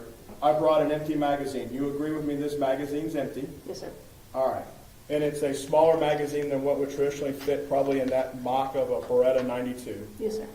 But for purposes of demonstration, bullets go inside a magazine and you can either use a loader or if you got a strong thumb, you can push the rounds down in here, correct? Yes, sir. And there's a place on the back to count the rounds. Yes, sir. But if you have a round in the chamber, you used a physical description where you took the weapon and there's some serrated teeth or edges on a frame rail of some weapons, Yes, sir. and some weapons don't have anything. Yes, sir. But those are intended so you can use your hand and move it up and down, correct? Yes, sir. So you would eject the magazine if there were a button, Yes, sir. and then you would use the top and slide it Yes, sir. to take a round out. Yes, sir. What happens if you're uncertain if there's one in the barrel and you want to make sure there is one in the barrel? You do a press check. Okay? A press check. And a press check is what? You grab the end and you pull it back just a little bit to where there's an opening right here, and you can see if there's a round in. So you demonstrated that where the bullet would come out, a live round would come out of the extractor port. Yes. You would gently pull it back and see if there was one in the barrel. Yes. What if you're not as experienced and you go ahead and do like they do on TV and just run Slide it? it back. Would you expect that a round would just come out if it was in the barrel already? Yes, it would pop out.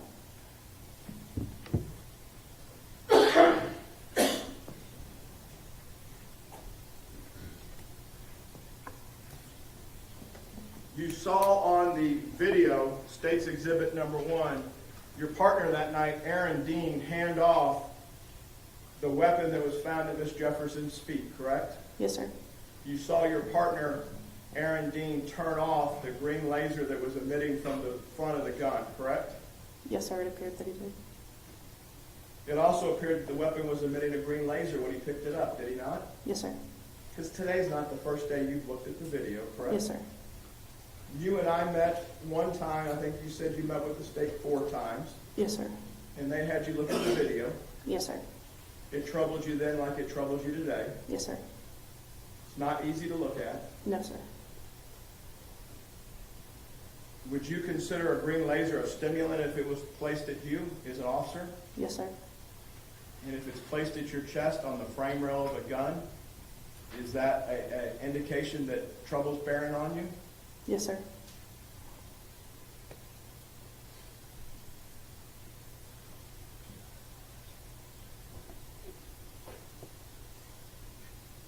you know, we talked on direct with you, the prosecutor did, about Aaron's stream light, okay? Yes, sir. You recall that before lunch? Yes, sir. If I gave you a hypothetical that the stream light that was on Miss Jefferson's gun that we saw in State's Exhibit 1 was a stream light that had a light laser combo on it, have you had a chance to see that type of light laser combo on a frame rail system before? I haven't seen hers, but I've seen, yes. Streamlight's a well-known brand, correct? Yes, sir. Probably the industry leader for frame rail lights. Yes, sir. Your flashlight on your duty belt's probably a Streamlight. Yes, sir. They have an optic that has a flashlight and a laser as part of a combo, correct? Yes, sir. And there's ways, whether you're left-handed or right-handed, there's ways to turn on the light, the laser, or both. Yes, sir. And from what you observed in State's Exhibit 1, the laser was illuminated at the time that Officer Dean picked it up. Yes, sir. Do you recall looking at State's 1 as to when Officer Dean cleared the weapon in the hallway as opposed to the bedroom? I'm not sure if it was in the bedroom or the hallway. And anybody wants to go back and look could look and see exactly where Dean clears the weapon, collects the round that was in the chamber, and hands the magazine, the live round, and the weapon to another officer, correct? Yes, sir. So it can't be mistaken if there's any other rounds in the bedroom, near the window, any other live rounds, unspent rounds, to be something that Aaron cleared if Aaron didn't clear the weapon in the bedroom. I did not see it on the video.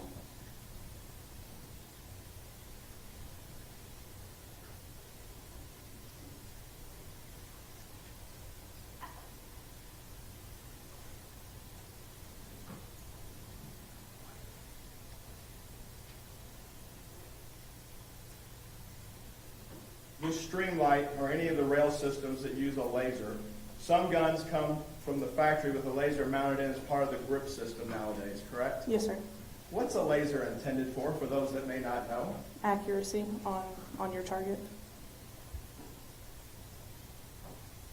Whether that's a target at a range or a target of a person, it shows you where the barrel's pointed, correct? Yes, sir.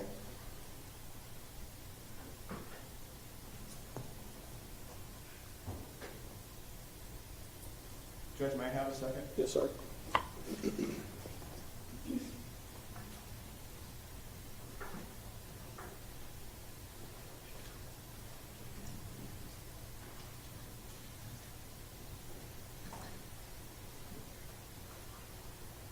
Officer Darch, when you were talking the major case early on, and then as part of your experience that you had on the east side leading up to this and your short 2 weeks in Central before this, had you gained experience or knowledge as to common tactics of burglars and how they plan their ingress and egress from the structure? Yes, sir. Can you explain that to the members of the jury? They're usually going to go in whatever they can find that's open and go out the easiest way where they can be undetected.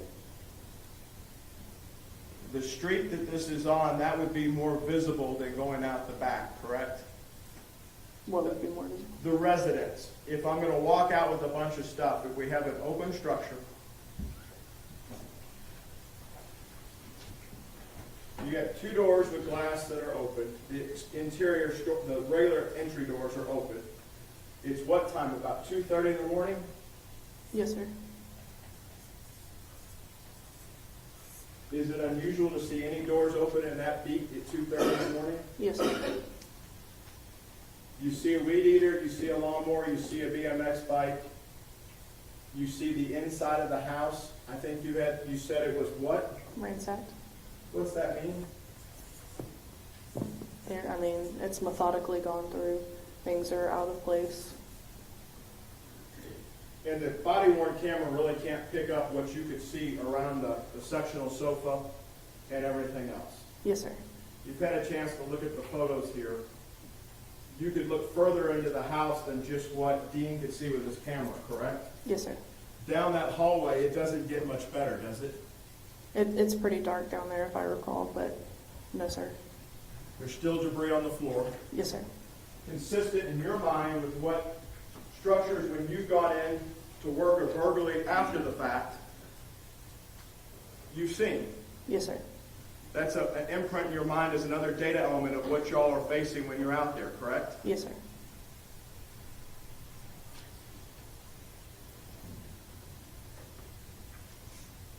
As part of an open structure treated as a silent alarm, would you agree with me that your general orders say you're supposed to check all the exterior for forced entry before asking for additional help? Yes, sir. Is that what y'all were attempting to do that night? Yes, sir.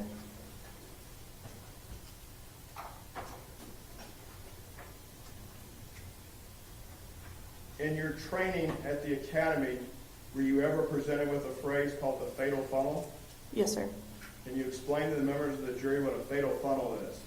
Standing in front of a window or a door, you don't know what's on the other side. As you entered the backyard, you were providing cover for Dean as you were slicing the pie to the back threats, if any, correct? Yes, sir. And Dean had to do the same for you at the window, correct? Yes, sir. Because the members of the jury can't go out to the scene, we haven't been out there in the backyard.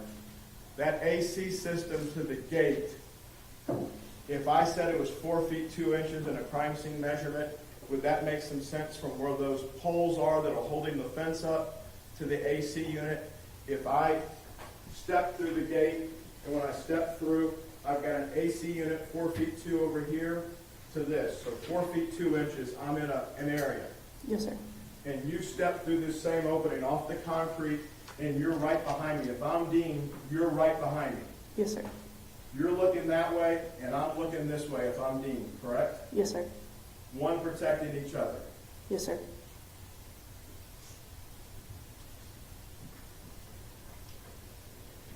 Having looked at the crime scene photos and thought this over in your mind, based on where the two of you were positioned, you walked into a fatal funnel where that window was, correct? Yes, sir.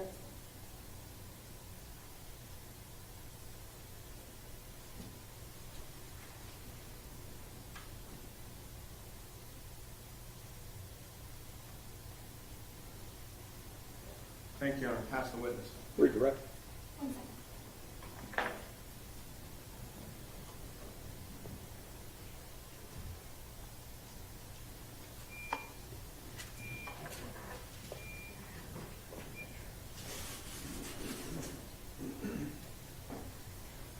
Proceed. Yes, ma'am.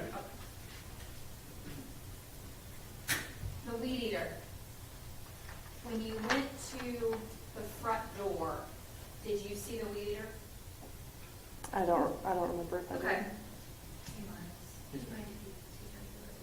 Sure. Upper right. You're still right. Turn over the hill. That's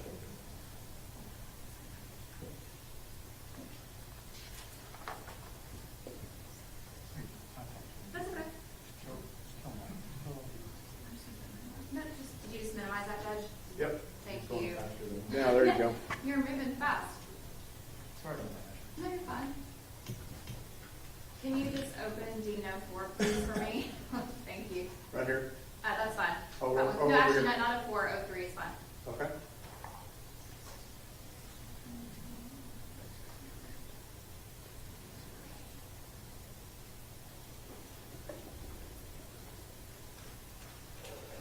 Mr. Brissett, would you mind moving your Yes, sir. easel so the members of the jury can see the board? Thank you. Okay. May I approach the board? Yes, ma'am.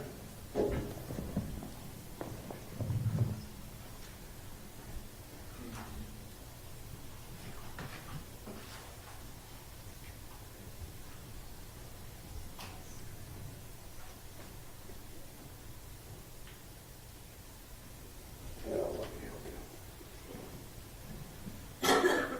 What number do you need? Go down to,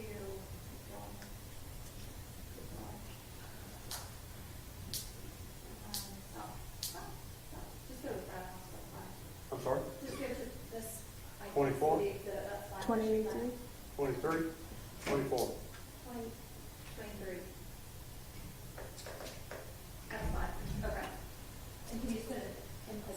Yes.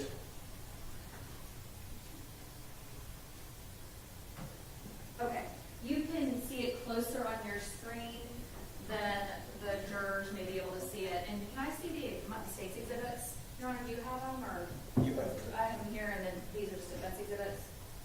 Is that right? Yeah.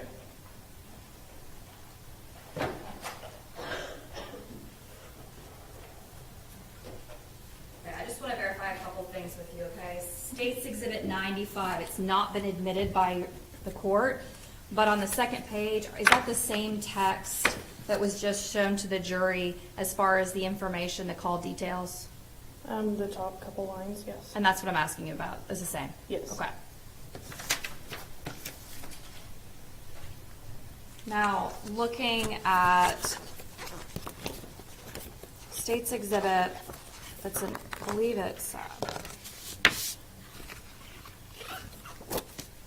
24, 25, and 26. So right now, we're looking at 23.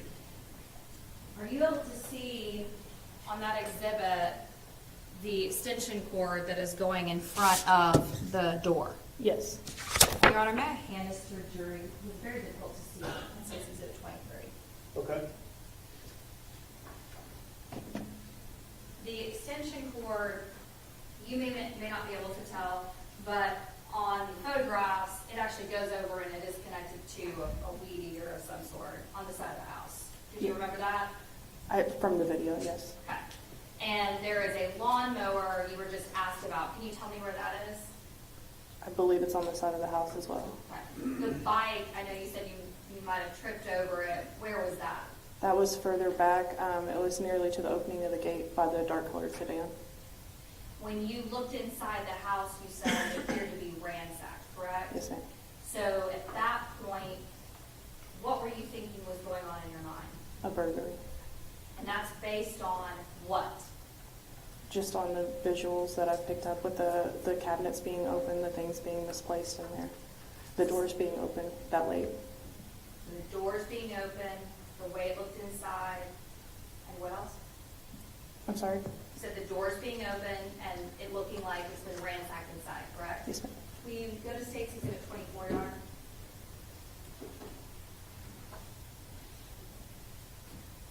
May I approach the... Yes.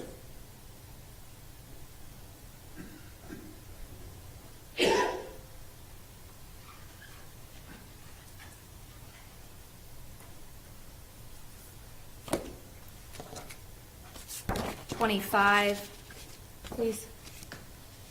25, Your Honor. Okay. Will you just mute that? I'm sorry? That's not what I have marked. So will you just mute that picture, please? So let me show you State's Exhibit 25, 26, and 27. Those have already been previously admitted. Does that appear to be the kitchen? Yes. That jury already saw that earlier, and I believe it's State's Exhibit 26 that we talked about earlier with those cabinets being open. Is that right? Yes. Okay. And may I show the jury that Yes, ma'am. as well? All right. Okay. So State's Exhibit 26, what the jury's looking at now, the kitchen. Those cabinets are open. You said that it's very easy to tell whether or not it's a kitchen is messy or a house is messy versus being ransacked, correct? Yes, sir. Yes, And ma'am. you're basing that on the experience that you had through the academy, training, and out in the field. Is that right? Yes, ma'am. It is fair to say you were a newer officer, right? Yes, ma'am. You've been doing it for a little bit longer now, though? Yes, ma'am. Okay. Even though you said that earlier, as far as there is a very big difference between a ransacked house and a messy house, you certainly would agree that you guys were wrong. It was not a ransacked house. Would you agree with me about that? I wouldn't necessarily agree. No, ma'am. And so there was a burglary in the house that night? No, ma'am. Okay. There had been an intruder that had gone through and ransacked Atatiana's house? No, ma'am. Okay. So, may not be the way you or I keep our house, but that is how that Jefferson family kept their home. Yes, ma'am. Okay. There had not been an intruder or an offense that had been committed inside of that house, in that kitchen, by somebody before you guys arrived, correct? No. Okay. So you guys were wrong in that it actually had not been ransacked. Would Yes, that ma'am. be Yes, ma'am. right? Okay.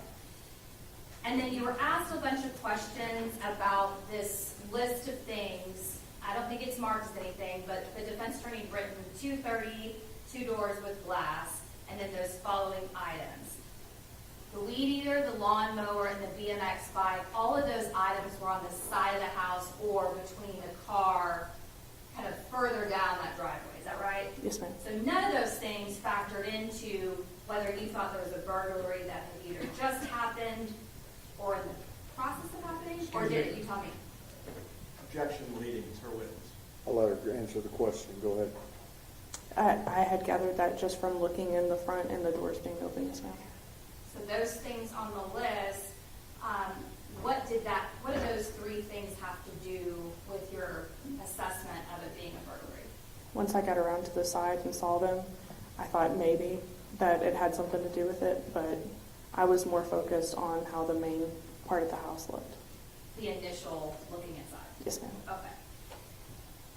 You were asked a lot of questions about general orders. Okay? I want to ask you, do you have those memorized? No. Of course you don't, right? But as far as a silent alarm is concerned, you were to treat an open structure as what type of call? A silent alarm. And when you then, as far as a silent alarm is concerned, what is the very first thing that you do? You look for signs of forced entry. Okay. And that's the first thing that you do? Yes. Okay. Is that according to your general orders? I believe that's how it's listed. All right. All right, approach the witness. Yes, ma'am.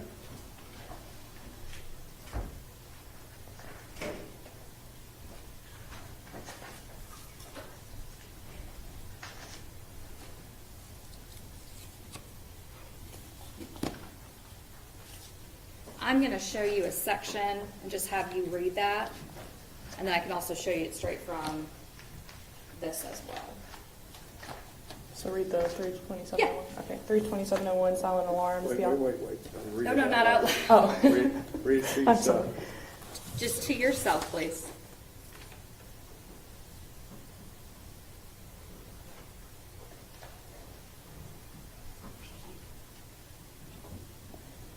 Okay, so what's the very first thing when you respond to an open structure that's going to be treated like a silent alarm? The sheet officer is responsible for the coordination and placement of the other units on scene. The sheet officer is responsible for the coordination and placement of all other units on scene. Okay, and that was done generally correct. That would be the defendant, right? Yes. He's responsible for coordinating where everybody goes and what they do, right? Yes. Okay, and then the second thing after that. You've got to guard all main exit ways to prevent the escape of an offender. Okay, did you guys do that? No. No, you didn't do that, did you? No. So that would actually not be according to the general orders of the Fort Worth Police Department, correct? Correct. And to be fair, if you're supposed to guard all entry and exits, let's talk about now the second door. Did you guys maintain any kind of surveillance or guard that other entry and exit? No, ma'am. You left the very 2 things, front door, side door, unmanned, unsecured, that would be counter to against the Fort Worth Police Department. Yes, ma'am. General orders. All right. You've been doing it for 3 weeks, Yes, right? ma'am. And it's his call, right? It's the sheet, yes, ma'am. His beat, his sheet. Yes, ma'am. Now, let's keep going though, because that wasn't the only thing that we did wrong, right? Because after you are supposed to secure the front or any entry and exits, what's the next thing that we're supposed to do? Inspect the structure. For any signs of forced entry. Did we do that? That's what we were doing, yes, ma'am. Okay. And how did y'all do that? We went together, looking around. Okay. And when we talk about to see whether or not the entry and exits have been tampered with, what types of things have you seen before when somebody tampers with an entry? Like maybe they get inside of a door or window. There's usually the wood frame will be cracked around whatever door or window it is, and then the metal part of the door or window they'll have a pry mark on it. There's obvious damage. Did y'all see any of those pry marks on the inside No, ma'am. of the frame? No, ma'am. And in fact, y'all didn't look at the frame because you kept that storm door shut, right? You would be able to see it. Okay. And so were you able to tell that there was no damage? Yes, ma'am. Okay. And so what you were able to tell that there was no damage, and if there's no damage, then what's the next thing that we do, according to Fort Worth Police Department? Guard all main exits. And are we supposed to, if doesn't appear to be any damage to the entries and exits, are we supposed to call the owner? Yes. Did we do that? No.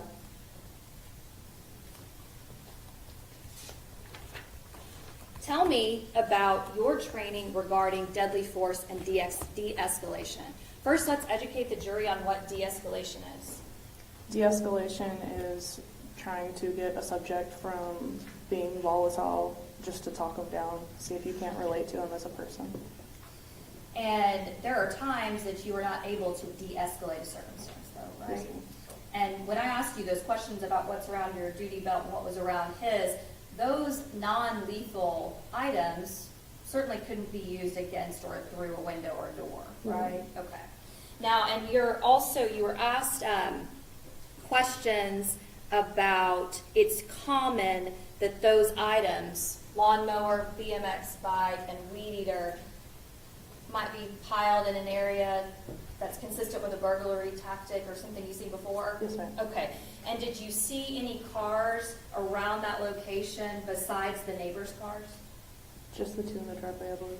And the two in the driveway, when you were asked this question, I believe it's Defense Exhibit 29, jurors have already seen this exhibit. Both of the neighbors' vehicles are in the driveway, white sedan and dark colored sedan. So those belong to the folks that live there. So were there any other cars around that we could have started piling in a weed eater or a lawnmower or a BMX bike that you guys saw? Not that I can recall. Okay. But maybe there's multiple suspects that are going to come and grab that stuff, right? Yes, ma'am. Okay. What is as far as being a police officer, the mantra of the Fort Worth Police Department? I'm sorry, can you ask that again? Is it your job to serve and to protect? Yes. To preserve life above all of us? Yes, ma'am. To protect this community, all of us, right? Yes, ma'am. Okay. Now, the general orders that we just went over with you, there were violations of multiple general orders that this defendant was a part of and caused. Is that right? We just went over some of them. Is that right? Yes, ma'am. De-escalation would be one. I'm not sure how you would de-escalate that situation now. Okay. Well, in a circumstance where there are other options, for example, when you're trained in the academy about when you see a gun, you were trained in the academy about if you see a gun in someone's hand, is that right? Yes, ma'am. And you're trained to notify the other officer to give some indication that somebody has a gun, is that right? You're trained to give verbal commands, yes. Right. And one of the verbal commands that is taught often is to say, gun, right? In a high-stress situation, it's not. You rely back to your muscle memory. Okay. And so, all right, let's just talk about a regular person. And so if I see a gun, in order to let Dale know there's a gun, probably want to say gun, Yes, right? ma'am. And that wasn't done here, correct? No, ma'am. In fact, you were never told anything about a gun. No, ma'am. You were asked a lot of questions about what was seen through that window. And you said something about the body camera. Is there any way for us to know exactly what he was seeing? No, ma'am. You actually had your back turned, correct? Yes, ma'am. You said also that the body camera is on the shoulder, the eyes are moving in different directions, right? It's the best we have, but Yes, ma'am. it's not exactly what everybody's seeing, correct? Yes, ma'am. Now, did you ever see Atatiana's hands through the window? No, ma'am. And there's no way that you are able to tell us exactly what Atatiana saw looking out of the window, correct? No, ma'am. You can't tell us exactly what the defendant saw, can you? No, ma'am. You can't tell us whether or not he saw a gun in her hand, anything in her hand, right? No, ma'am. Can you tell us, you were asked just now about a laser Can you tell us whether or not the defendant saw a laser? I in can't her speak hand? for what he saw. Okay.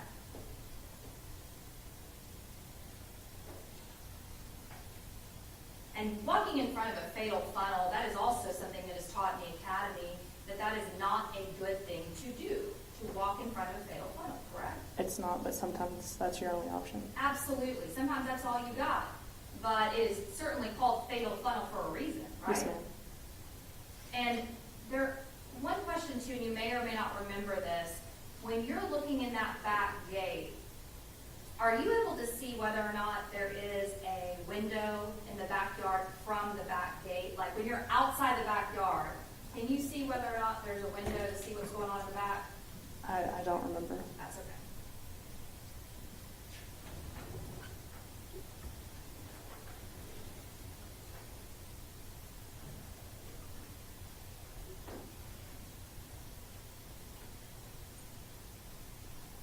Can I have one moment? Yes, ma'am.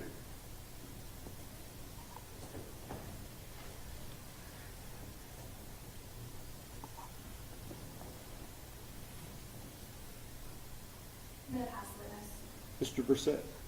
Officer Darch, by 7:07 in the morning, you had met with Major Case that started at 6:47. By 7:07, you'd given him your initial statement, correct? I'm not sure on the exact time. They would call it out as recorded, Yes. and it says this is when we start and this is when we end. Yes, sir. Any dispute to that, if that's what the detective said? No, sir.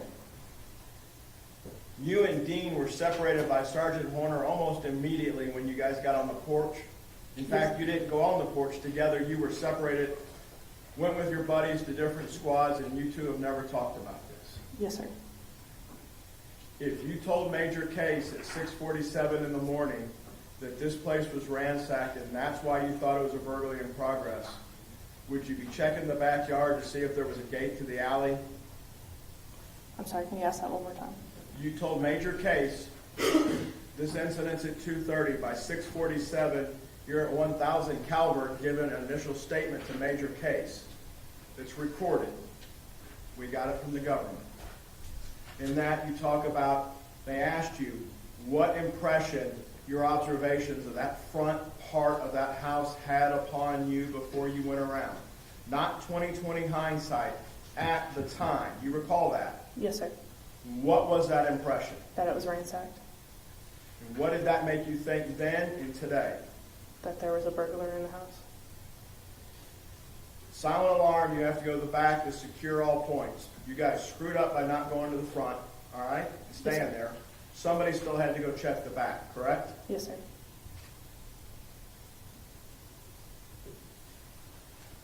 Pass the witness. Ms. Diener. I don't have anything further on it. May Officer Darts be excused subject to any potential recall? Yes, Your Honor. Any objection from the state? No, Your Honor. Officer, thank you. You may step down.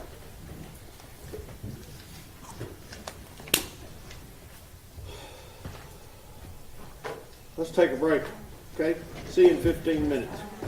All rise. All rise, please. All right. Everybody stay in the courtroom, please.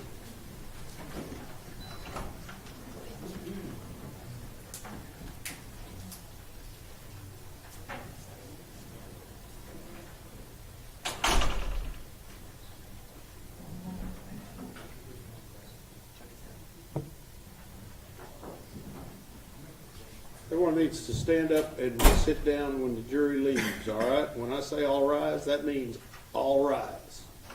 If you can't follow my rules, you can stay outside.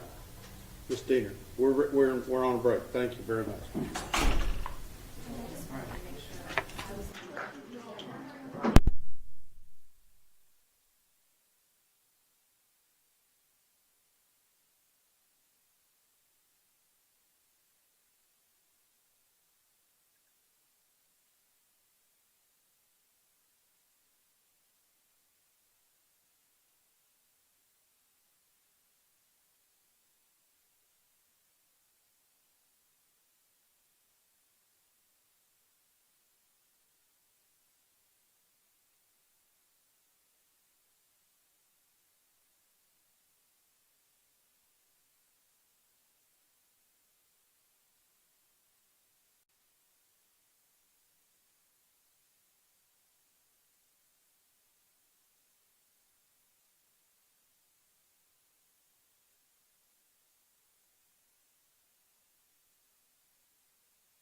Who y'all have next?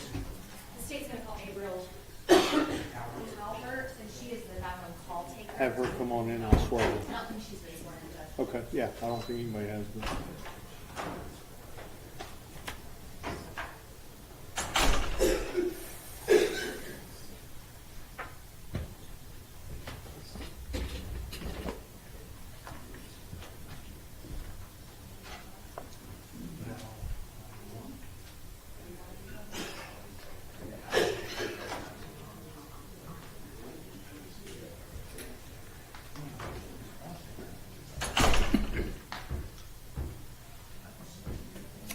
Come up, please, ma'am.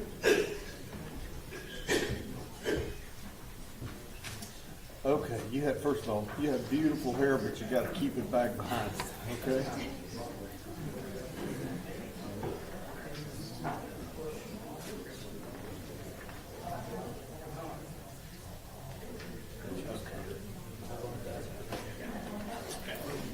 Raise your right hand. We can have a seat.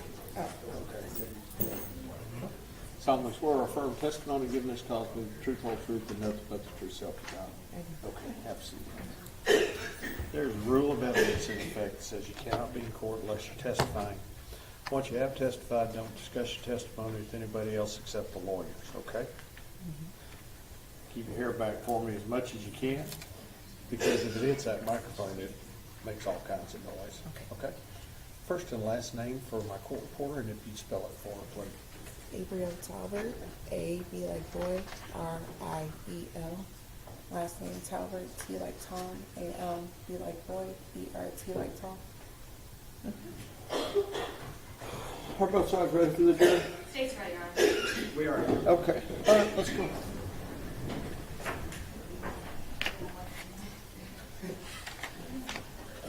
And you may remain seated.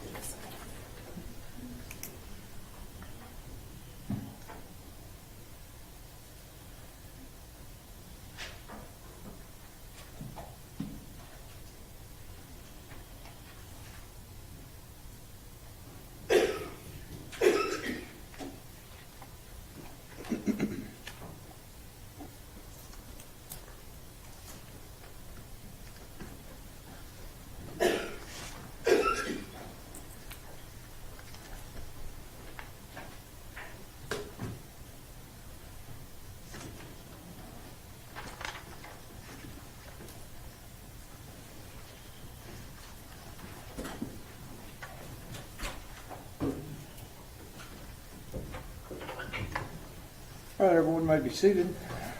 We are ready to proceed. Ladies and gentlemen, this witness has been previously sworn to testify truthfully. Okay? The state may proceed. And the state calls Gabriel Talbert. How are you? I'm doing good. You turn to the jury and introduce yourselves and speak real loudly for me. Hello, I'm Gabriel Talbert. I used to work for the city of Fort Worth as a 911 call taker when this incident happened. Okay. I need you to speak even louder. Okay. Okay. Sorry. That's okay. All right. So you said you used to work with the city of Fort Worth Yes. when this incident happened. Yes. What did you do in the city of Fort Worth back in October of 2019?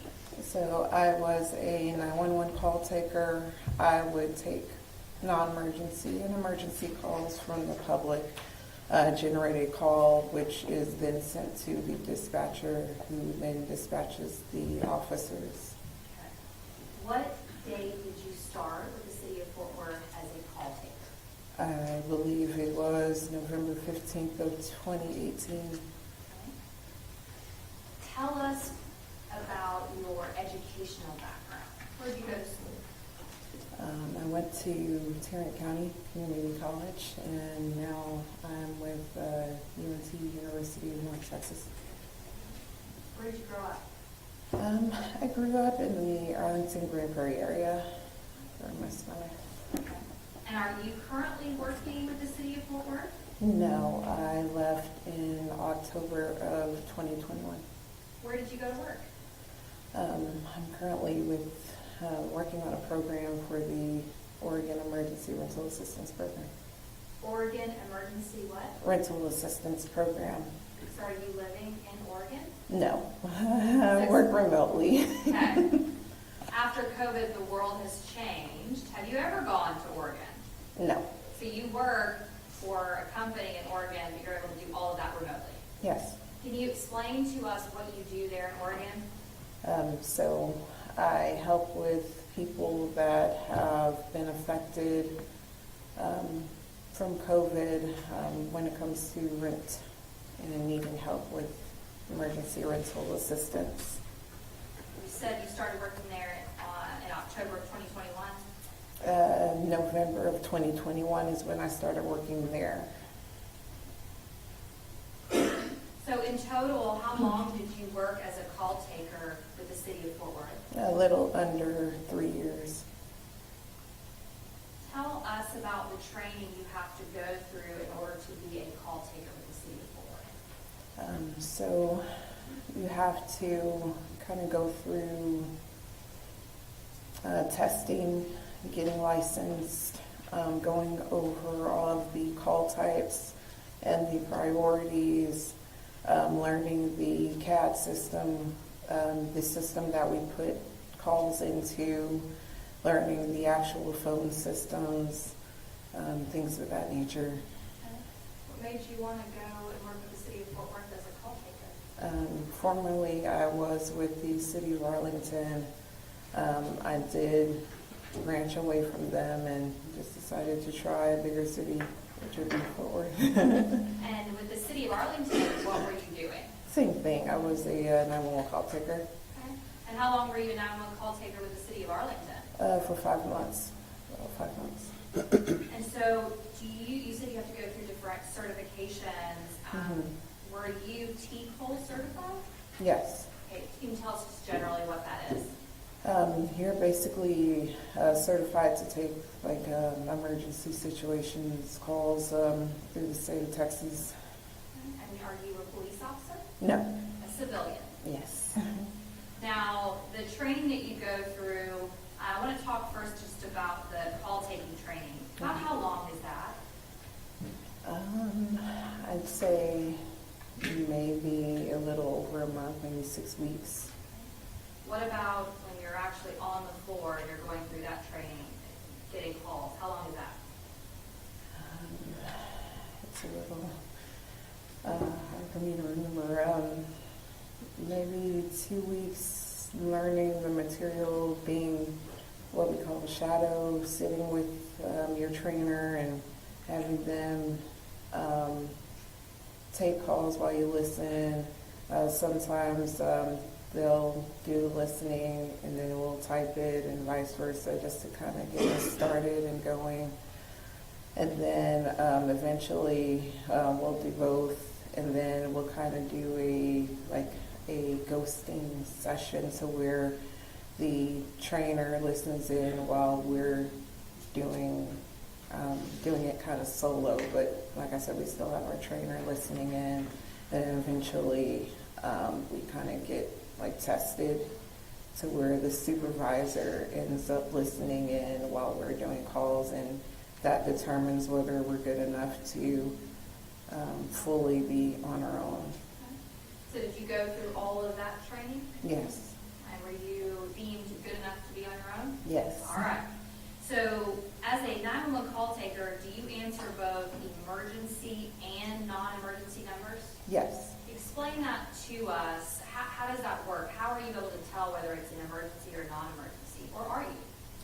When the call comes in, if it's emergency, it will generate like an approximate area of where this call could be coming from. When it's non-emergency, we don't get any type of mapping, and that's how I'm usually able to tell whether they're calling on the non-emergency line or the emergency line. And when you go through your training, are you given information, or I guess instructed in what types of calls, when they come in based upon their details, how to label them? Yes, we go over that. Yes, that would be the call types. Call types. And the priorities. And then you said what? And the priorities. So are there different priorities that are assigned to calls? Yes, each call has the same priorities that we can choose from. It all depends on the call details. And so can you go through how many different levels of priorities there are? And there is currently 3. Priority 1, priority 2, actually 4. Priority 1, priority 2, priority 2 SS, and priority 3. Okay. And so let's go through. So 1 is for what? 1 is like in progress. Life is in immediate danger. Weapons are involved. Someone is currently in danger. Okay. Then let's talk about 2. The 2 is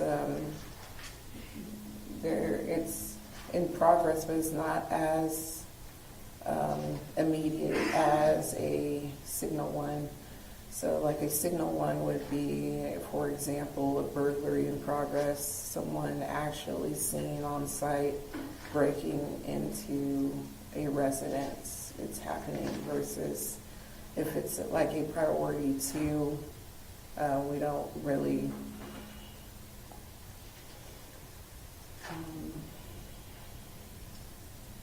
priority 2 would be like I saw someone around at my house or my neighbor's house like 5 or 10 minutes ago. I don't know if they're still on scene or not. Okay, so Or something something that's, of that nature. okay, so something that's already passed would be a 1. Excuse me, I mean, a 1 would be in progress, but number 2 would be less prioritized, less emergent. Less emergent. Okay. Would, if a weapon is mentioned, is that going to be a priority 1 or a priority 2? If a weapon is currently being used and someone is currently armed and threatening someone, that would be a priority 1. Got it. And then you said there's priority 3, what's that? Priority 3 is more like report calls, more so welfare checks can go underneath that category, things of that nature. What about an open structure call? What priority is that going to be? More so priority 2. Do you assign the level of priority or does the computer system?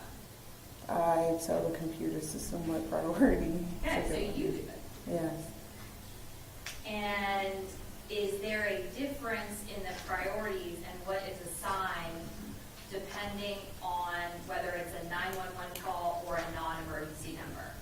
It doesn't matter whether they call a non-emergency or emergency. We go by the details, not whether it comes on the emergency or a non-emergency line. May I approach Mr. Sherman? Yes, ma'am.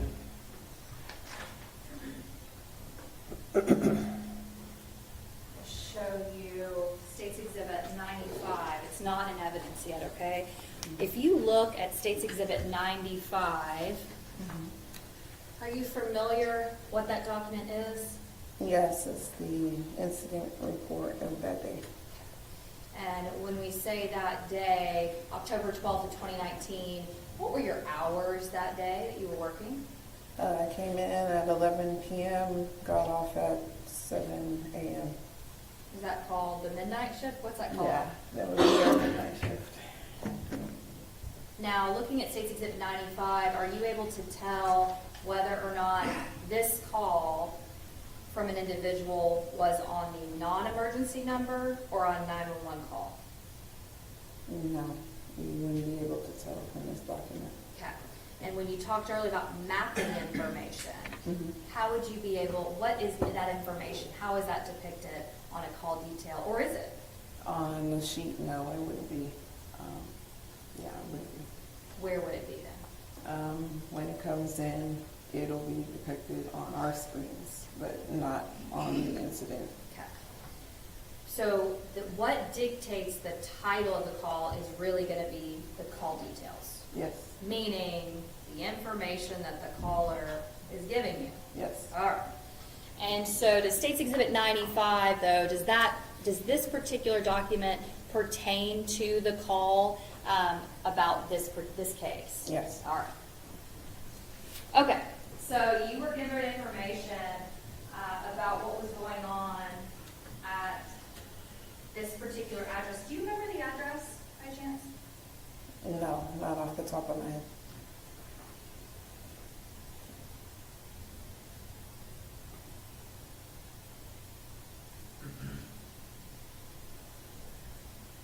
May I approach the witness again? Yes. I'm going to show you what's been offered into evidence as Defense Exhibit 29.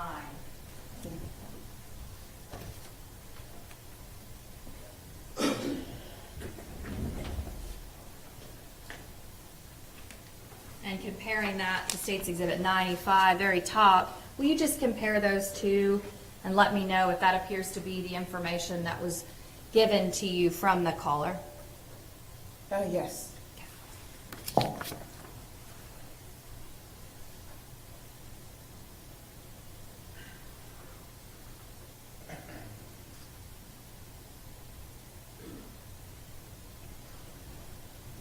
So what information were you given? Everything that I wrote on this sheet, that the caller said that the front door to that address is open. Both neighbors' vehicles are in the driveway, and then I described the vehicles, a white sedan, a dark colored sedan, and that neighbors are usually home, but never has the door open.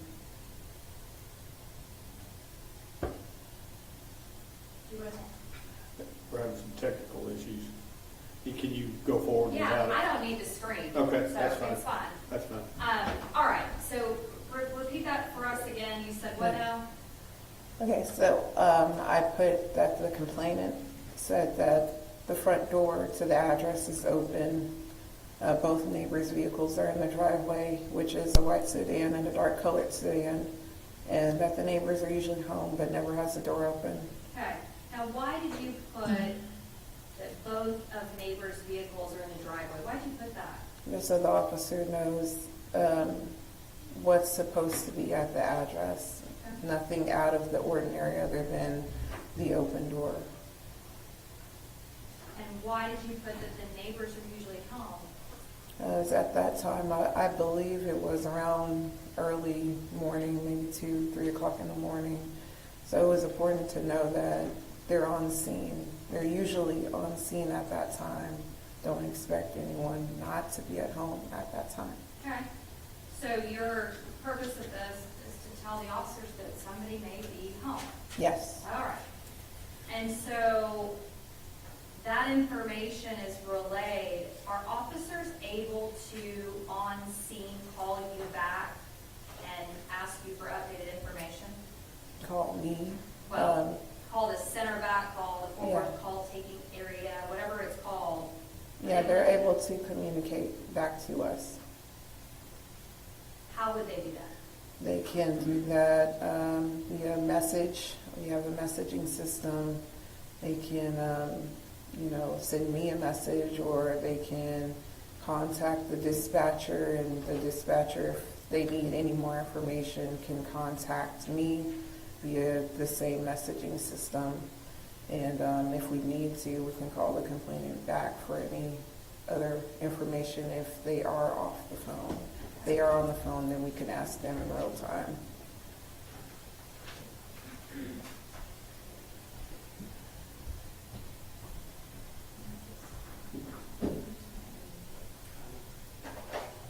State's Exhibit 95, does that have information regarding who called, the non-emergency number? Yes, it gives the complainant's name. Does it also have information about the person that called the complainant, their phone number? Yes. Have you had it before where officers will call you guys back and give updated information? Yes. Have you ever received a call where an officer will call you back and say, hey, can you tell the homeowner to come outside or answer the door? Yes, they'll send me a message, or they'll contact the dispatcher, and the dispatcher will contact me. So how does that work? You're the call taker, but then there's a dispatcher. Explain that to us. Okay, no problem. So I basically speak to the public I'm the one that takes the calls and gets that information. And then I generate a call, which then gets sent to the dispatcher. Then the dispatcher is the one that assigns officers to certain calls. And that's usually how it goes. If you're giving me an idea of, when we talk about call titles, Mhm. can you give me some examples of what are some different call titles? So we'll have like a disturbance, a domestic disturbance, an investigation, a suspicious person, a burglary in progress, things of that nature. Are there quite a bit? Yeah, If you were to give me an idea of about how many different types of calls, what would you say? about 55 to 75, around that range. Quite a bit, okay. Are there any types of calls, you just mentioned domestic and disturbance, and you mentioned burglary in progress. Are there any types of calls that are more common than others? I would probably say a domestic disturbance, a disturbance, and probably a suspicious person. You run into those quite often. Yeah, around that time of night, yes. Can you, the title open structure, is that an example of a title of a type of call? Yes. Can you give me an example of what would be an open structure type of call? What kind of information would you have been given? So an open structure basically classifies as a building or a house with any type of entryway that's open, or like a window, door, anything of that such that's open.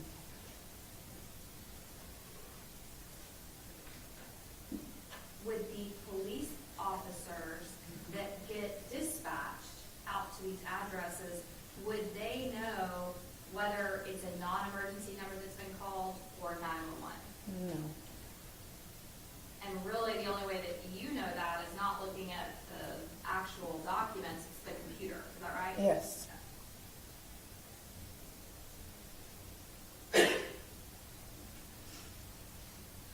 In this particular case, on October the 12th in 2019,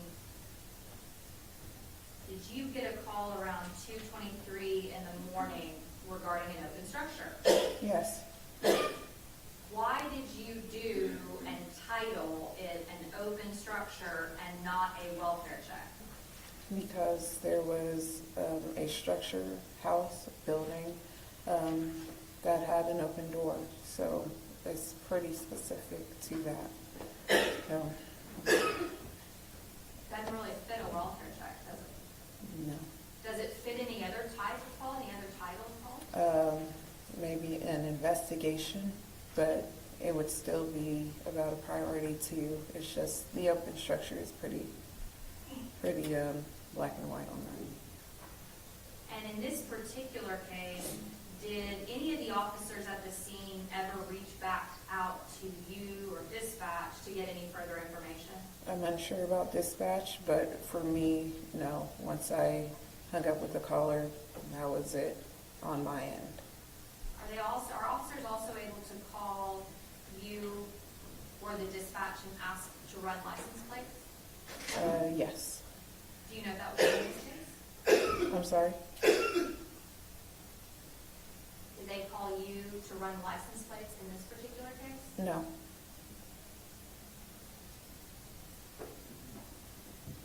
Are you excited to be here? Not really. Are you nervous? Yes.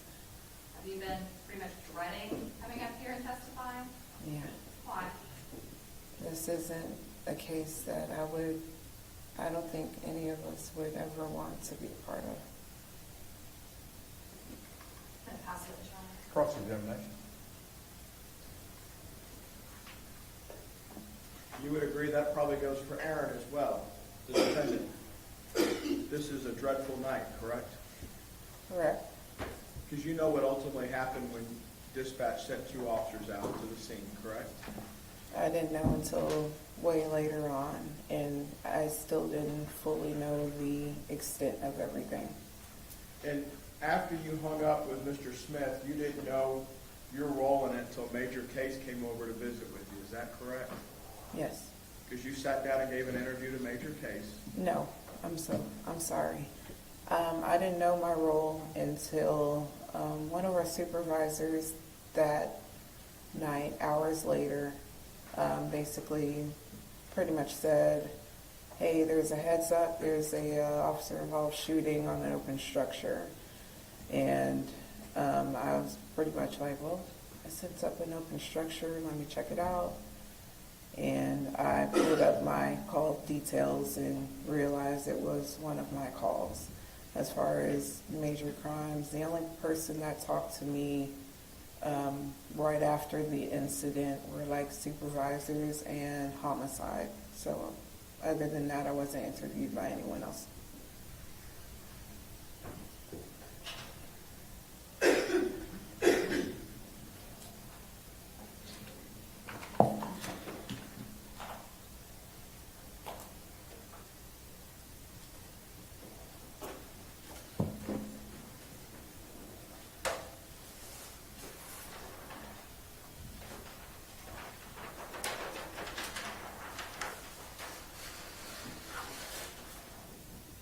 When we start talking about Fort Worth communication, that's over what, on West Bolt Street? Yes. And was that where your office was at the time? No. You were officed at West Bolt Street for the call taking? I was, yes. Okay.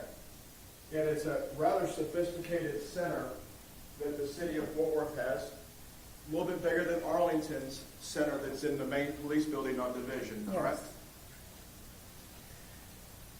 Yes. Am I right in understanding your training that everybody that's in the Tarrant County area, the Tarrant County 911 district is all basically cross-trained? You can work Arlington calls. If Arlington's lines fail, they fail over to Fort Worth and vice versa?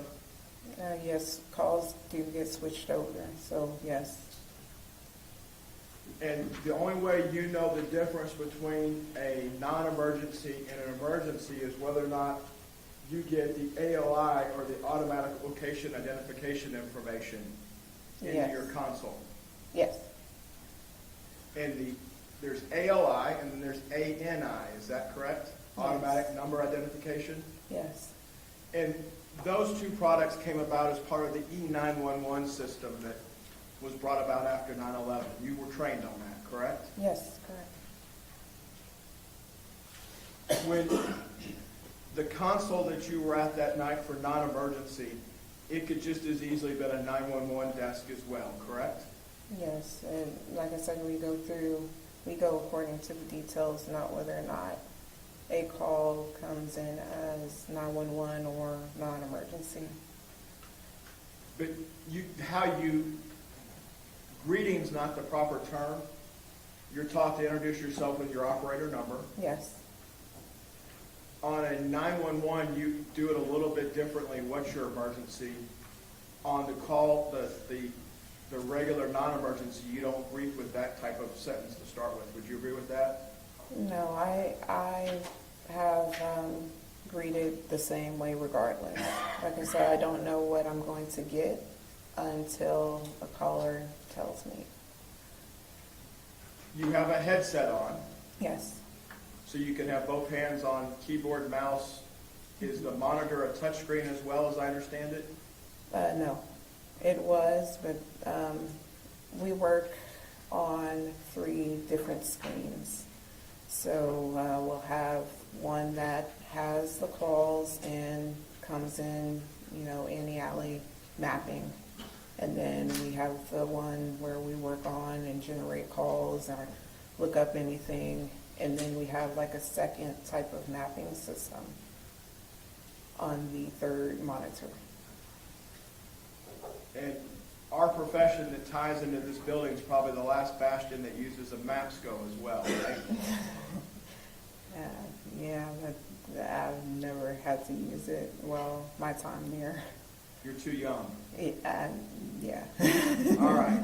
And MapSco, for those that don't know, is grid coordinates in a book that tells you where stuff is at the the visual maps that the patrol cars have don't work. There's a map scope coordinate to where something is. That's your understanding in your training, correct?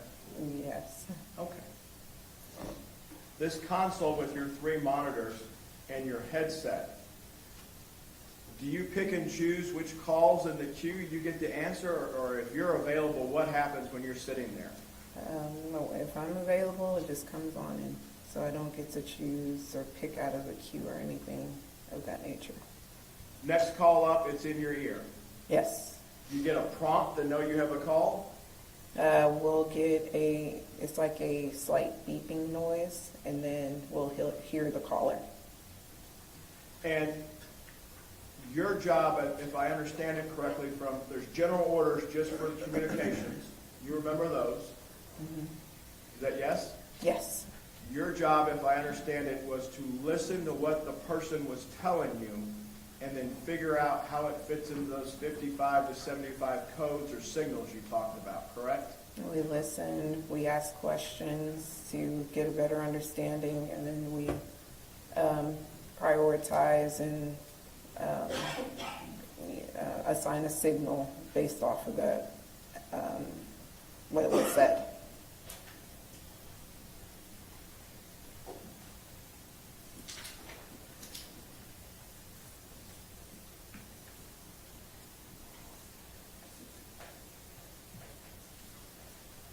So when you're listening to this call, God bless, what is the call taker or the caller, the complainant, the CP, because that's the shorthand term you use. Yes. What's the CP telling you? When it comes to that call, he said that my neighbor's door is open. Okay? Did he ever mention the word welfare? No. You took what he was telling you and you had to fit it from listening to assigning some stuff. So were the doors the trigger for you, the open doors in that call? Yes, that was the first thing that was said. All right. What were other trigger words for you to figure out how to filter this through the 55 to 75 different things you could assign this? I wanted to get more details as to is the owners usually at home, just so our officers know what to expect as much as I can give them when they get on scene. Yes, ma'am. And you attempted to do that. You and I have listened to the call. Mm-hmm. Is that Yes. You probably listened to it as late as today, did you not? I didn't listen to it today. Yesterday? No. When's the last time you listened to it? Maybe a week or two prior. Okay. You met with the DAs at their office on the 4th floor here? Yes. I don't remember exactly when, but it was recent. Okay. And you would expect that as witness prep takes place? Yes. So you had a chance to listen to it? Yes. Did you initial the DVD or CD that it had it on there? I don't know. The recording, though, that you listened to, you could identify your voice. Yes. And from the start of the beat to the end, that was your complete call with this tapes, correct? Yes.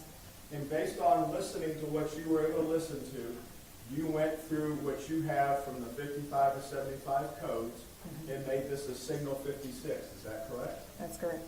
And what is a signal 56? An open structure. Why not a signal 61? I just given how long I've been away from the city, I don't remember Signal 61. Could you please go over that? Welfare check is found under signal 61 in your Okay. 58-page general orders. Because the call details fit a open structure, which, I said before, is any structure, business, house that has anything perceived as open, a door, window, as such.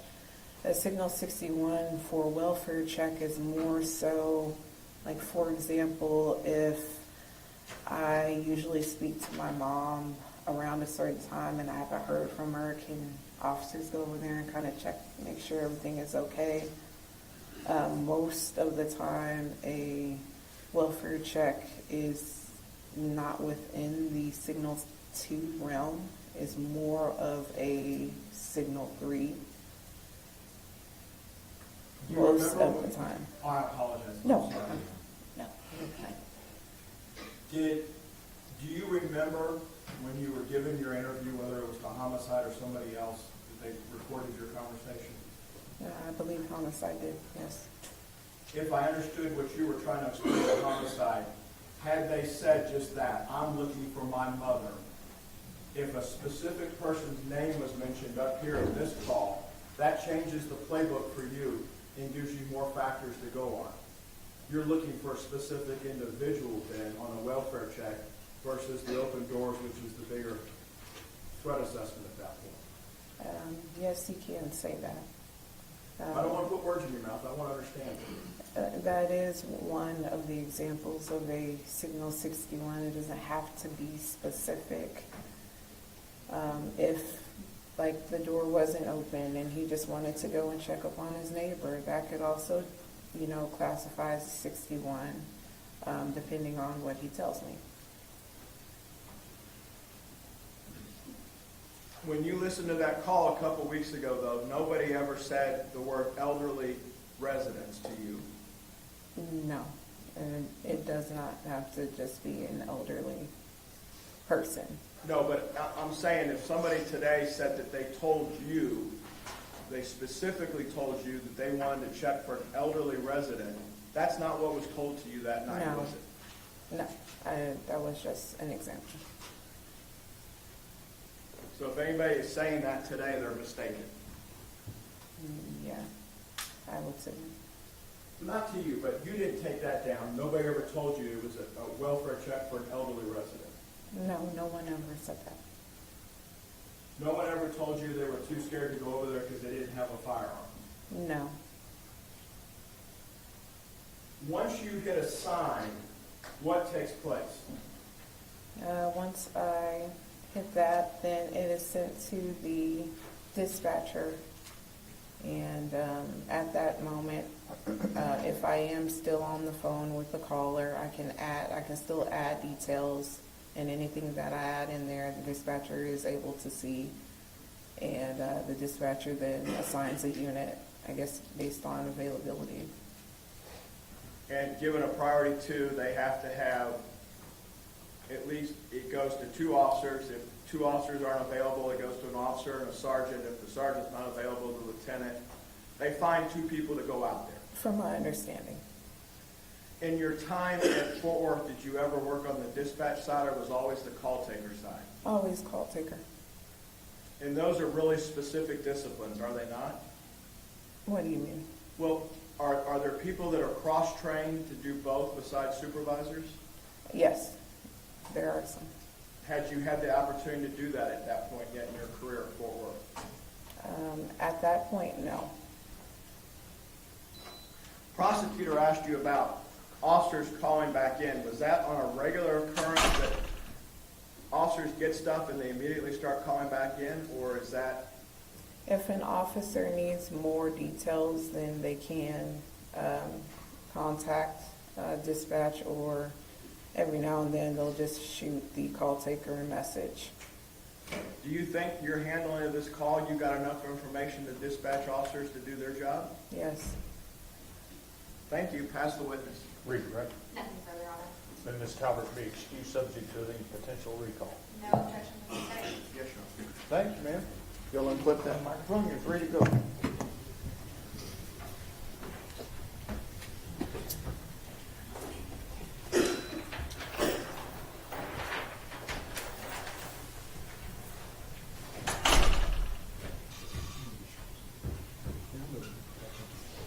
I could be mad. Who do you have next? State calls James Smith.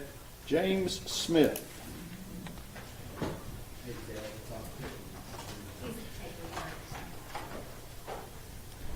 I think it may be working again. It's hypothetically, Yeah, yes. I understand.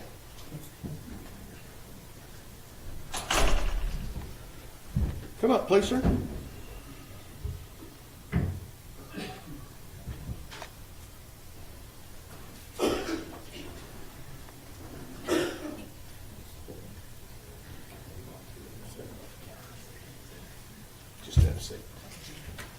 Ladies and gentlemen, this witness has been previously sworn to testify truthfully. Mr. Smith.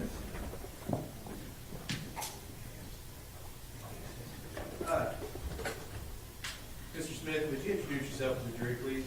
My name is James Smith.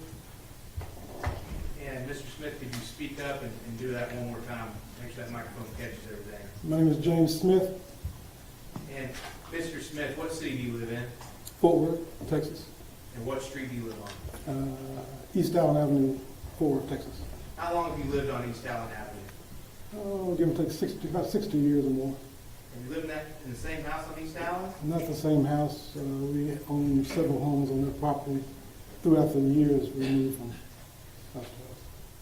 You said we. Who's we? My mother, my grandmother, 2 sisters, a brother. How many homes have y'all owned on East Allen Avenue, your family? At one time, we had 13. We're down to 5 now. And do you recognize the address of 1203 East Allen Avenue? Yes, I do. And what's located at that address? Excuse me? What's located at that address? That's the home of Yolanda Carr. Yolanda Carr, and that's where Atatiana Jefferson used to live? Yes. Do you live directly across the street from Yolanda Carr's house? I'm across the street, but I'm kind of like a diagonal. And how long have you lived in that particular house? About 20 years. Anybody live there with you? I'm taking care of an elderly lady, yes. What about next door? Who lives next door to you? My sister and her family, And who all lives there with your sister? her children. And I'm sorry? Her children, how many children does she have? living in the home. Adult children, let's say. Let's start there. Well, there are 3 adult children in the home. And who are the adult children in the home? Rachel Bowman and Julian Bowman, Jade Bowman. So I'm sorry, that was Rachel, Rachel. Julian, and Jade Jade, Bowman? And then, are those all brothers and sisters? brothers and sisters, yes. And then how many kids between those brothers and sisters? 5. And what is the range of those ages? No one over the age of 18. Is there some young kids too? Young kid, maybe 6 to 15, 16. Mr. Smith, you've lived on that street for 60 years. Why don't you tell the jury a little bit about your neighborhood, your street that you grew up on, or you lived on for 60 years? Well, it's a pretty great neighborhood for me to be there 60 years, but I started at my grandmother's house on the opposite end of where I live. And when my mother was able to rent a home, she moved from her mother's home to a home closer to where I am. In fact, next door to where I live. And she rented that home for about 6 years. She got a job at the post office. She was the second black person to be hired at the Lancaster post office. And she was able to buy a home.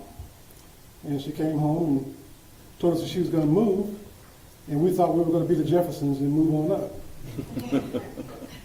Being a young lad, I'm going to use the word lad, I was waiting on a moving truck. And I waited till the sun was about to go down. And I said, "Where's the truck?" And we don't need one because she bought the home 2 doors from where we were renting. Over the years, when I got older, the neighbor that I had on the left and the right of me as an adolescent child passed, and I bought her home, and that's where I live. So, you know a lot about the neighborhood.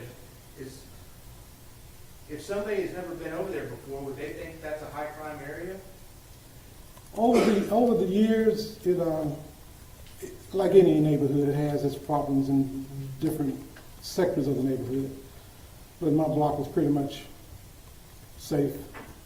Before October 2019, did you lock your front door? No, What about your sister next door? Did she lock her front door? she may lock her, but I don't like that. So you lived on that street for 60 years, and before October of 2019, you wouldn't even lock your own front door? No.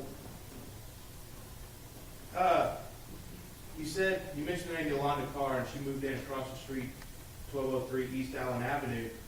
About when did she move into that home? That lot was empty for several years. There was a home before her home was built, but I believe her home was built in 2016.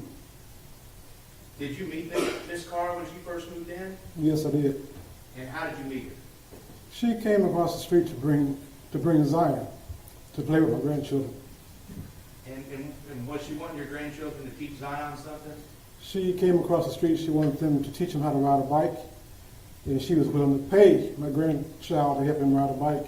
And I told her she didn't have to pay him for that. Did those kids play with Zion? All the time, yes. They teach him how to ride a bike? He rides the bike, yes.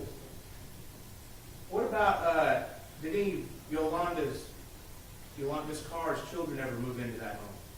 No. Did any of her children ever come to stay in that home off and on? Well, Atatiana came after she got out of college to stay. And do you know where she went to college? It's Louisiana, Xavier. Xavier? Yeah. About when did she kind of come back after college? I can't really remember the exact time, but pretty much close to when she had this incident. Same year. Do you know what Atatiana studied at Xavier? No, she was, I don't know exactly what she studied, but I knew she was planning to become a doctor. Planning to become a doctor. What, did you ever meet Atatiana? Yes, I did. And when did you first meet her? I met her, the first time I met her, she and Zion's mother, Amber, came over to my granddaughter's birthday party. And we sat on the porch and watched the kids play on the bounce house. Did you ever see Atatiana taking care of Zion or teaching him how to do things? Yeah, she taught him how to cut the grass. It was rather comical because he would run with it when she was trying to teach him how to walk with it. So he would just run as fast as he He was could? running fast. It was comical. I was doing my yard, they were doing theirs, and it was comical.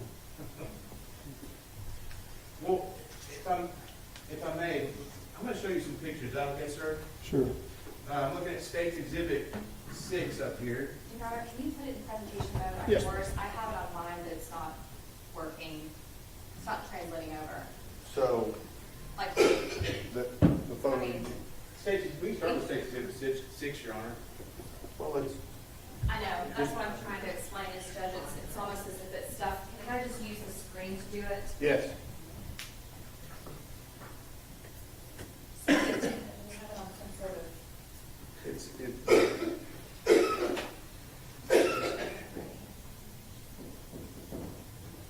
we're having technical problems. You might have to use it old school. Old school.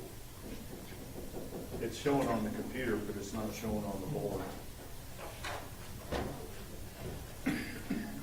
Your Honor, I'm anything I'm adaptable.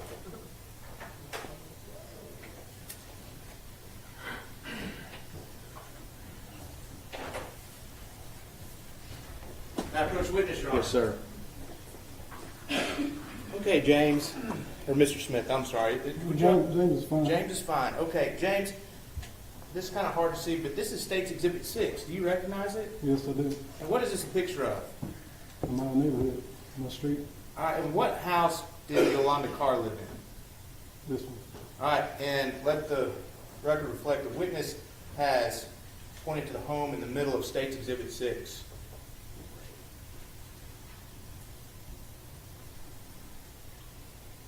If I may just walk in. That's fine, Mr. Smith.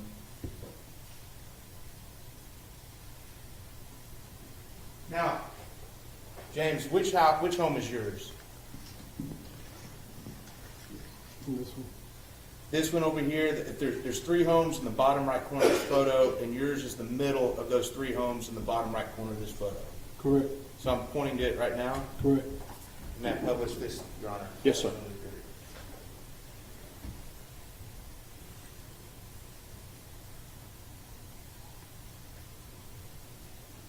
So, James, what is this big building that's just to the west of Miss Carr's home? Now I'm pointing to this green highlighter, and in State's Exhibit 6, it has kind of a white front in the building. It's a Masonic mosque, a Muslim mosque. Back in October of 2019, was that building in use? It's in use, but they don't have a congregation there yet. So there's not a lot of traffic going in and out of that building? No. And what about this big, long building that's kind of behind Miss Carr's home and that mosque. What is this? There used to be a community center, the Maddox Community Center. Is it in use anymore?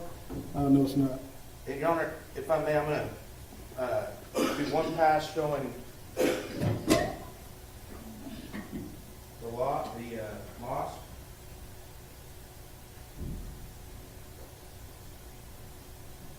And then another pass showing the community center behind this car's office. So,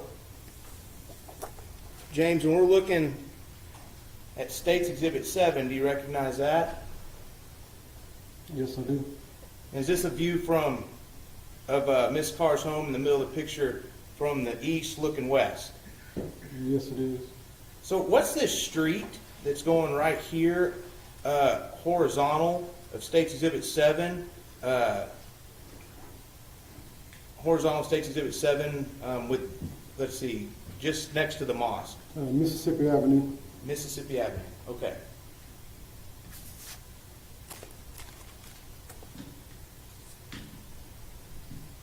Now, have a vote, Your Honor? Yes.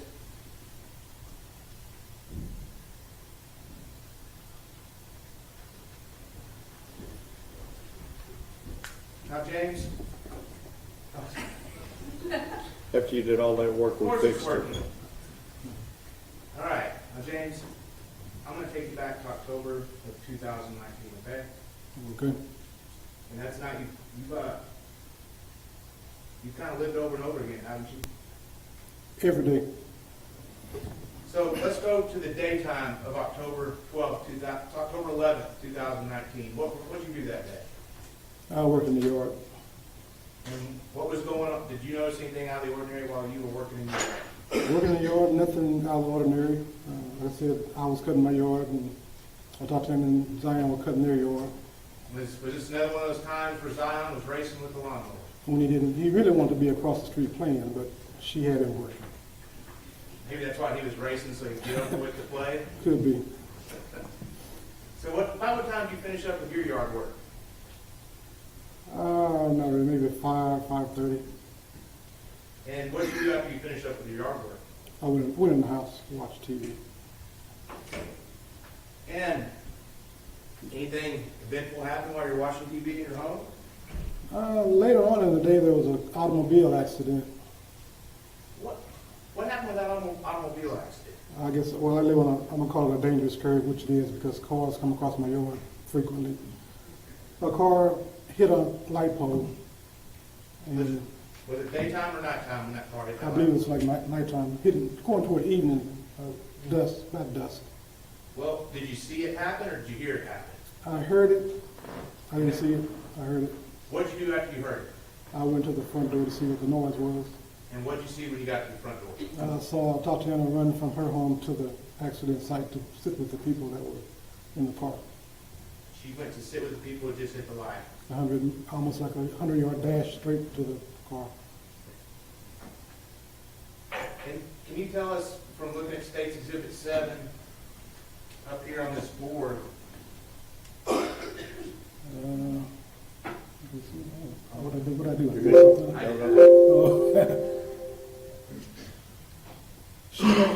She ran east toward the other end of the lot to the last clump of trees. There's a light pole there that the car hit.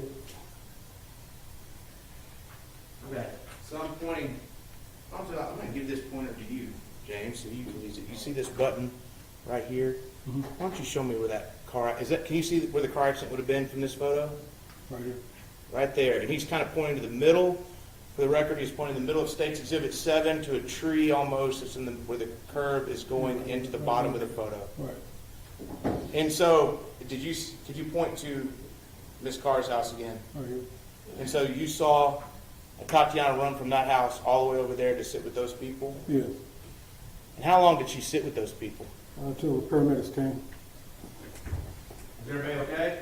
They were fine. Okay, so after that excitement, what'd you do? When went outside, back outside. It was dark, all the lights were out, the street was totally dark. And Atatiana was standing outside talking to my son. Okay, and did you eventually go back inside your house? Yes. What did you do once you got back inside your house? I continued watching TV. Did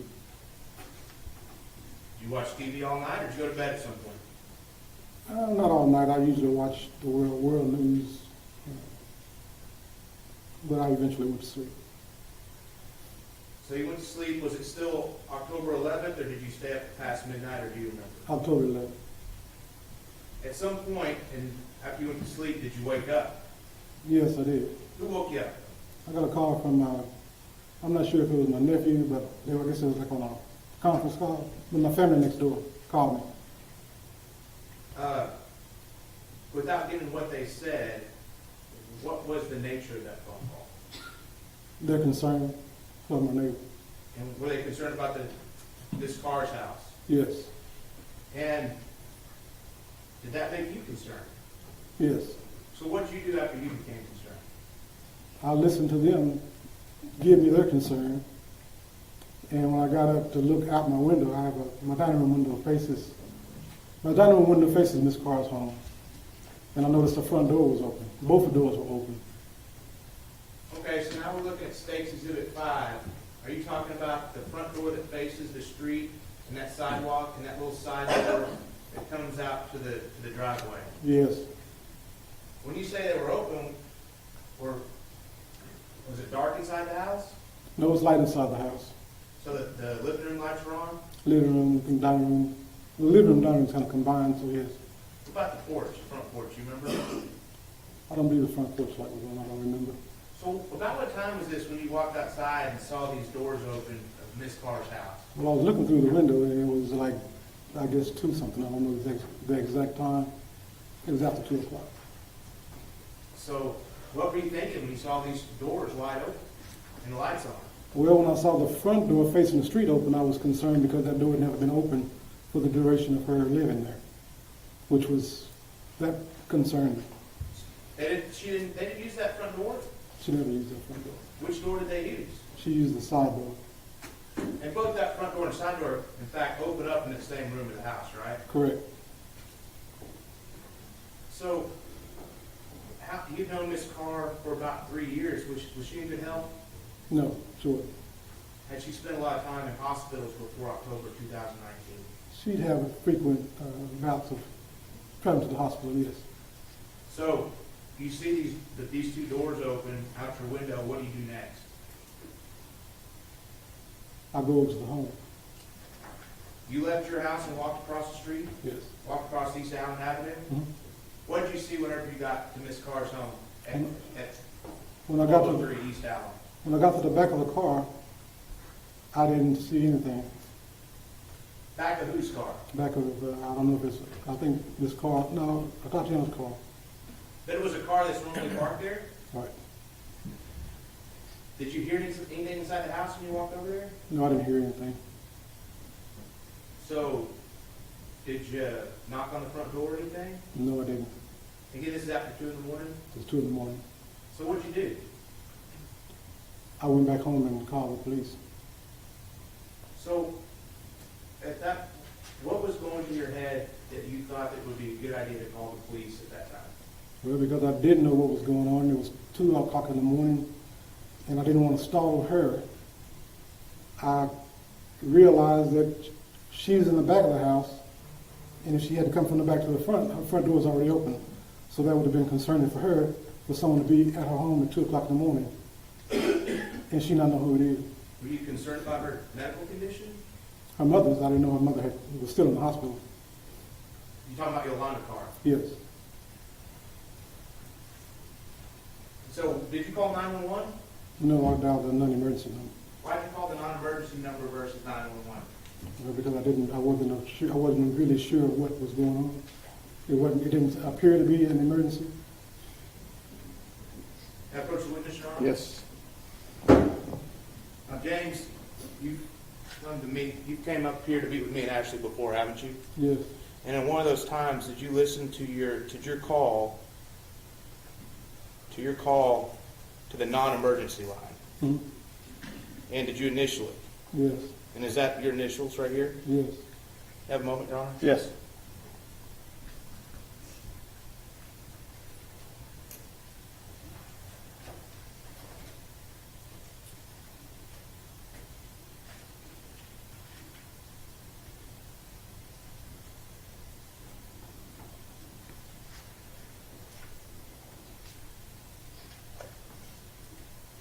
This time, Your Honor, State would offer State's Exhibit 2, which would be the phone call, the non-emergency call from James Smith, Fort Worth Dispatch. Attorney, Defense Counsel for review.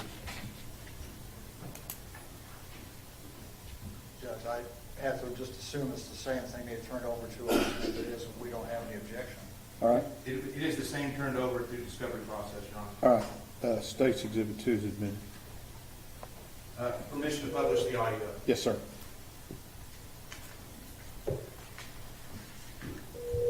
Fort Worth Police Operator M873 with the address. I'm calling about my neighbor, Okay, what's the address?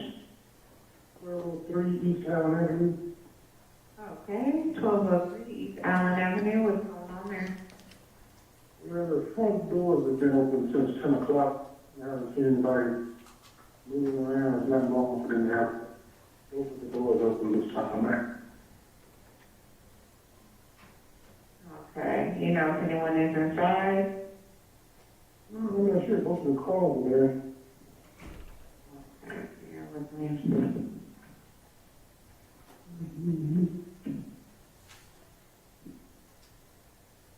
And they're in the driveway?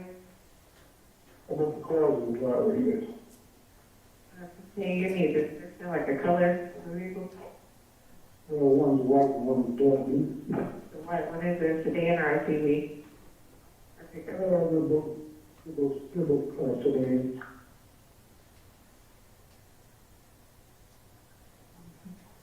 Okay. And what's your name? James Smith,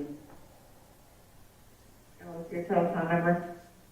817-609-9158. Hey, 176099158. 817-609-9158. Okay, and, are they usually home at this time? They're usually home, but they never had both of the front doors open. We had lights on, like how the two sisters the house. When my sister was me, she stayed across the street, and I live in the house, so I was my sister. Okay, is the address that you gave me, 1203, that's their address, correct? Yes. Okay. We'll have an officer come by, they're already being dispatched now, okay? Okay, appreciate it. I mean, there's not normal to have both the doors open this case that long. Gotcha, okay. Thank you so much. Thank you. Bye-bye. Now approach the witness, Your Honor. Yes, sir. James, I'm going to show you what's been marked as State Exhibit 22. Do you recognize that? Yes, And is that Yolanda Carr's house? yes. And I know that it's got some crime scene tape on it, but is that, other than the crime scene tape, does that truly and accurately reflect Yolanda Carr's house on the night of October 12th, the early morning hours of October 12th, 2019? Yes, it does. This time, Your Honor, State offers State's Exhibit 22 for all purposes.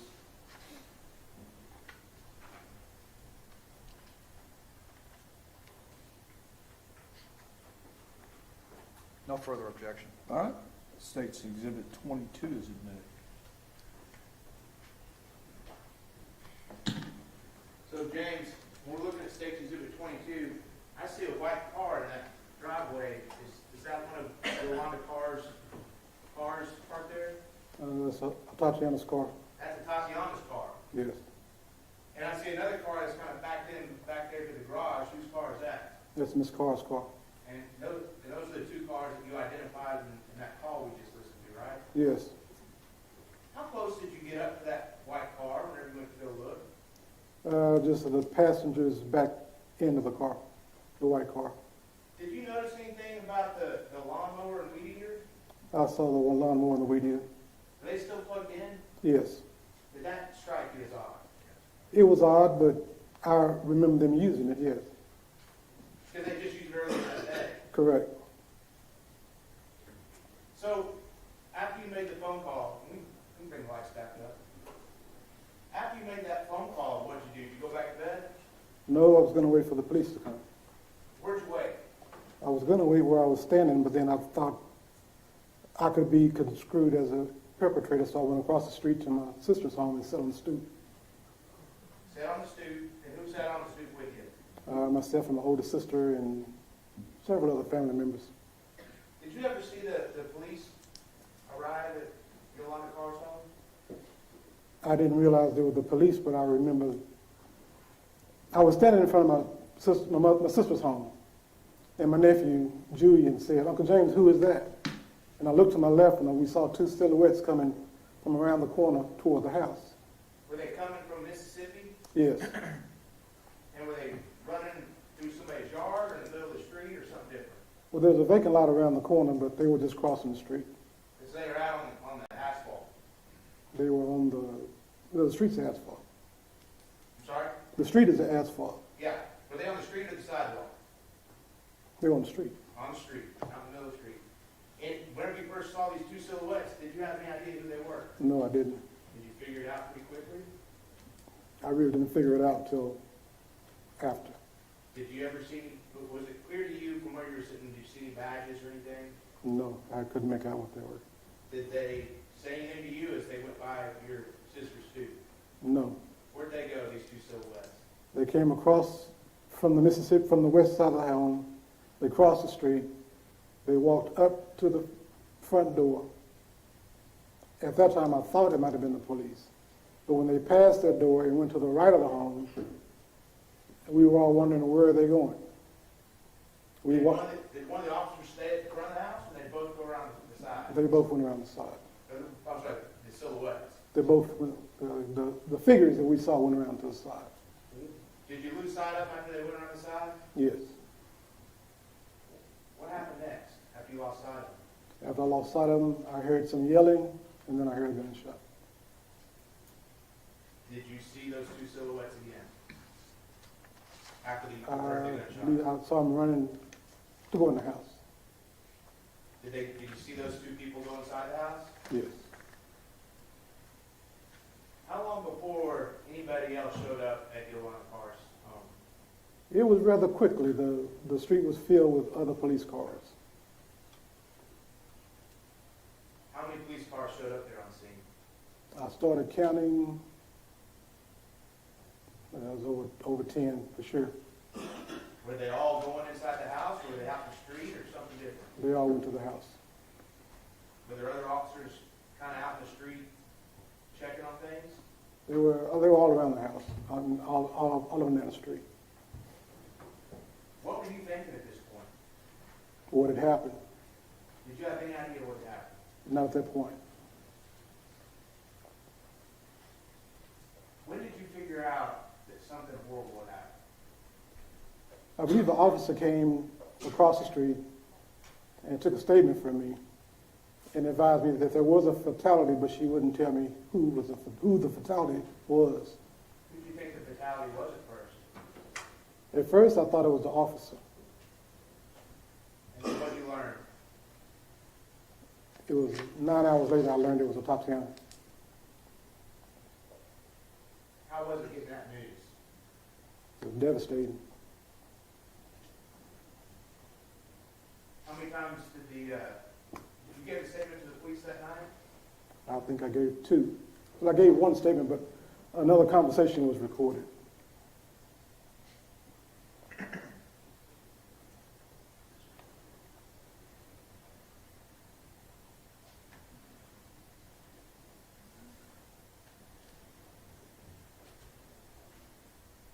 James, you said you live with this every day since.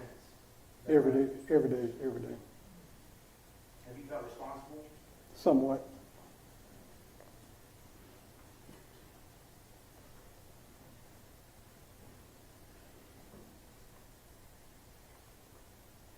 We'll pass witness. Cross-examination. Thank you, Judge. Good afternoon, Mr. Smith. Good afternoon. You mind if I ask you a few questions too? Sure. Thank you. In your 50 years of living over there, has it been a quiet, calm 50 years over there? On my block, it has been calm. You said that the neighborhood was a pretty good neighborhood? It has its problems in different sectors of it, but where I live is no problems. Okay. So what do you consider the neighborhood to be? Excuse me? What do you consider the neighborhood to be? A neighborhood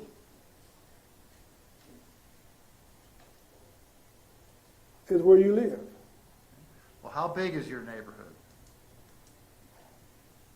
Well, if you want to do it in sectors, I live in a two square mile area of a neighborhood. Okay. In a 2 square mile area on the east side of I-35, correct? Yes. South of I-30. Yes. Located here in Fort Worth, Yes. right? And in that 2 square mile area, had you ever heard of there being any crime? Yes, I have. Okay. It's pretty plain that there's quite a bit of crime over there, isn't there? I don't know the stats, but there is crime over there. Okay. Are there burglaries? I'm not sure. I don't know the stats, but I know there's crime over there. Okay. Well, what do you consider crime to be? Well, just recently we had a murder. When was that? I can't remember the date, about 3 months ago. Okay. Is that the first murder that's ever happened in the neighborhood? I'm not sure. That's one I know about. Is there a little bit of crime or a lot of crime? I'm not sure. I don't know the stats. You've only lived there 50 years. Yes. Okay. What's your opinion? My opinion? Could you rephrase that in my opinion of what? The neighborhood? What is your opinion about the amount of crime that occurs in your neighborhood? My opinion, it could be less. It should be less. But it's not, it's more. I didn't say more, but it should be less than what it is. Are there any crimes that occur at night over in your neighborhood? It probably does, but I'm not, I don't keep a record of every crime that goes on in the neighborhood because I'm not privy to every crime in the neighborhood. You couldn't possibly keep a record of every crime that happens over there, could you? No, I couldn't. Ever had a burglary over there in your neighborhood? I'm quite sure there has been, yes. Okay. Probably quite a few of them, right? I wouldn't know. I wouldn't know if it was quite a few. I know we've had burglaries. There are burglaries in every neighborhood. There are, aren't there? Yes. And there are robberies in every neighborhood. Right? Yes. And there are car thefts in every neighborhood. Possibly. And there are murders in every neighborhood. Not in every neighborhood. Name a neighborhood that's never had a murder. Well, sir, I don't know every neighborhood. I don't know the name of every neighborhood, so I couldn't give you that answer.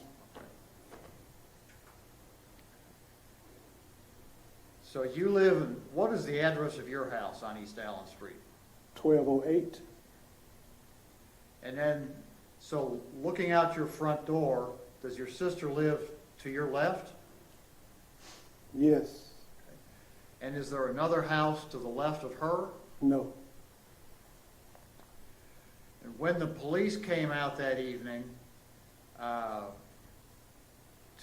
the car home across the street, there were a number of your family members that were out there on that front stoop waiting to see what happened, right? Yes. Who all was there? Oh, Julian, my sister. I think both of my sisters. And some nieces and nephews. Who's Julian? My nephew. You were actually asleep and got a call from one of your sisters that she was concerned about what might be going on over at the car house, correct? Yeah, correct. And that woke you up, and then when you learned about what was going on, you became concerned, right? Excuse me? After you were woken up by that phone call, you became concerned about what was going on over there, right? Yes. Because you could look across the street from your house and see that their front door was open. Yes.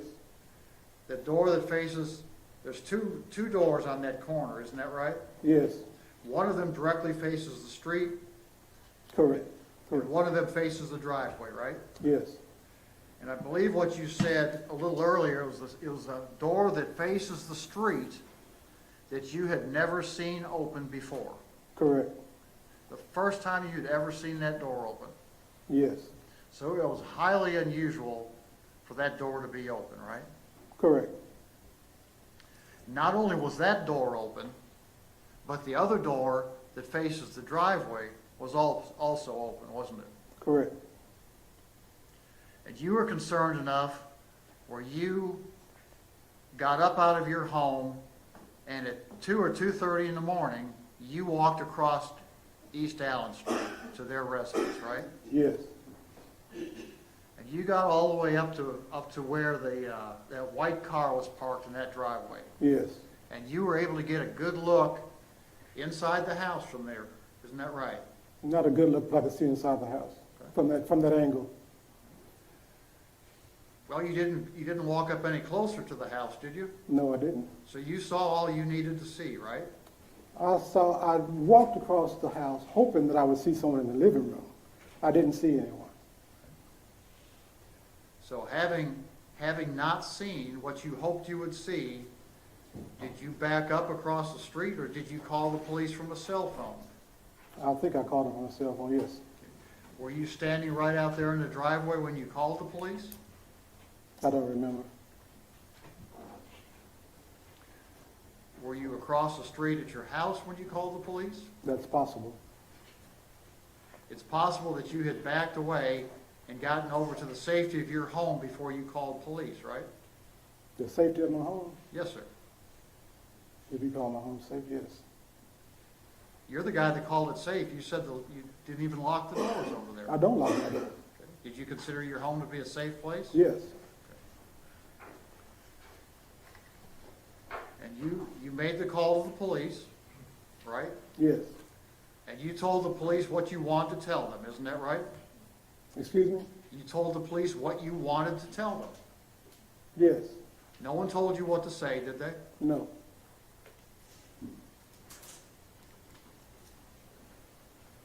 And then you presumably walked from your home over to your sister's home and sat with them on the stoop to see what was going on, right? Not to see what was going on, but to wait on the police. To wait on the police. And make sure the police could go over there and take care of the issue that you saw, right? To take care of the issue? Yes, sir. If you want to call the issue, yes. Well, what would you call it? I wouldn't call it the issue.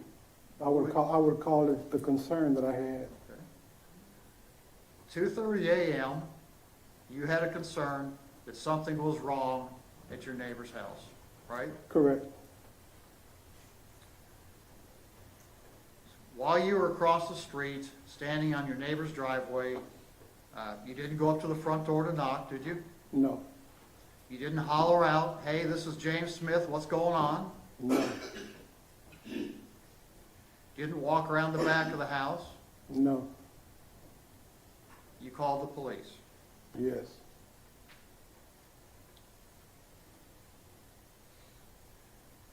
Now, after all this happened, the press and the media did a number of interviews with you, is that right? Yes. And you answered all their questions for them, isn't that right? I believe so. And told them what was going on from your perspective, right? Yes. And you were honest with them about what was going on, weren't you? Yes. And do you recall telling the press that you didn't get any closer to that house because you didn't have a weapon? I got to the end of the car, yes. Do you recall telling the press that you didn't get any closer to that house because you didn't have a weapon? Yes.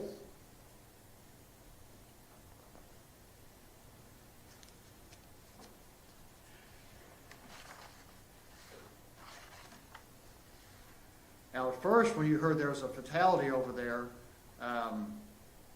you thought it was a police officer? Yes. What gave you that idea? Because he was the only one that went in the back of the house. When the officers interviewed you around, well, not long after the events that occurred over there, like within an hour, correct? I'm not sure of the time, but they did in fact interview me. It was pretty quickly afterwards, wasn't it? I don't know about the time is not factoring in my memory at the moment. Before the sun came up? Yes. You had been interviewed? Before the sun came up, yes. Yes, sir. Okay. And you told the officers that interviewed you that you heard a noise, you heard a loud bang. Is that right? Yes. And that you thought that loud bang was a battering ram.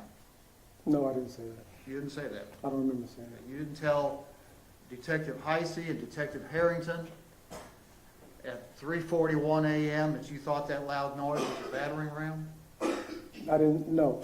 If I said it, I didn't understand the question they were asking me. It didn't sound like a battering ram. So if they asked you what you thought you heard, you didn't understand the question? No. Did you ever use the word battering ram while you were talking to them? If I used it, I don't remember it.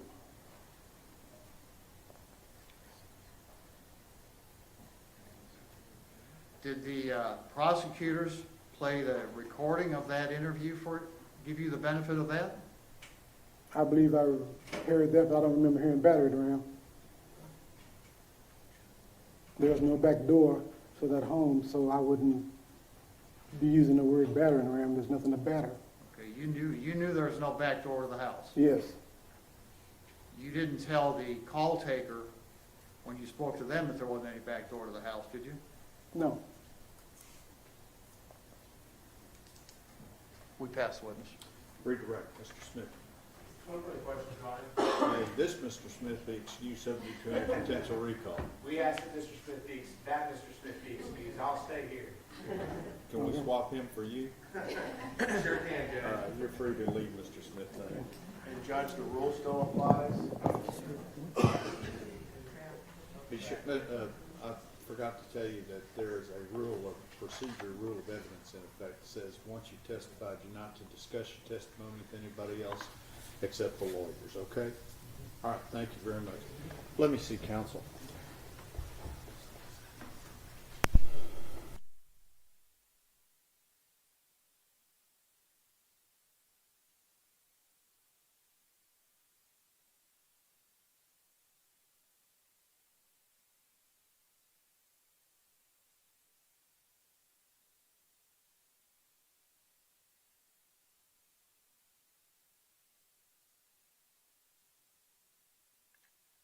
Witness may be a little lengthy, and so I want to try and get you out of here on time, okay? Remember the instructions, don't discuss the case amongst yourselves or with anybody else. We'll see you, see you in the morning. Thank you. All rise.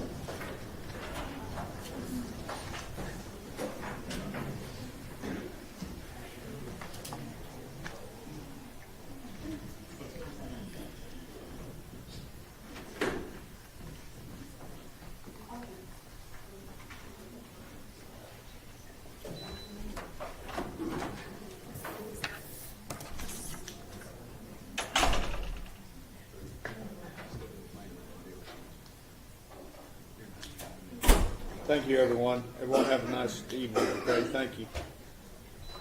Yeah. I don't know.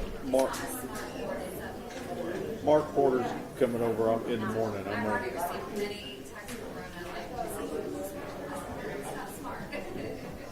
you tell her to leave me alone.